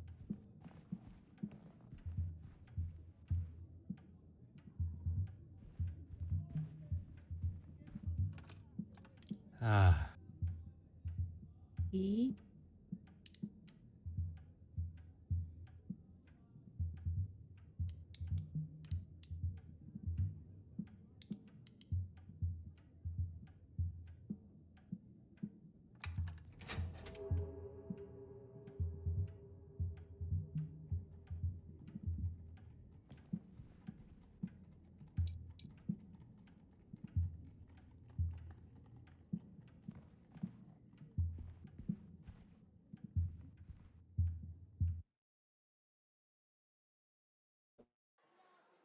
what moving?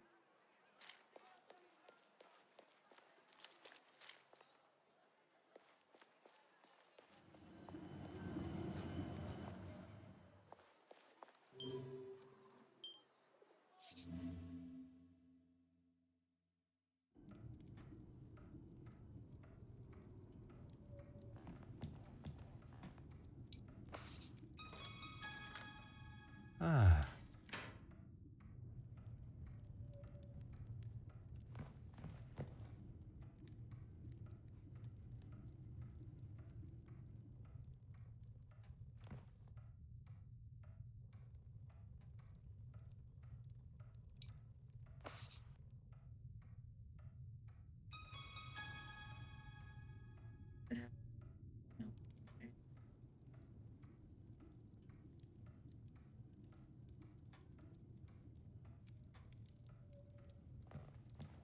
Mm-hmm.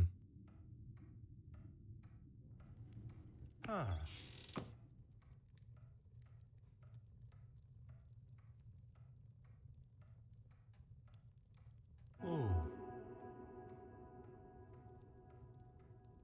The pigment of this paint is brighter than it should be. Meaning? We have found our second forgery.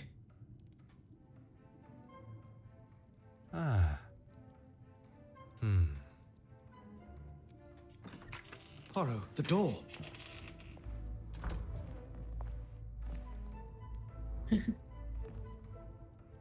What are you doing in? Monsieur Christiansen, welcome home. This doesn't look good, does it? We have much to discuss. So Mr. Christensen had an opportunity and a motive, but he continues to deny killing her. And still 2 forgeries remain. I knew it. Pardon, monsieur? I knew that's why she stayed so friendly with her.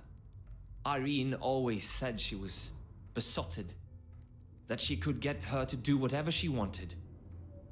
Perhaps you should elaborate on the identity of her? The curator. Evelyn, what's her name? She could spot a forgery at 20 yards. What better person to show you the ropes so you can make your own? If the board of trustees at the museum got wind of this, Miss Warbeck's career would be finished. And in her own words, if anyone was to jeopardize her career, she wouldn't be held responsible for her actions. It seems Monsieur Christiansen may not be the only person tied to Mademoiselle Gord Smythe who has a secret to hide. Okay. Yeah. Madame Hélène has confirmed the surprise appearance of her husband during the intermission of her show. And as expected, Monsieur Hastings, there is something troubling you? If I may speak freely. You do not have to ask my permission. This is all very overwhelming. We seem to be taking 1 step forward and 2 steps back. I can understand your confusion, but you cannot allow it to consume you and your emotions to take charge. Quit. Easier said than done. I just... Oui, monsieur? Must you be so hard on her? I presume you refer to Mademoiselle Farquhar. You talk about emotions not taking charge. She is a suspect in a murder investigation, not a guest at afternoon tea. If Mademoiselle Farquhar is more important than discovering the truth and finding justice, I would have thought you would know better of me by now. I'm sorry, but I don't agree with how you spoke to her. when it is your investigation, you will have the authority to conduct your questioning how you see fit. Until then, I will continue in a manner that has and continues to bring criminals to justice. And I'll just keep my opinions to myself. Let us focus on the case. What do we know about Mademoiselle Warbeck's relationship with the deceased? Mr. Christensen suggested she had romantic feelings towards Irene, but she was just another of her pawns. She cleaned the master key to hide Mademoiselle Gord Smythe's actions, but perhaps she then became worried about her own involvement. You think she could have killed her to stop the truth coming out to the trustees? Which would in turn ruin her career. It is certainly a possibility.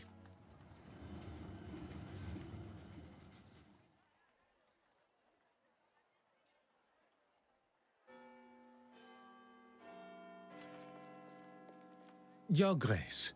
Detective Poirot, good morning.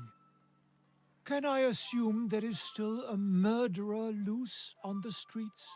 London is a very large city.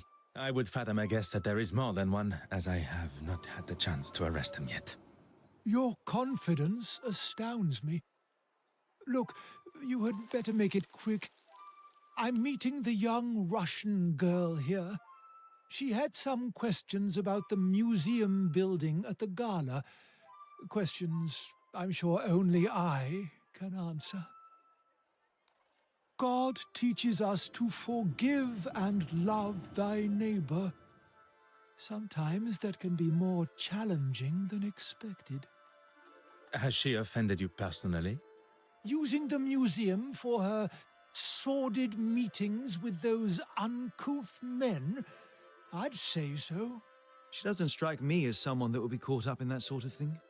And what sort of thing am I referring to? Well, Exactly. If you don't know, it would be wise to remain quiet until you're spoken to. I walked in on them in the restoration room a couple of weeks ago. I had come straight from my regular Sunday service, as I had some business to tend to. I opened the door and saw them all sitting there, scheming and planning. You are not aware of what they are meeting about? Do you need to wash your ears out? I just told you what they were up to. And I could see she had the financial books out. Why would she read them? I'm not even privy to those. And when she saw me, they stopped talking immediately. Surely that is a sign of their guilt? Merci, Your Grace.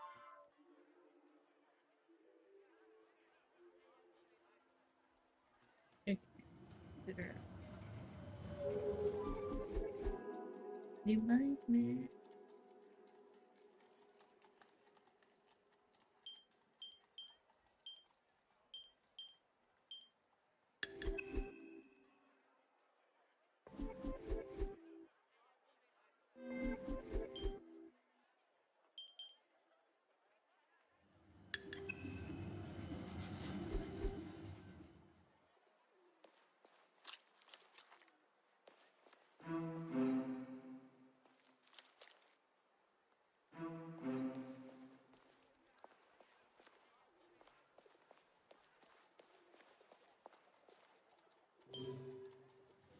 Museum.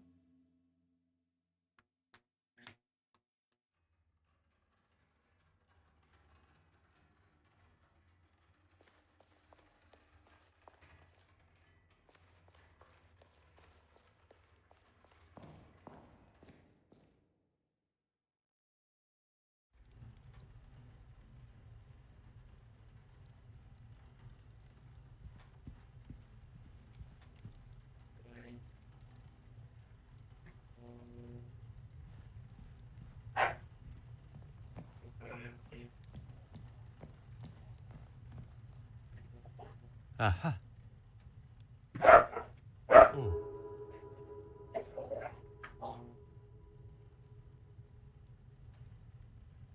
Huh. Aha.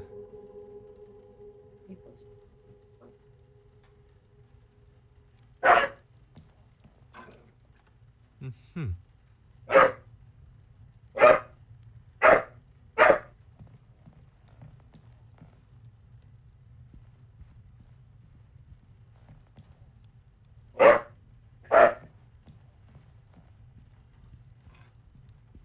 Hmm. Hmm.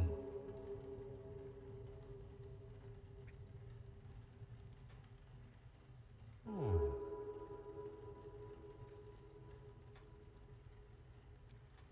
Ah.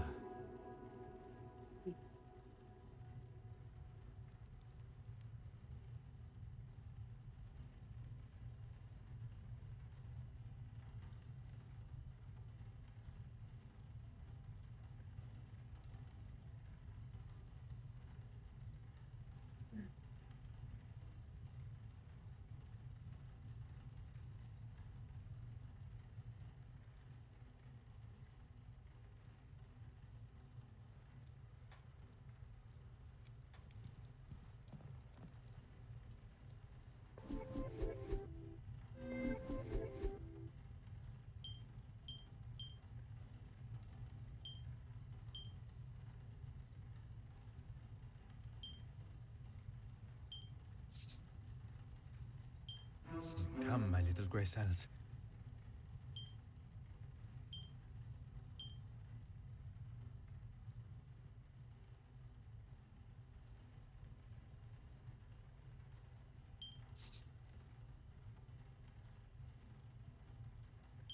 I should consider this.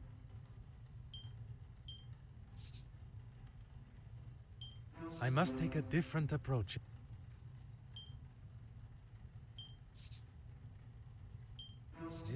get me any closer.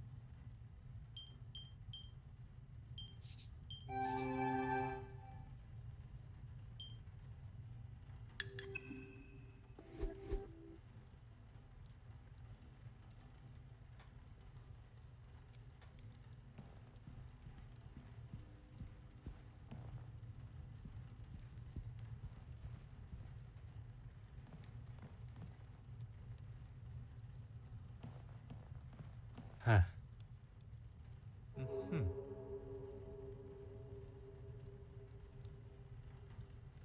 Hmm. Huh.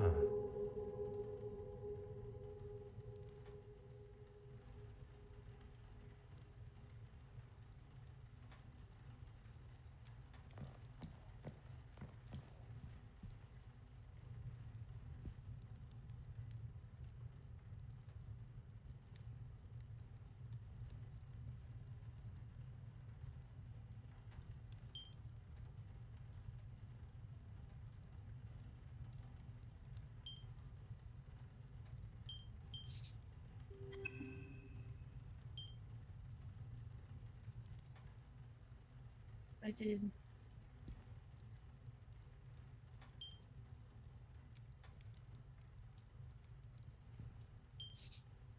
Bishop Mountjoy was quite adamant Mademoiselle Warbeck's meeting was something untoward. Although I believe anything she does, he will likely look upon negatively. To have a young woman undermine him in front of the other trustees would have been the ultimate insult. He allows his personal feelings to accentuate his cynical side, instead of allowing facts and evidence to show the truth. As Mademoiselle Warbeck was doing nothing detrimental to the museum. In fact, quite the opposite with her attempt to modernize it, likely against the old-fashioned trustees' opinions.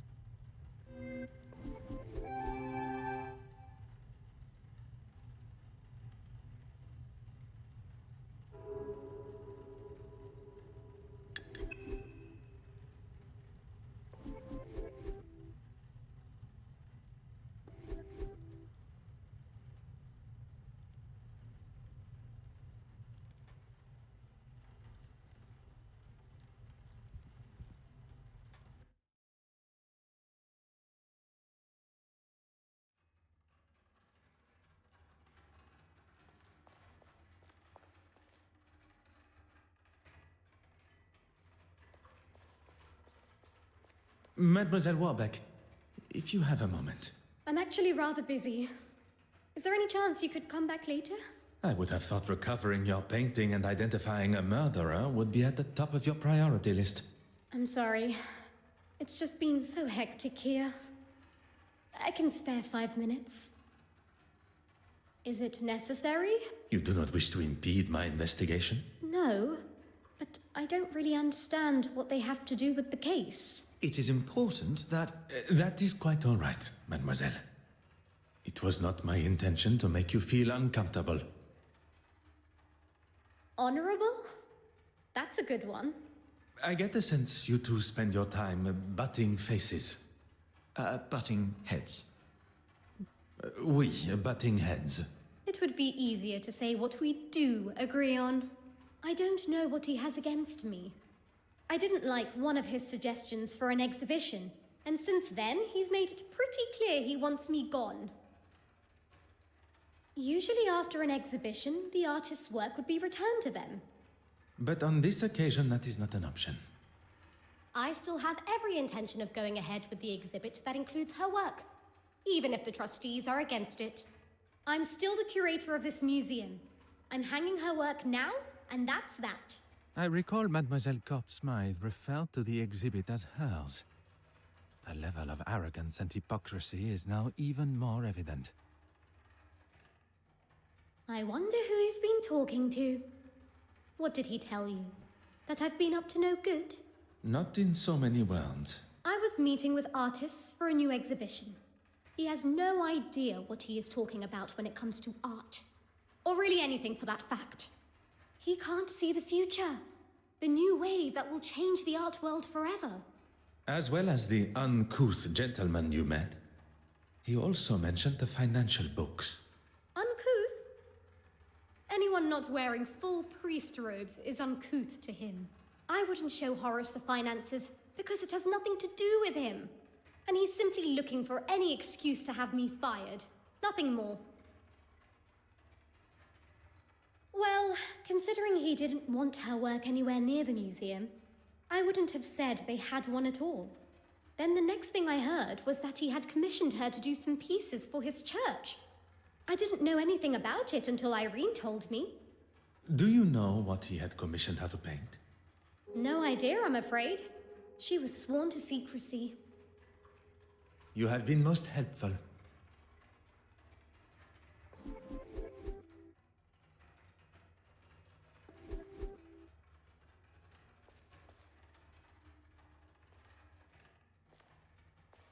Am I supposed to open that save?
So far.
Five, 8, and 9.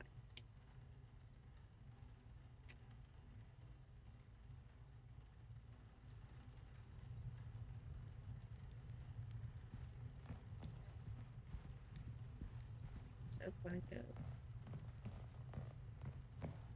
here. Hmm. 3.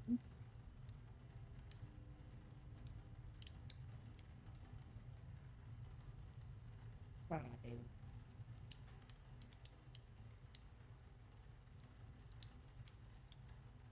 8. No.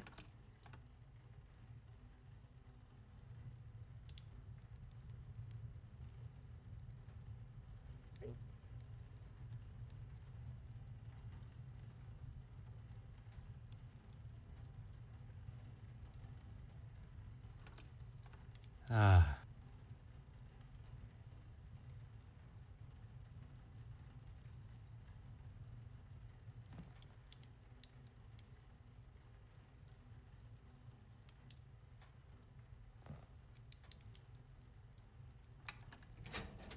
Okay.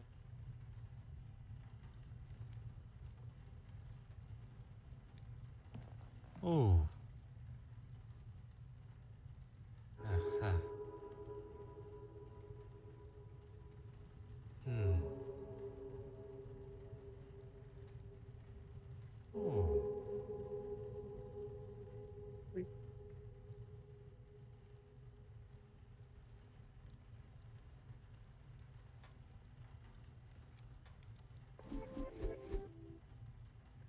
Okay.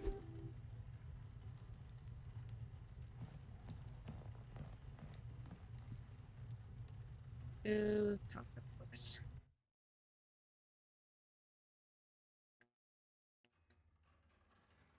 Clear. He did not tell us commission. Or from the deceased. Maybe he was commissioning Magdalene.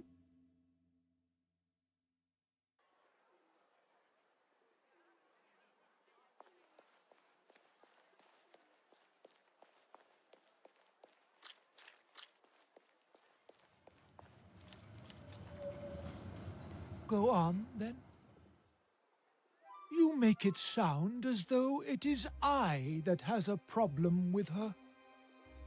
Forgive me, have I misinterpreted? If you cannot even understand what I have to say, how will you ever understand what Jesus and his Father in heaven require of you?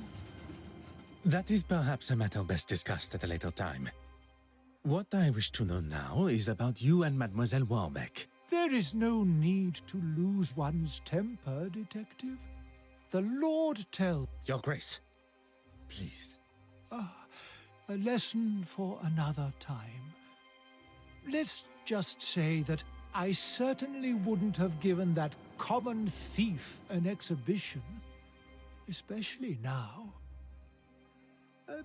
You'll have to be more specific than that, Detective. The paintings produced by Mademoiselle Court-Smythe's brush. Oh, yes. Well, I thought it was necessary if she was to feature in the museum. You couldn't just use her other pieces as reference? I suppose I could have, but I don't actually see why it is any concern of yours. It is not as though I kept it anyway. I wasn't happy with it clogging up my bin, let alone my museum. Merci, Your Grace.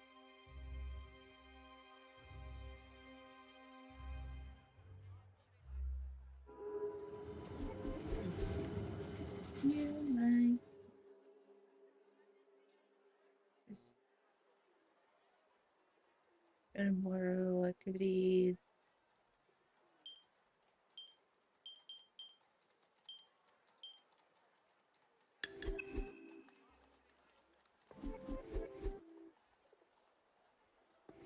Gotta go.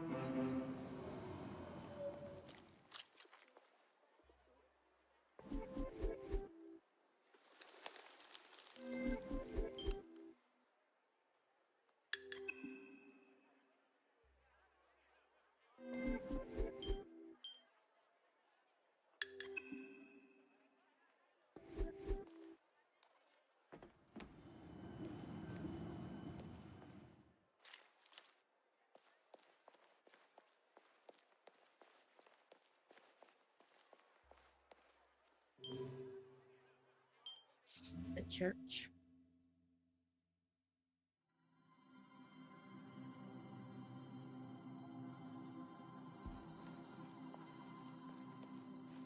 Aha.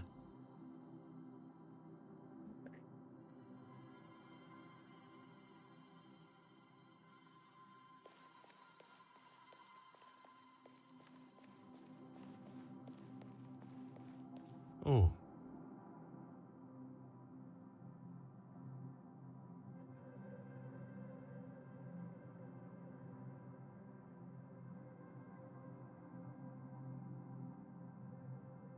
Huh.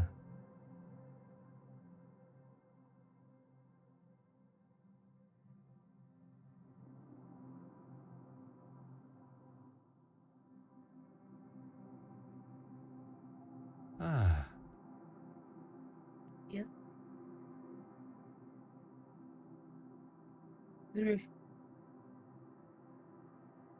Bright yellow had just dropped considerably.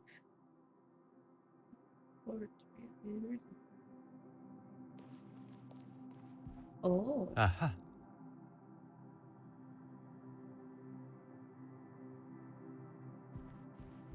Oh.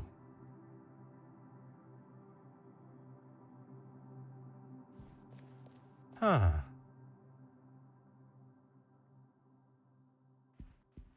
Huh.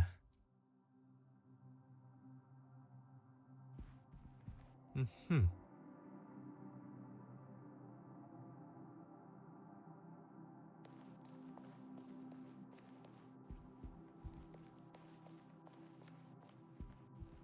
Hmm.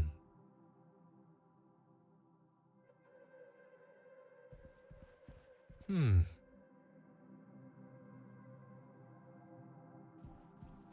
Ah. Huh. Oh. Hmm.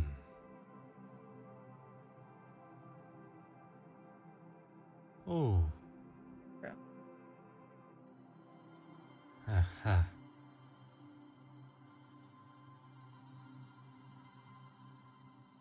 Oh. Another portrait.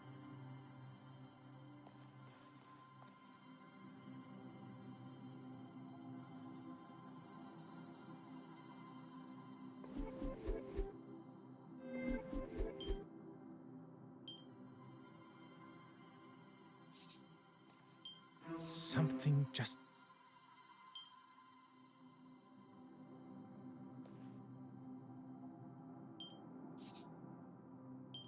I must act on thought.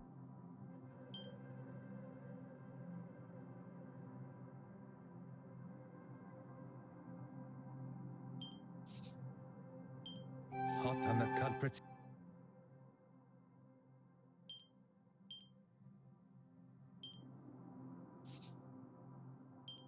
Where is the sense in...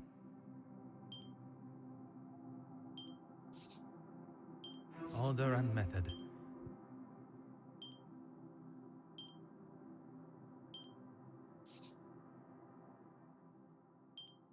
Is there something... Come now. Things are beginning to...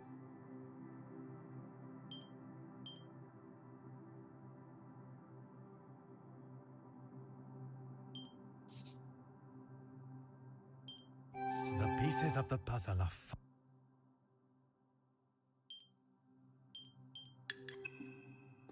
It appears that the good bishop has been replacing the church's original artworks with fakes painted by Mademoiselle Court Smythe.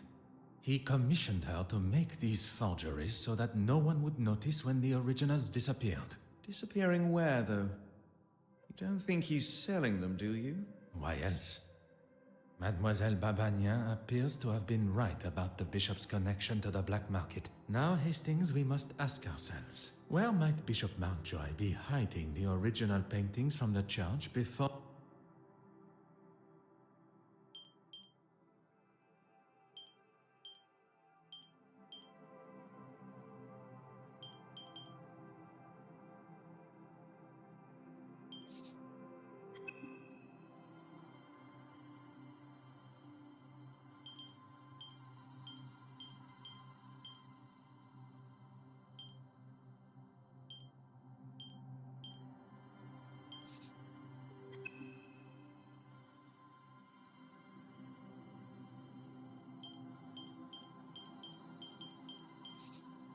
We must gain access to the space behind...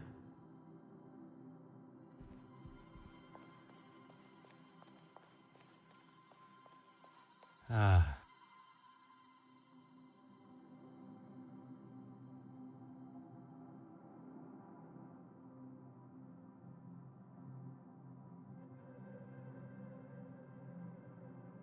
Oh.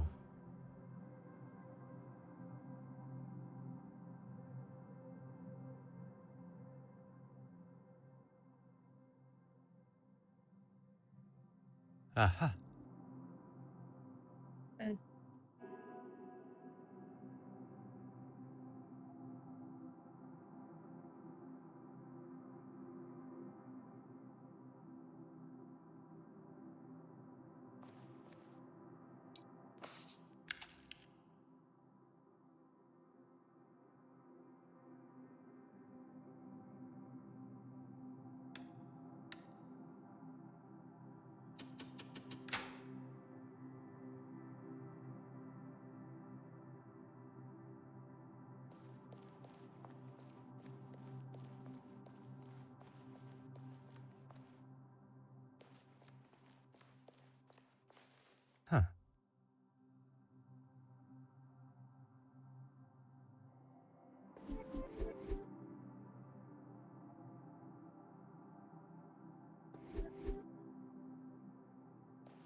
Discuss new.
Ah.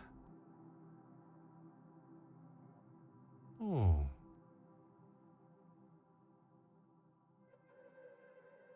Mm-hmm.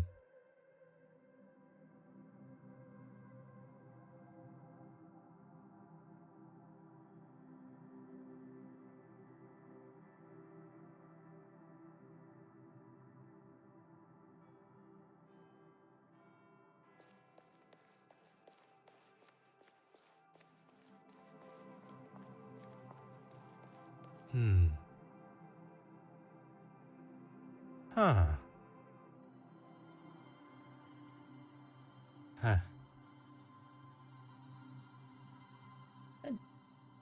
Aha.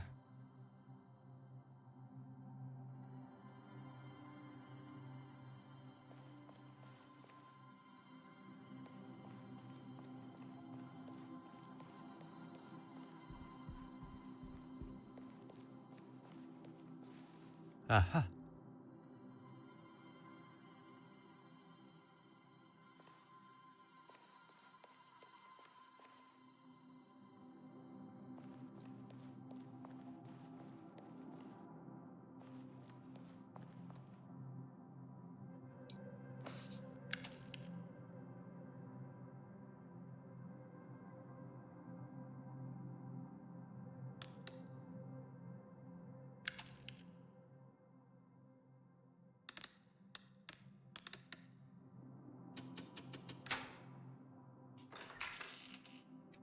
Why don't you have a look first? Do not tell me you are afraid of the dark. Not the dark, just pitch black, eerie passages in old churches. Poirot, where are we? If I am not mistaken, this is part of the secret tunnels that were built hundreds of years ago to sneak those that did not agree with the powers of the country out. And why exactly are we in here? The why must never be obvious. That is the whole point. Right.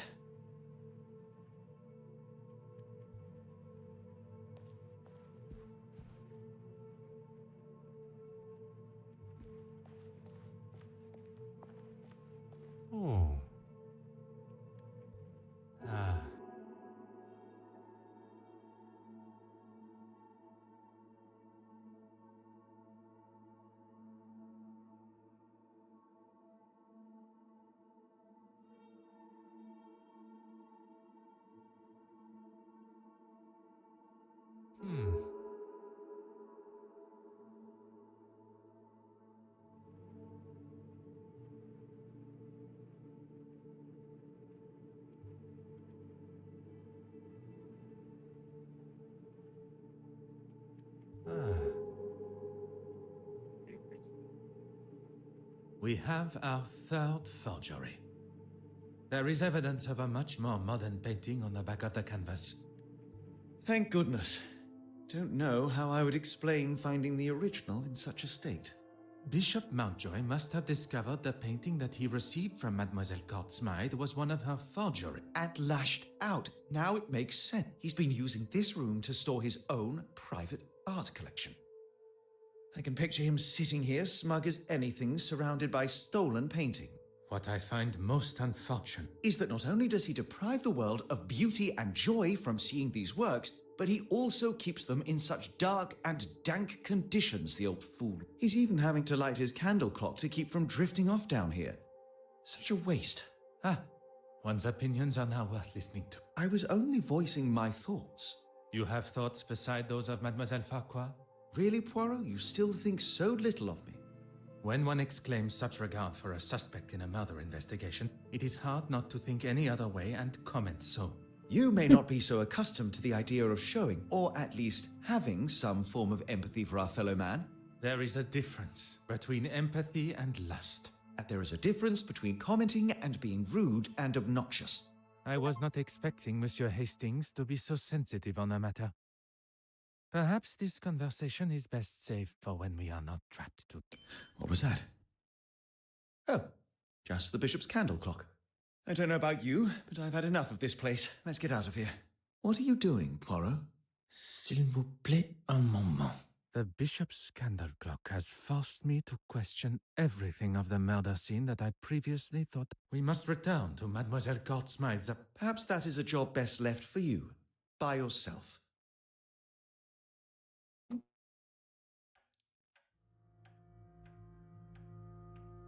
Reconsidering mystery exam.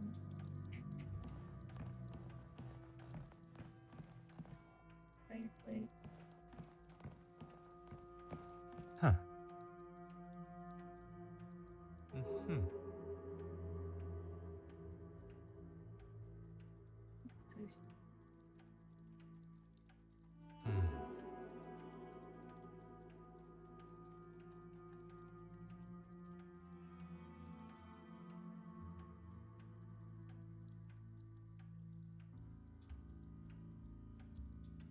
Huh.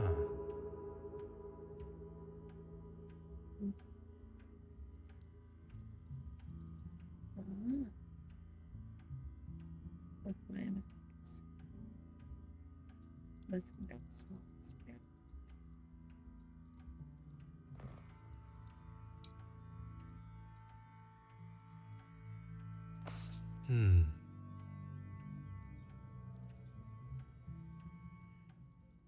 Wizard.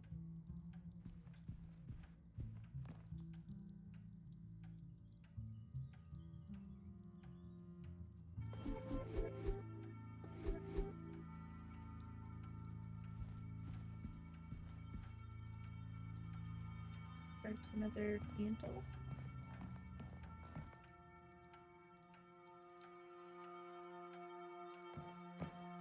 Oh.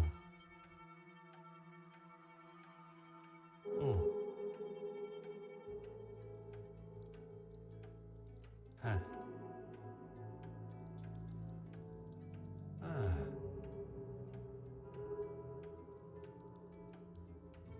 Uh-huh.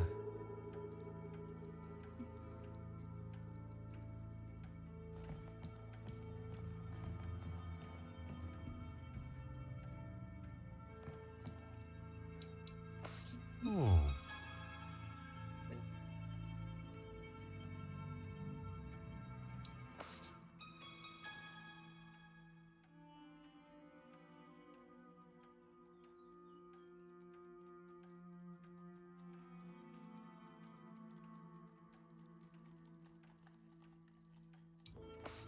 Et maintenant... Oh. I believe myself to be the greatest detective in the most prestigious police force in the world.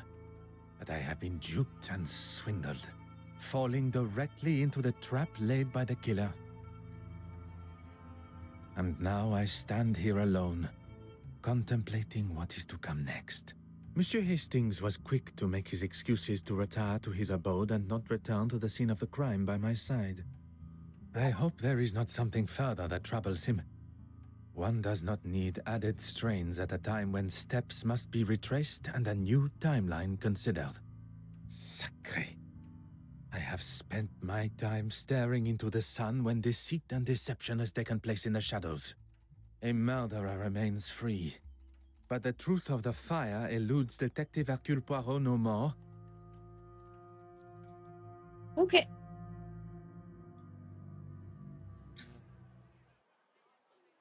Investigation starts anew. I cannot believe I allowed myself to fall for such a deceptive move. The killer knew I would ask for an alibi, and they knew how to cover their tracks perfectly. Now, though, I have the upper hand. The killer believes that I have extinguished all avenues of my questioning. Unaware I know the truth of the fire. I wish Monsieur Hastings were here. I was perhaps too harsh with him. I know of his want for the same as I, the truth. But now I fear that I have lost him to my own tenacious demeanor.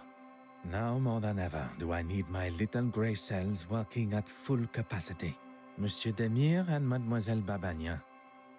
I am glad to say that they both still have alibis, as the show had just reached its second act. I can be sure that neither was involved. Mademoiselle Farquhar. She claims that she was in the dark room developing pictures. And even with this new discovery, her alibi stands. Monsieur Dryden can confirm. Monsieur Christiansen, one of my key suspects, drinking alone except for a brief encounter with Monsieur Demire. But Madame Allen can substantiate his trip to see her at the theater to apologize during the intermission. Which leads us to the good Madame Allen, on stage performing. A side note, I must make an effort to see her production. From what I have heard, she sounds quite captivating. The Honorable Bishop Mountjoy. His Compline prayers had not yet begun. Mademoiselle Warbeck and he were together in what I can only imagine to be an uncomfortable meeting for them both. Her innocence has already been confirmed. Although upon learning of how she has been treated, I would not have been surprised. Last but certainly not least, Monsieur Ailes and the article in the newspaper documenting his, as some see, heroic speech amongst the House of Commons is alibi enough for the murder. And where are we left now? Every suspect seemingly as innocent as they were yesterday. But when one looks most innocent, that is when Detective Poirot is most suspicious. Okay.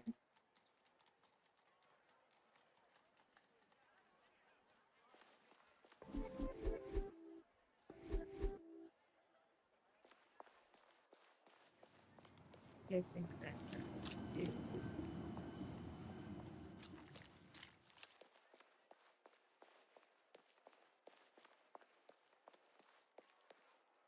Finally, a face I can trust. Everything all right, Poirot? I'm afraid things could not be further from all right. Don't tell me the famous Detective Poirot is stumped. Stumped? No. Perplexed? Oui. Perhaps you can be my perfect distraction. I may not be the celebrated doctor that my father hoped for, but I still like to keep up with recent medical journals. And what is the latest discovery?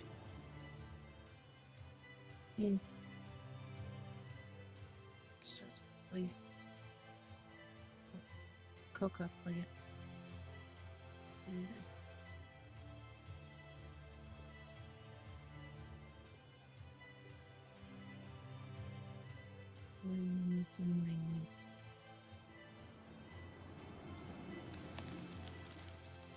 Christie's Game.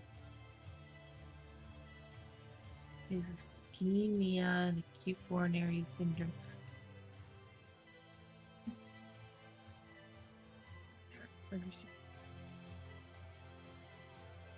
Whoa. This particular article is about the effect of cocaine on the user's body. I thought I liked to have a good time, but that drug, too much for me. What makes you say that? I wouldn't want my heart beating at the speed of a locomotive. Here, read for yourself. I haven't actually. I gave him my office telephone number and said he could call anytime, but not a peep. You sound surprised. Yeah, he probably wants to keep his health issues out of the public eye. Hence me offering to help, but he seems to be just fine, surprisingly. Yeah. Do you think there is a chance he could have faked it all? How those little gray cells of yours work sometimes. Amazing. Please, my friend. You're serious? Don't know why, but I suppose he could have. At this point, anything is a possibility. I think a visit to Monsieur Aylesworth at the Royal Society of Art is in order. Mademoiselle Babagna, a pleasure as always. Good morning, gentlemen. I'm afraid my pleasantries are to be cut short this morning. I have a most pressing matter.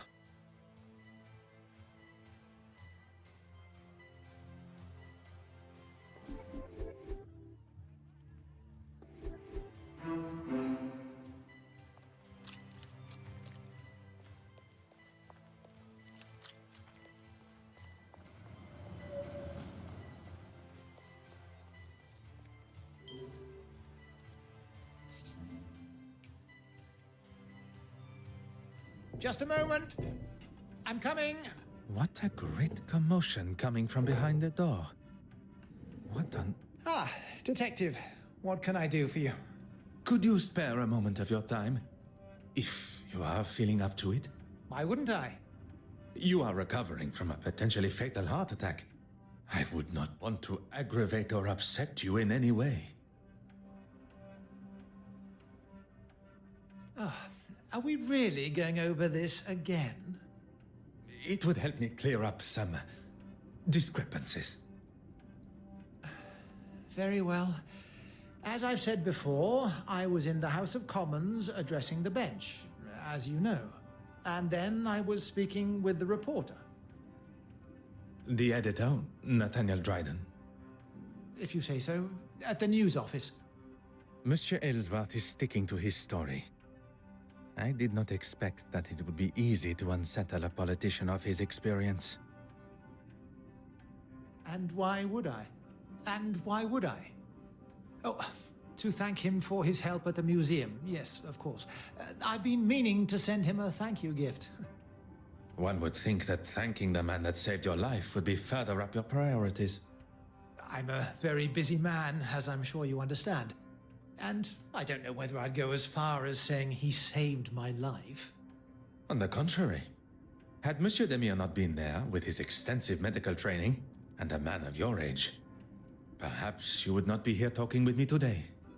If Monsieur Aylesworth is not prepared to tell the truth, perhaps I can use his own pompous nature and guilt against him.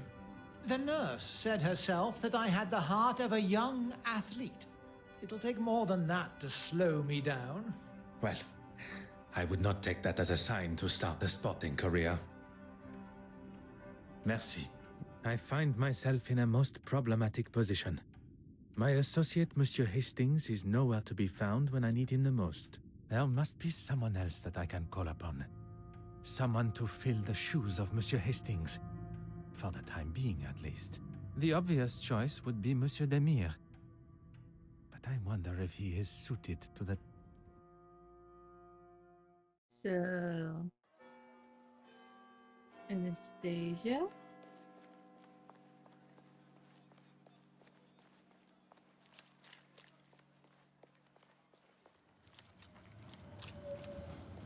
Good morning, mademoiselle. My apologies for my earlier departure. That's quite all right. The case has taken a direction I had not foreseen, and it now leaves me. I will not stand here and listen to you wallow. How can I help? Go on. I require a distraction. I promise you will come to no harm, and Who am I to distract, and from what? Monsieur Aylesworth, I need to gain access to his office without his watchful eye. Detective Poirot, preparing to cross the line of law. Not cross, merely tiptoe alongside. I assume you have already devised a plan? A requested tour of the Royal Society of Art building should give me appropriate time. Then that is what I shall do.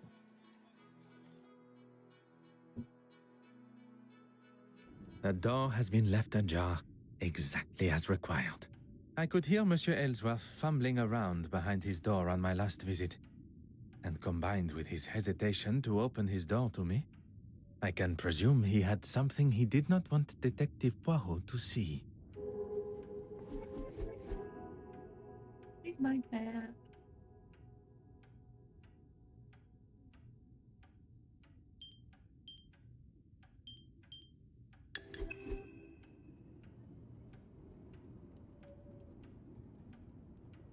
Set a gun in the drawer. Aha.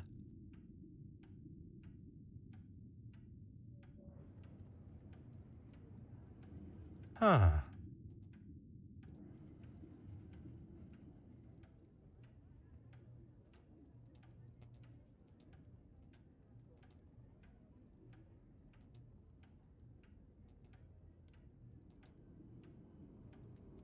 Hmm.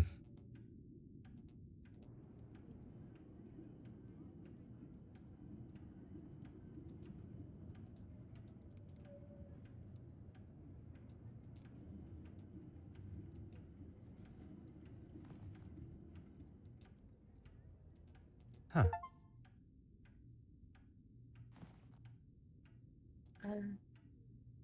I spin like the from set eyes, yes. Okay.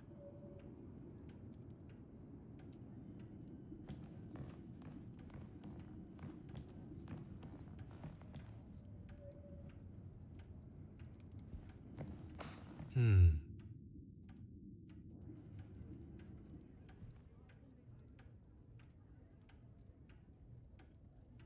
Just set. Penis missing. Bookshelf. Your text. Mm-hmm. Well read.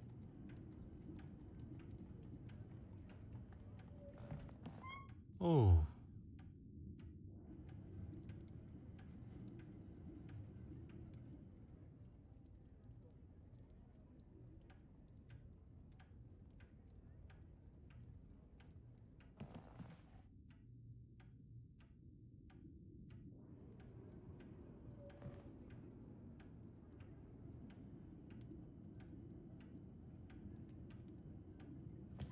Hmm.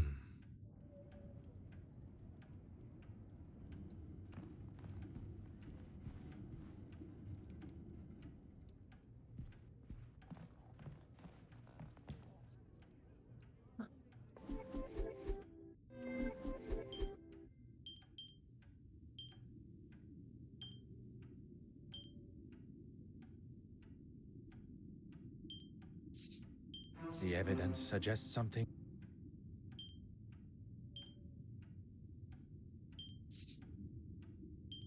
Hot on the culprit.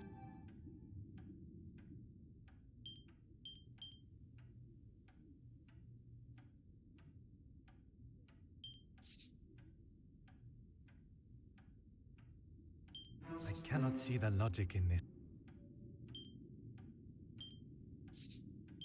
I must take a different approach.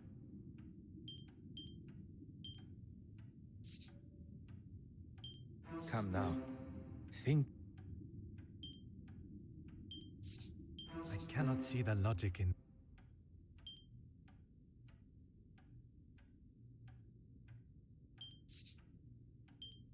Things are beginning to become.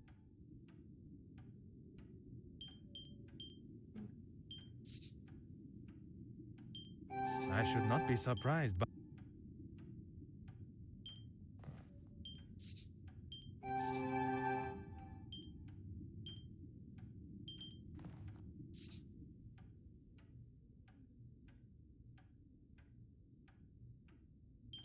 The evidence suggests some...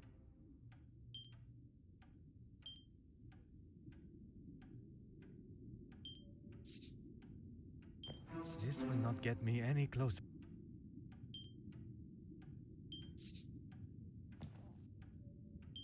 Order and method.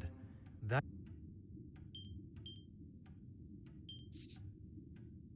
The pieces of the puzzle are finally...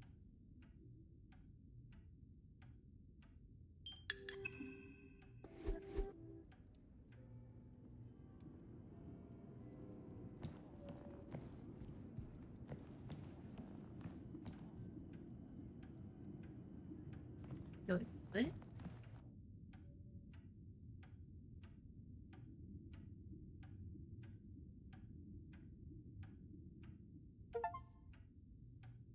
You're only...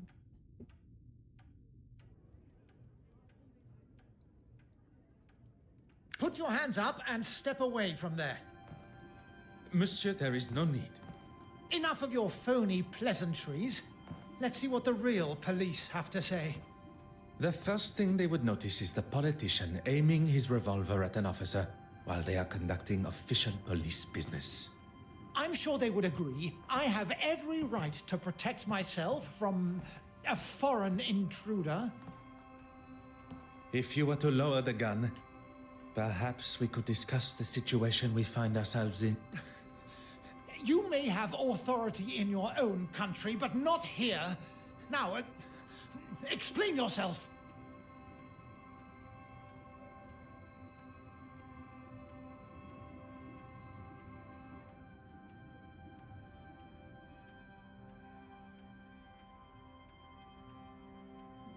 You don't know what you're talking about.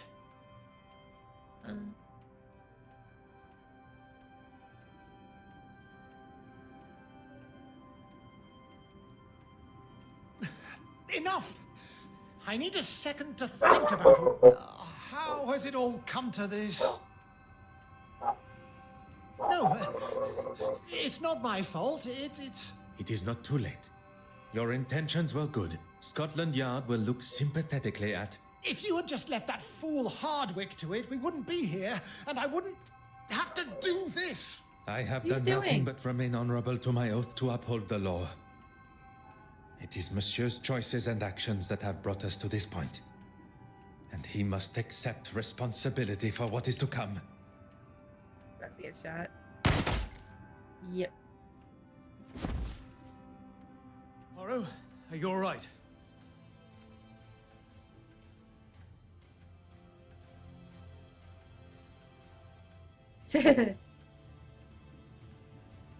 All the better for seeing you, Hastings. I was worried I was going to miss him. Your timing and accuracy could not have been more perfect. What do we do now? We take our leave. And what about him? Will he be okay? He shall be fine. Although I am not envious of the sore head he will awake to. Come, there is much to tell. Behind the bookshelf. But I never.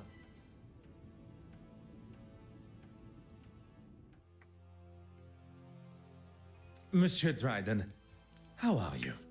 Detective... Poirot. Yes, of course. What can I do for you? She is, but not here, I'm afraid. Do you know where she is? She said something about heading back to the museum. For what, exactly? Forgive me. I recently inherited a number of belongings from a deceased relative, including an undeveloped spool of film. I'd like to help, but there isn't anyone here that could develop them for you. I'm more than capable, and I'll leave it tidier than when we arrived. In that case, knock yourselves out. I've got a meeting to run to anyway. I shouldn't be longer than half an hour or so. Pardon? Where has this confident and daring version of Monsieur Hastings been hidden? We all have a hidden side. It's just our own choice of when to show it.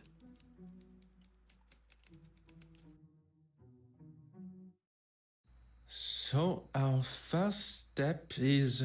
Don't tell me there is something the great Detective Poirot doesn't know. I must concede that photography is something I have little experience in. Lucky I'm here then. We need to start with a tray filled with developing fluid. Next, pour the fixer fluid into another tray and then add the photographic paper. I have a newfound respect for those that make such activities look so simple. Let's just wait until we see the results. It shouldn't take long.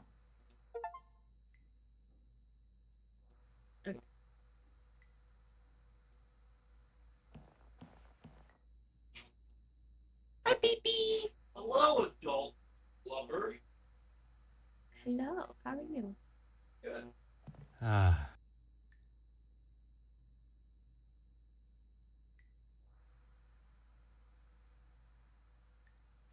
Huh.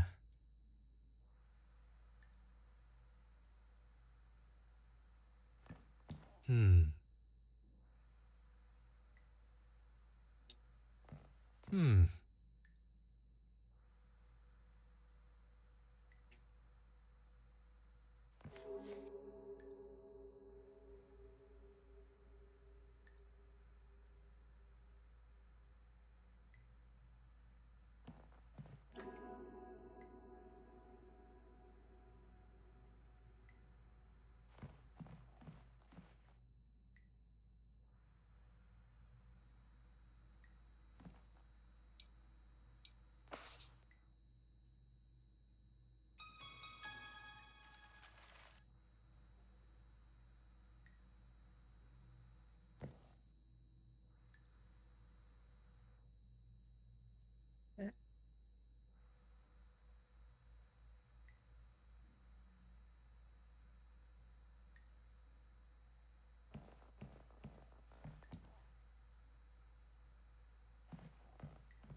Huh. Ah.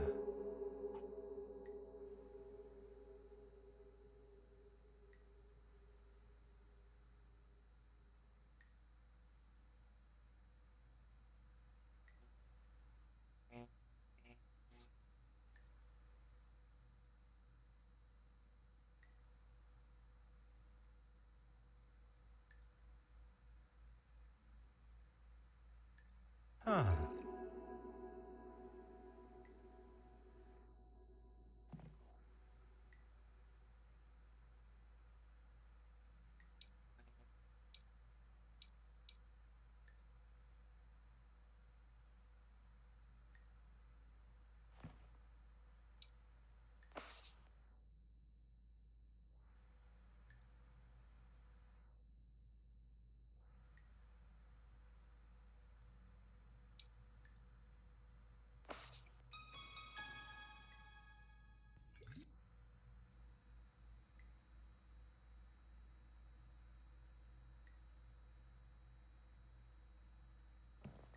Have you found it yet?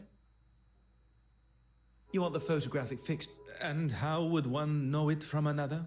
It smells like ammonia. Handy, I suppose, when you can't see much in here. Picture.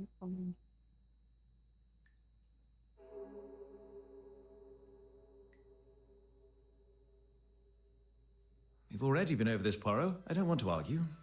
I have no intentions of continuing our previous conversation. What we must address now is her potential guilt. She didn't steal the painting, though. We know that. Her guilt in Mademoiselle Court Smythe's murder.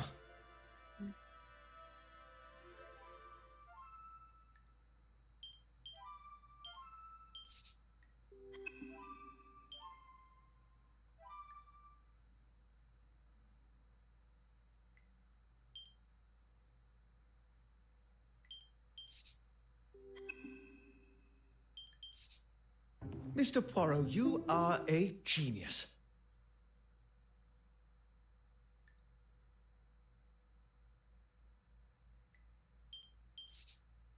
Mr. Poirot, you are a genius.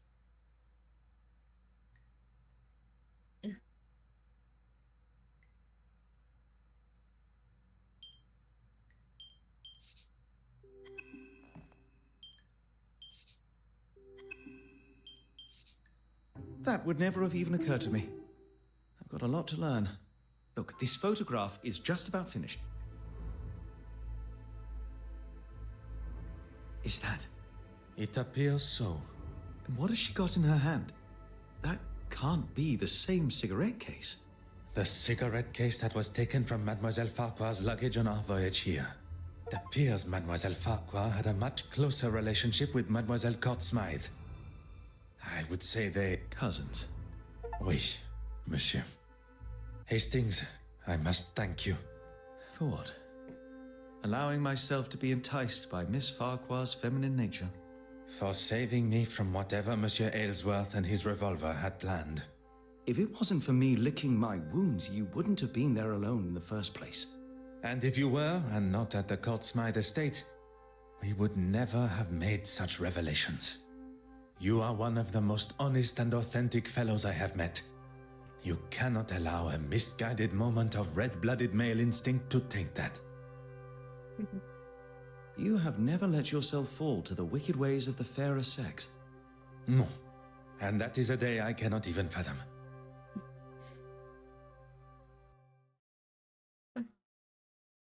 With Hastings' help at the Court Smythe estate, something I would have liked to have considered, we now know the reasoning behind Mademoiselle Farquhar's brutal actions towards her own cousin. The circumstances around the murder need no further consideration, but the location of the missing penitent Magdalene still frustrates me.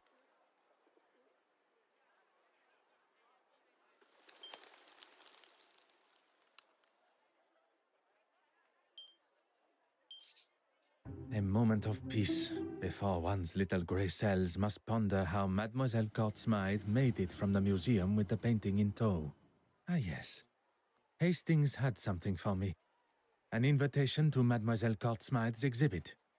Even after the truths of her crimes and personal betrayal, Mademoiselle Warbeck still feels it within her for a perhaps Mademoiselle did not leave with the painting at all.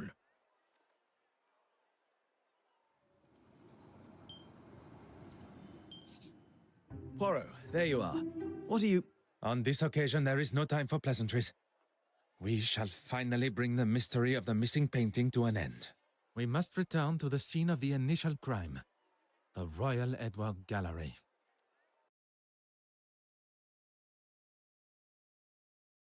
Is everyone present? Please ask them to convene in the exhibition room. Is there something you're not telling me? All will be revealed. Messieurs et Mesdames, thank you for joining us here today. What's this all about? Yes, my time is rather valuable. I thought everyone was here to see the exhibition. I'm all for looking at some real art, as long as it's not all hers. I understand the frustration and hostility that most of you must feel towards her. Hatred, loathing, disgust. Betty, please. Even after everything, you stand here and defend her? I'm not defending her. If anyone should hate her, it's me. Perhaps you should move on. In this room is where it all began. Or at least, that is how it appeared. We are all aware Mademoiselle Court Smythe was behind the painting's disappearance. But it was not a moment of greed that drove her, but rather a well-orchestrated plan that involved most of you tangled in her web of lies and deceit. All right, we all know why we're here. Maybe you can speed it along a little. At the Detective Inspector's request, I shall forego the series of events that led up to the theft of the penitent Magdalene painting. Perhaps a fitting place to begin would be with the death of Mademoiselle Court Smythe. If that's going to get things moving. You are all aware of the fire and murder that took place at Mademoiselle Court Smythe's loft apartment. The fire that she started after having one too many. That is where the difference between desire for the truth and the actual truth go their separate ways. Inside Mademoiselle's apartment was the penitent Magdalene painting, or at least a forgery. One of 4 produced by her own brush. The fire was set purposely, in an attempt to destroy evidence and hide the true nature of her death.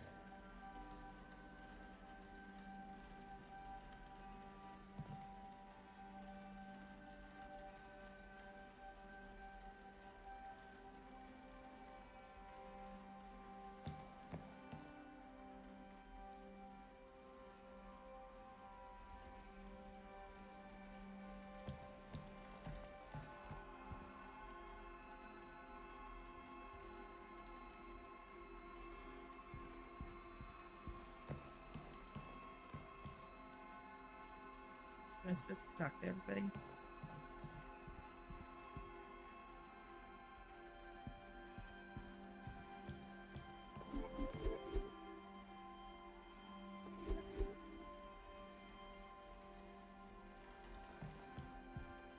You know where the painting is, and who killed Irene.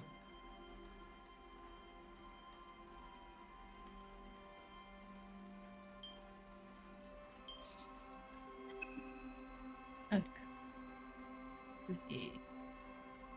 Yes. Mademoiselle Warbeck, do you remember the words you used when discussing your career? No, I mean, yes. You're taking it out of context. On the contrary, Mademoiselle Court Smythe threatened your career by involving you in the theft. The exact context you described. I wouldn't kill her, though. I couldn't. You cleaned the key to the restoration room, did you not? You continued to deny your involvement with the deceased. A relationship that was nothing more than misplaced love. You think I don't know that now? I knew it had been her that took the key from my pocket. But when I confronted her... Behind bars, that's where she belongs. Give it a rest, old man. She can't speak to me like that. Before you continue riding your high horse, Your Grace, perhaps one should consider one's own actions. My actions? How dare you? You're making a mockery of me, the Church, and God Himself. It is you that makes a mockery, and I am sure God will forgive me for saying so. He wants to be an asshole. I have dedicated my life to serving God.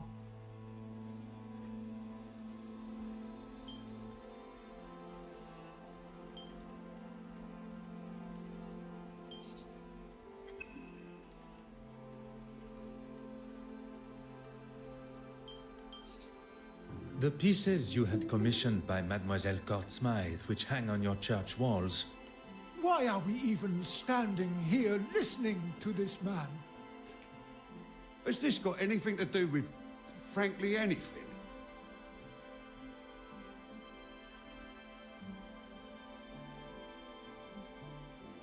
Mademoiselle Court Smythe's forgeries would be hung on the church walls, while the originals were sold on the black market to lace your own pockets. You have no proof of these accusations. Poirot, the penitent Magdalene. How could one forget? We have already discussed one of the multiple forgeries, and found amongst your hidden collection the second. Mademoiselle Court Smythe sold you a forgery that you believed to be real, and upon learning of its fabrication, you lashed out, destroying it. One should not allow oneself the arrogance to consider themselves the smartest in the room, especially when they have already fallen foul to another's lies and deception. I am sure theft and embezzlement are questionable enough in God's eyes.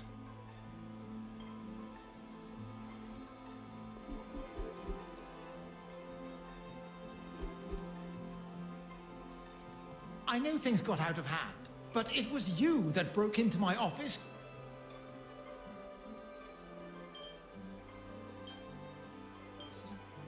There still remain one missing forgery. The image of the honorable and distinguished gentleman that you present yourself as has gone on long enough. It may seem like an alien concept to you, but we English, we take great pride in how we present ourselves. Welcome back, AC.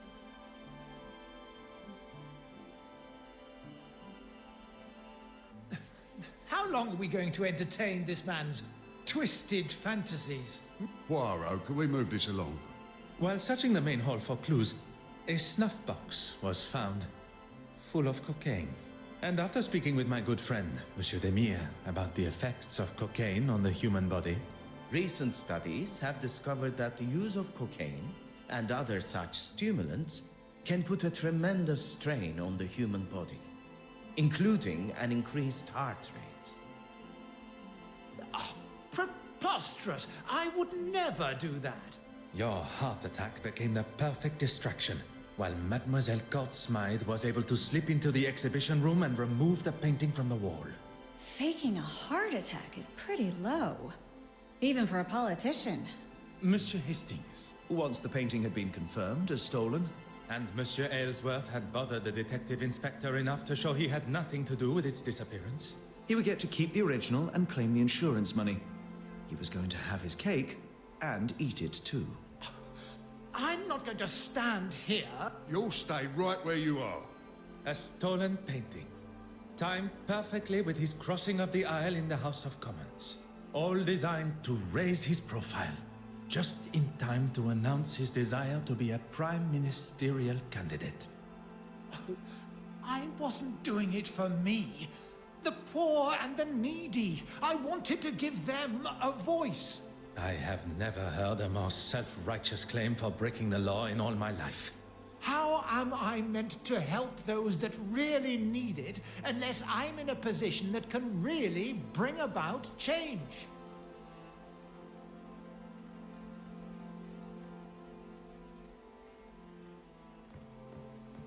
It all ends here, where it began. Poirot, the penitent Magdalene.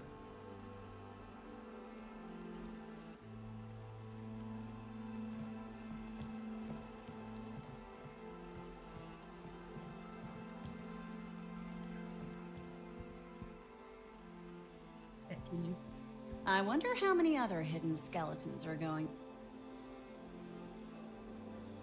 Haven't you caused an...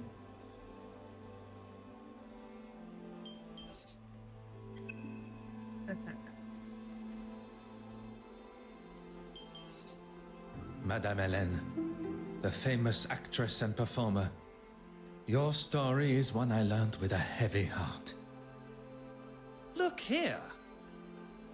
When you overheard the conversation between your husband and Mademoiselle Court Smythe at the gala, your suspicions were confirmed. I did everything to keep you happy, but it was never good enough. It began with an infatuation, but turned into a relationship. With the money stolen from your wife, you planned on running away together. So that's why you took it. You coward. She manipulated me from day one. She used me. She used her. Oh, just keep it shut. Perhaps, for once, you should listen to your wife.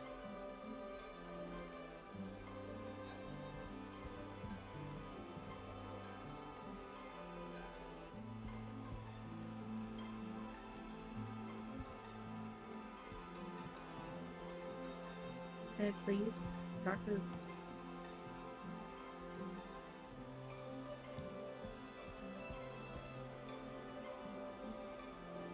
This is all going to make for some story.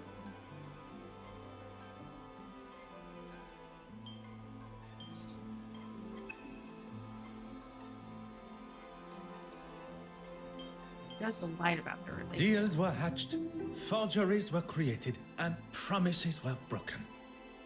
Mademoiselle Court Smythe used a mask of deception and authenticity to betray you all. She allowed for you all to see and know only what was necessary to complete your part. Except for one. As much as I'm enjoying this show, any chance we can get to who killed her? You shall have to wait only a moment longer. As there was only one accomplice left, and perhaps the most important. Not only her aid in the museum, but in the construction of the forgeries. Mademoiselle Farquhar's deception began before I had even left the shores of Belgium. You were part of it. The whole time. Taking us all for fools.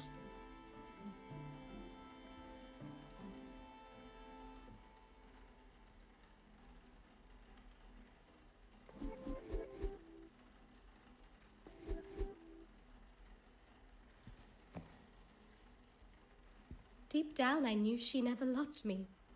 And it was all too good to be true. As Blake said, hindsight is a wonderful thing.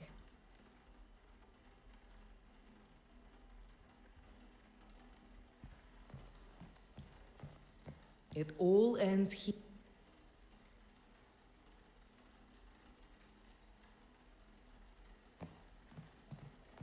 I know you have a flair for the dramatic.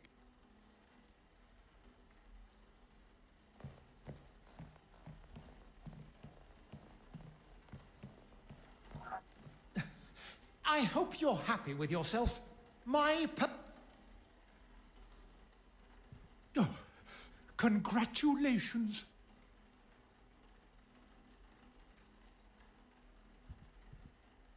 And now I have nothing thanks to you.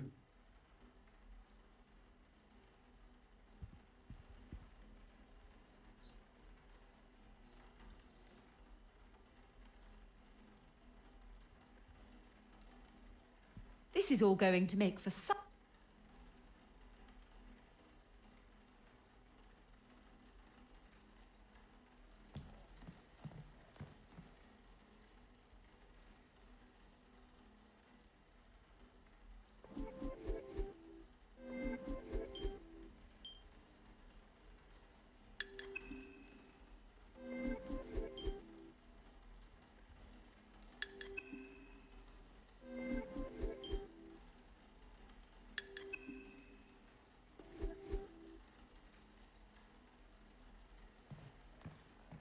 Deep down, I knew she never loved me, and it was all too good to be true.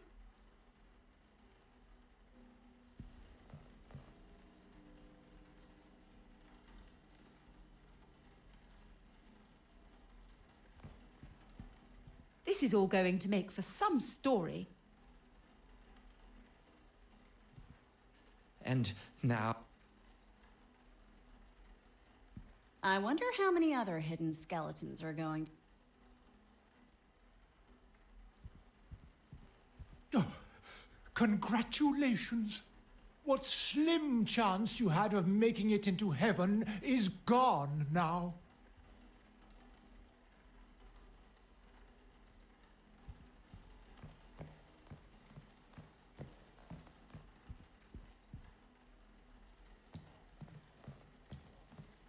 Poirot, the penitent Magdalene.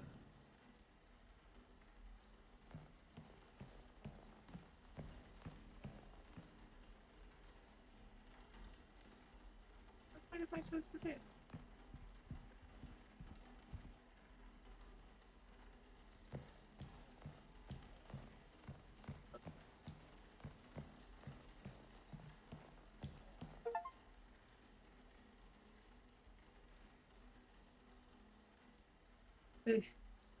Mademoiselle Courtsmite manipulated everyone. But that does not excuse the parts that you all have played. Poirot, the murderer. Tell us now, or I'm marching them all down the station. Of our suspects, all guilty in some form or other, only one committed the ultimate sin. Monsieur Christiansen. A lover, jilted and tossed aside from a life promised together. Mademoiselle Warbeck. Another that was promised her heart only to become a second, caught in Mademoiselle's web. Monsieur Aylesworth. Anger that a foolproof plan backfiring.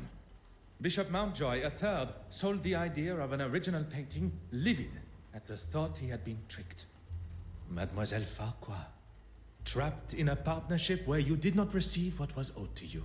All with motive, but lacking opportunity.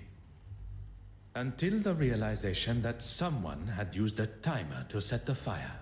Isn't that right, Mademoiselle Farquhar? Our true relation to the deceased. Cousins. Standing to inherit her entire family estate. You don't understand. It wasn't like that. You decided to poison her with potassium cyanide. A chemical often found in photography development. Via the cork of a bottle of champagne. Wearing an almost identical hat to the deceased, you were able to disguise yourself as her and be seen by the neighbor. Leaving her body lifeless in her own apartment. You tried to cover your involvement in both the forgeries and the murder by destroying any evidence. Incredibly clever. Your nefarious plan setting the fire almost tricked even I.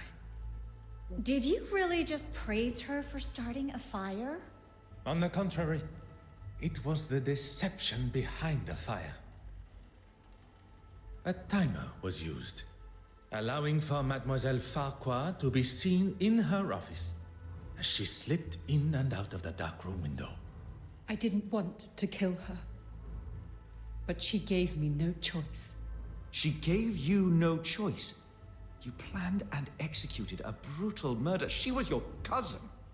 A cousin that has controlled me for years. I couldn't escape her. She held you captive? I did not see a prison cell in her apartment.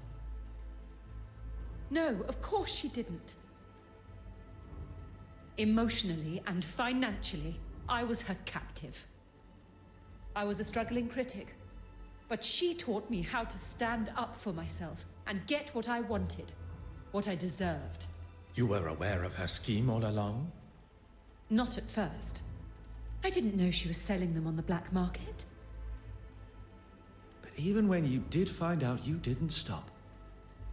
There was always a reason I couldn't. And what money I did get, she would hold for me. I couldn't remain under her control anymore. There was no other way. Mademoiselle, there is always another way. All I see is the student becoming the master. Detective Inspector, perhaps it is time that Mademoiselle was escorted to the police station. The truth has been revealed, and Mademoiselle Courtsmythe's murderer will pay the price for her. There is something you're forgetting, though. If you think for a moment that the location of the original painting has slipped my mind. Go on then, where is it?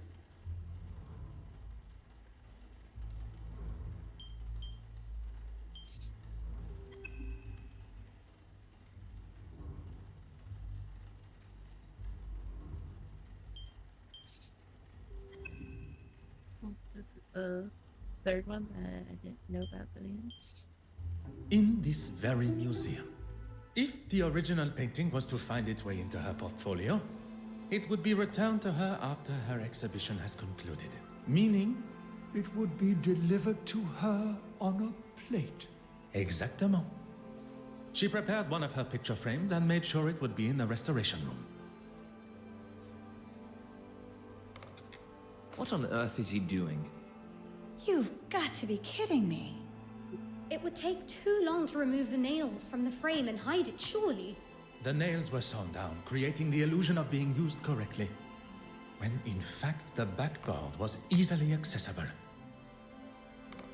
Hidden perfectly behind what Mademoiselle Courtsmythe deemed to be her masterpiece. I never doubted him for a second. Messieurs et mesdames, the penitent Magdalene.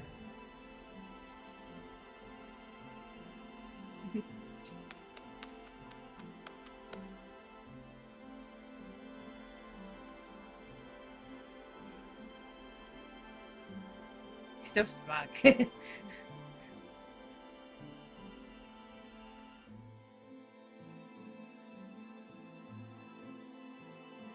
Well, detective, you've solved both the theft and murder. I am rather impressed. Finding the murderer and solving two thefts would have been far more impressive. Two thefts? You already have another case? You have forgotten Mademoiselle Farquhar's missing cigarette case. Oh, of course. Do you think Miss Farquhar lied about it going missing after all? Mademoiselle Farquhar is far from an honest woman. Lies tripping from her tongue at every turn. But if her motive was indeed to fake theft and claim the insurance money, she would surely not have let it lying where Mademoiselle Babagnan claimed to have found it. Mademoiselle Babagnan's motive is now clear. How she pulled off such a cunning theft still eludes me. Something Hastings said has my little grey cells fired up. Nothing is ever quite what it seems. I suppose we are all forgeries or counterfeits in some form or other. Could Mademoiselle Babagnan have pulled the wool over my eyes in a similar way? I must return to the evidence from the ship with this new perspective.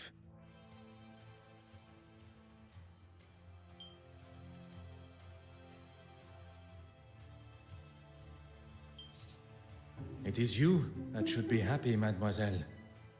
With no effort at all, you are able to save the day with barely a second thought.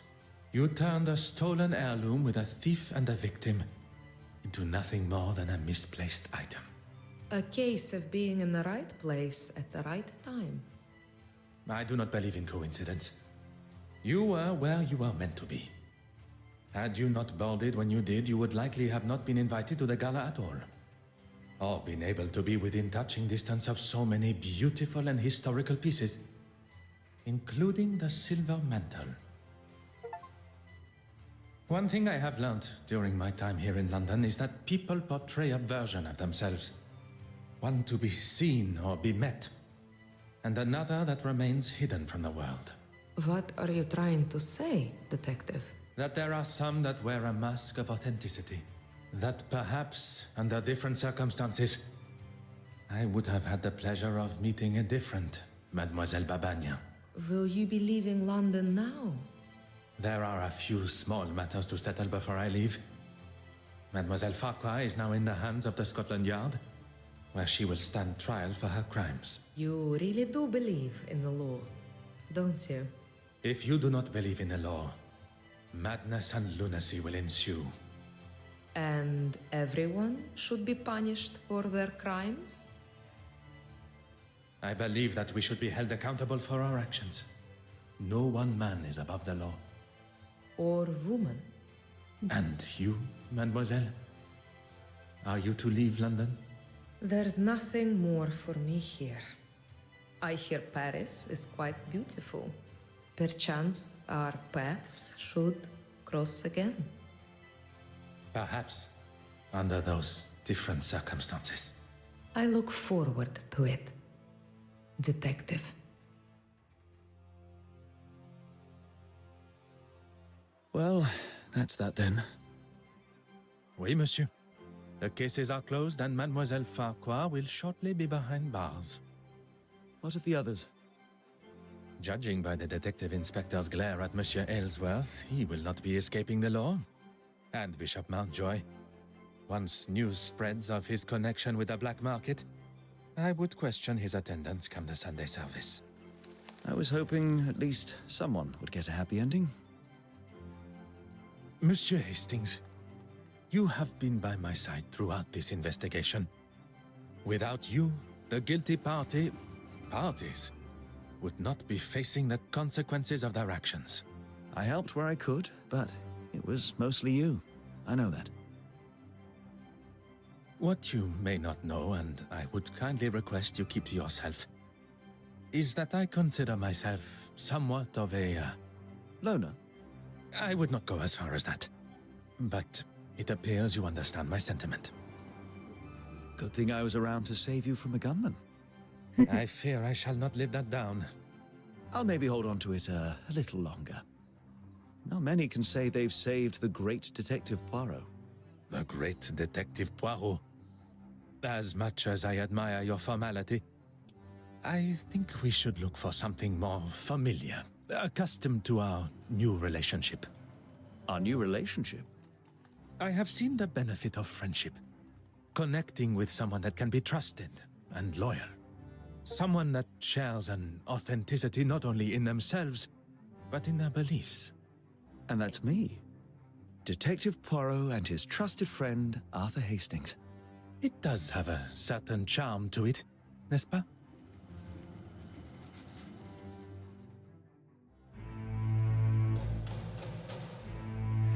And that was Agatha Christie, Hercule Poirot.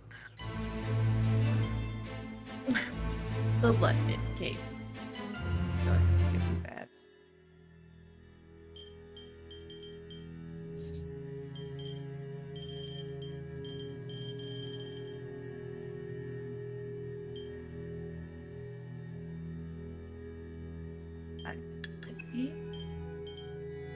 Yes. I want to see. Oh.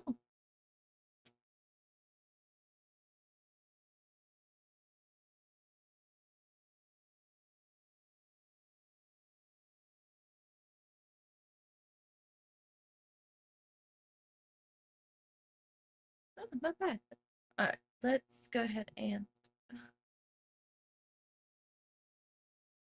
add this to our panels.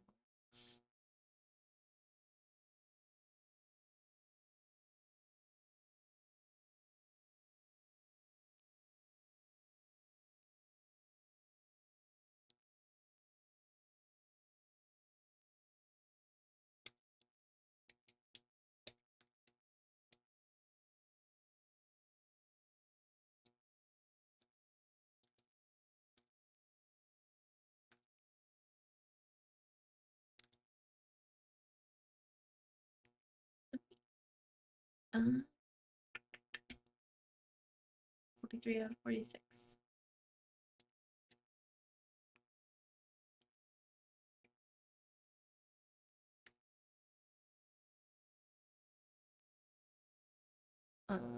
Submit. That should now be added to our complete games. A good old list going. Let's see. Is there anyone else playing this game or just me? It is just me.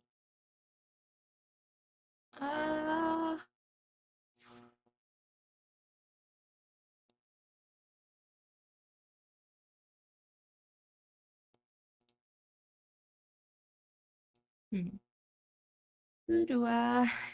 Who should I rate? I mean, I don't have to rate anybody.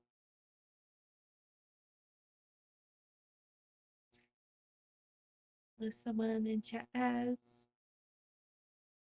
a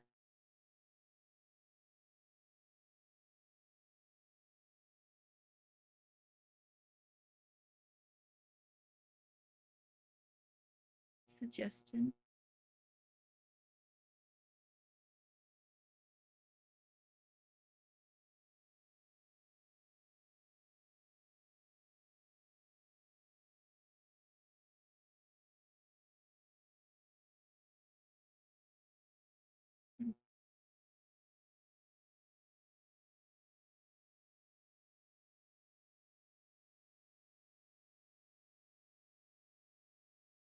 I think I missed a Cyrus stream.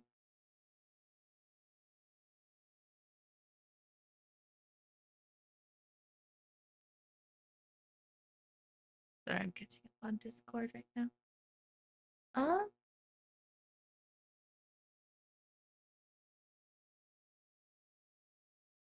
No, I don't think I'm gonna rate out to anybody tonight.